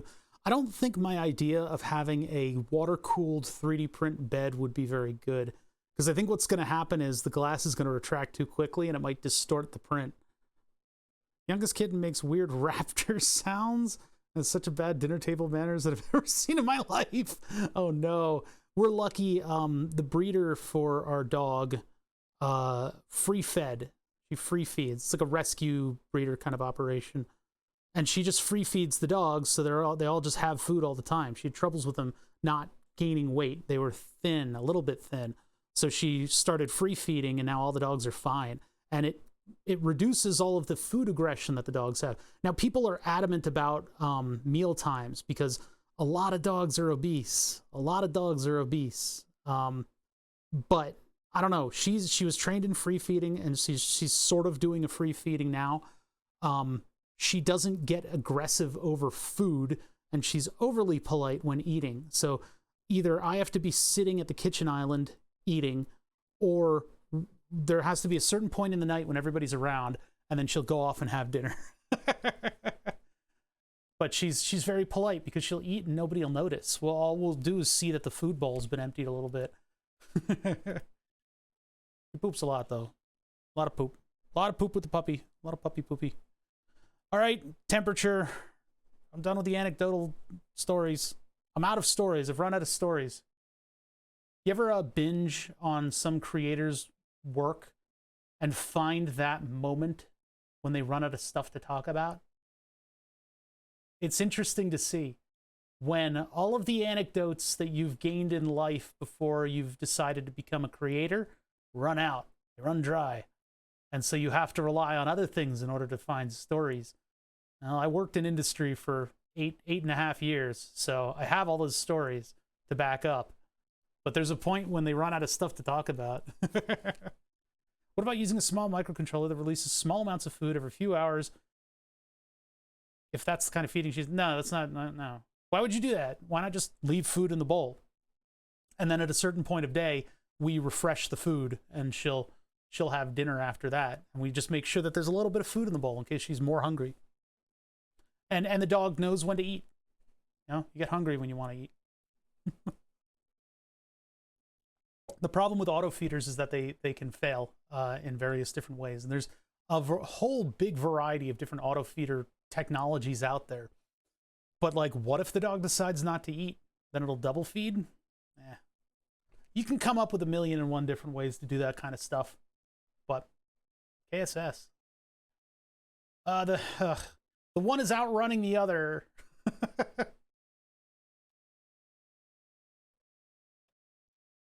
Yeah, I mean, you could probably make all kinds of cool things that could do it. Rube Goldberg machines, of course. A gravity auto feeder. Oh, so the cat eats and it just falls. How does that not, like, does that get moldy? Do you clean that out? I guess you got to clean it out, yeah. I have a Great Dane, had to make a feeder for with an Arduino. Oh, that's cool. If you feel like sharing that, I would love to see it in the stream project section. If not, it's cool. Tells me how many cups are fed out with a weight sensor and back up. Oh, that's wild. That's a Great Dane after all, right? Great Dane's looking for a new high score. We're almost there. We're almost at the point where I'm comfortable spraying it. That's cool, though. I love... So the projects I really enjoy seeing are the things that, like, you don't need to be a hardcore, crazy electrical engineer weirdo like I am, right? You can just somebody with an idea, like, hey, I wonder what happens if I do this. It's like, I don't really know much about programming, but I guess I could... Or usually the pipeline is, I know how to program. I'm not really good with the physical and the electrical stuff. And then they just do it, and it ends up working out pretty well. Great Danes with the zoomies. Just watch out. I have unfortunately taught my corgi possibly what is my favorite game in the world, and I posted a GIF of it, I believe, on the Discord section for pets. When she's far away, and the thing is, like, the noise has changed, but if she's far away, she's like across the room and looking at me, or I say her name, if I go just like that, she doesn't listen to that one anymore. This is the one that she listens to now. If I make that noise, she barrels at me, full speed, full gallop, jumps with her front paws forward, slams into my stomach, rolls off. And unfortunately, that's when she tries to start biting. She's not been biting lately, but she does try to get her face near my face. So it's kind of a... I'm a little dubious about continuing this game, but it is hilarious. Because she just kind of like, oh, and like tumbles off of me afterwards. I love it. But the noise has changed, which is a little perplexing. What's up, Standard Robot? It's a little perplexing that the noise has changed. I don't know how that happened. Because like it was just, but then it, and no treats are involved in this at all. She was not taught this in any way. The reward is that I guess she gets to bite me at the end, or in the future, it's just me, you know, saying good girl. But great. Yeah, because I can't imagine if the dog was any larger than a little tiny corgi puppy. Because right now she's about like M potato size. If she was like larger than that, it's gonna fucking like leave a bruise and knock the wind out of me. It's not gonna be a good game going forward. Okay, I think I can get these back and we can see if they install properly. Let's find out. I'm gonna try the windex just to cool everybody down and hopefully solidify the parts more. In the dead of the summer, I actually had the fan on all the parts as they cooled. I was thinking about getting a wall-mounted fan. I don't like that it's smoking. I was thinking about getting a wall-mounted fan that could get it off of the floor, and then it could also blow air from the window everywhere. They're like $70 for one that'll last a long time. Then I got to figure out lag bolts and like where I'm mounting it. Okay, so there's that. That's the outer cover. See if we can get a good inner cover without ruining these. Oh, that one's already loose. Good, perfect. I'm gonna have to shave the detachment points off of these. My stringing problems are still going on. I gotta do stringing tower tests. It'll send you tumbling, I know. Last time I dislocated my shoulder caused by pack zoomies. Oh my god, I can't imagine more than one dog zooming. I guess that's what a dog park is. Yeah, I gotta figure out when it's safe for the corgi to go up and down stairs. I'm gonna teach her stairs eventually, but right now she's reluctant around stairs, which is a good thing because I hear it's not great for their back muscles when they're puppies.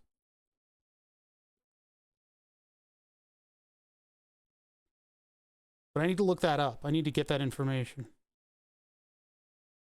Because I would like, ideally, if she could come down here and there would be a bed for her to relax on while I'm streaming, and she can leave at her own will. So I don't have to have like food dish and stuff down here. Now next week I'm going to have her exclusively, so she will be down here whether she likes it or not. And if she hates it, I will have to put her upstairs in the crate. Get in your cage. Get in your cage. Okay, that's a little tight, but it's good. And this is a very flimsy piece to go around this, but it will adapt the two together. Hopefully not melt. Hopefully my laser isn't hot enough. I don't know what laser this is. Hopefully it doesn't melt. Now I can also move a laser into this laser diode holder. Oh, that's a good fit. That is a good fit. I like that. Yes. Good. It's all working out. Now, I'm going to need to open this up again to work on it, but I can just give it a little wang jangle here to kind of tighten it up. Yeah, it's like a press fit right now, which is probably enough. I may not even need the grub screw on this. I'm not going to do the grub screw. I'm going to leave that alone. Because this isn't, it's not going anywhere. And as long as it's butted up against there, I can tighten it up once we've figured out everything else. I don't think I like the look of the front of this thing. I don't think I like this. I probably should have added like a pattern to it or something. Make it look a little cooler. It doesn't look cool right now. It's like a big fucking barrel. It's dumb. I mean, what I could do actually is just leave it the way it is and put a smaller ring in the center that'll do the opening. Clean up the beam and such. Oh, it's completely loose over the front. All right, so I overdid it with that. Overdid it. I mean, I guess that's okay. I could just like wedge it if I need it. And this outer wall is too large. I can make that smaller. It's like 1.5 millimeter. Okay, let me do the corrections right now. Before I forget, you know, you got to keep it fresh in the memory. So that would be this one, the latest one that we worked on, and we're on this sketch. And so this will be 1.5. And then our opening, no, that wasn't the one. It would be the outer ring. Oh, I don't need to view, don't view the solids. That'll confuse you. And this will be 11.2. That'll still fit loose though. If it was exactly 11, I want it to fit loosely though. I just want it to stay on. 11.4 to 11.2. Yeah, I think that's within grippiness. And now this is going to be a little small, but I don't care. Save as mesh. Save. Yes. Iterative design. That's what we're doing. Means we don't need to be smart. We just need to be patient.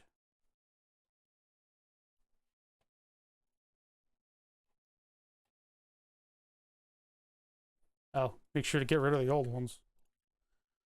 Now, this is going to be printing without anything else to do. And those are already looking a little shiny. So, at instance, I'm going to put... Now, we should just do 4. I don't think I need... I got to throw away a lot of plastic now, you know? 2, 3...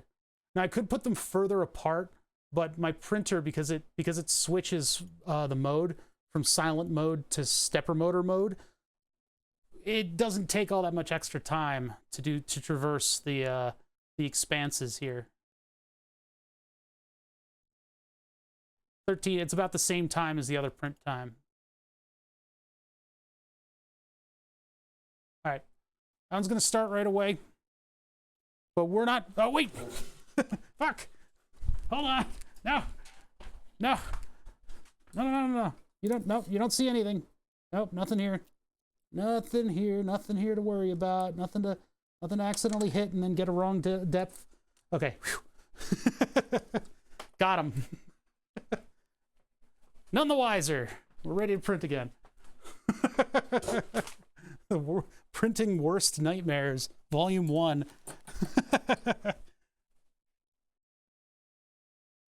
All right, I'm not going to drag out not having enough content to fill anymore. I have parts that are going to get here by the end of the day. The fastest mod. It's not that far away. It's like right over there. See, it's right there.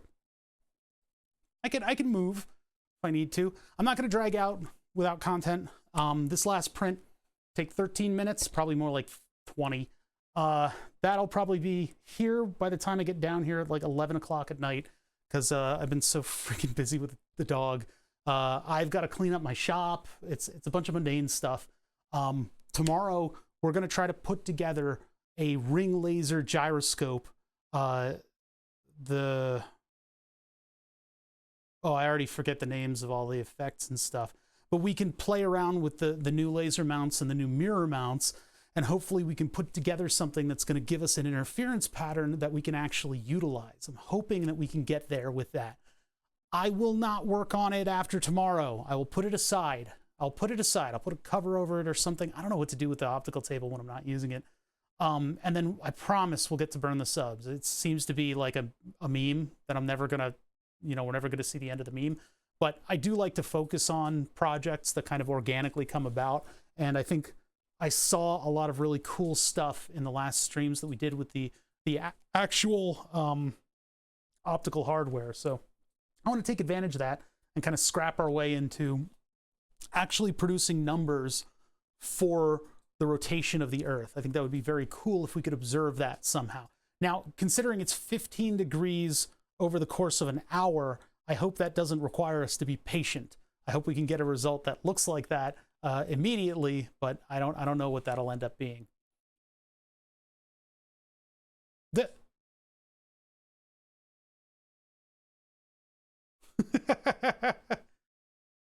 How do you calibrate such a thing? Math, like a lot of math. I think from what I was reading, they self-calibrate.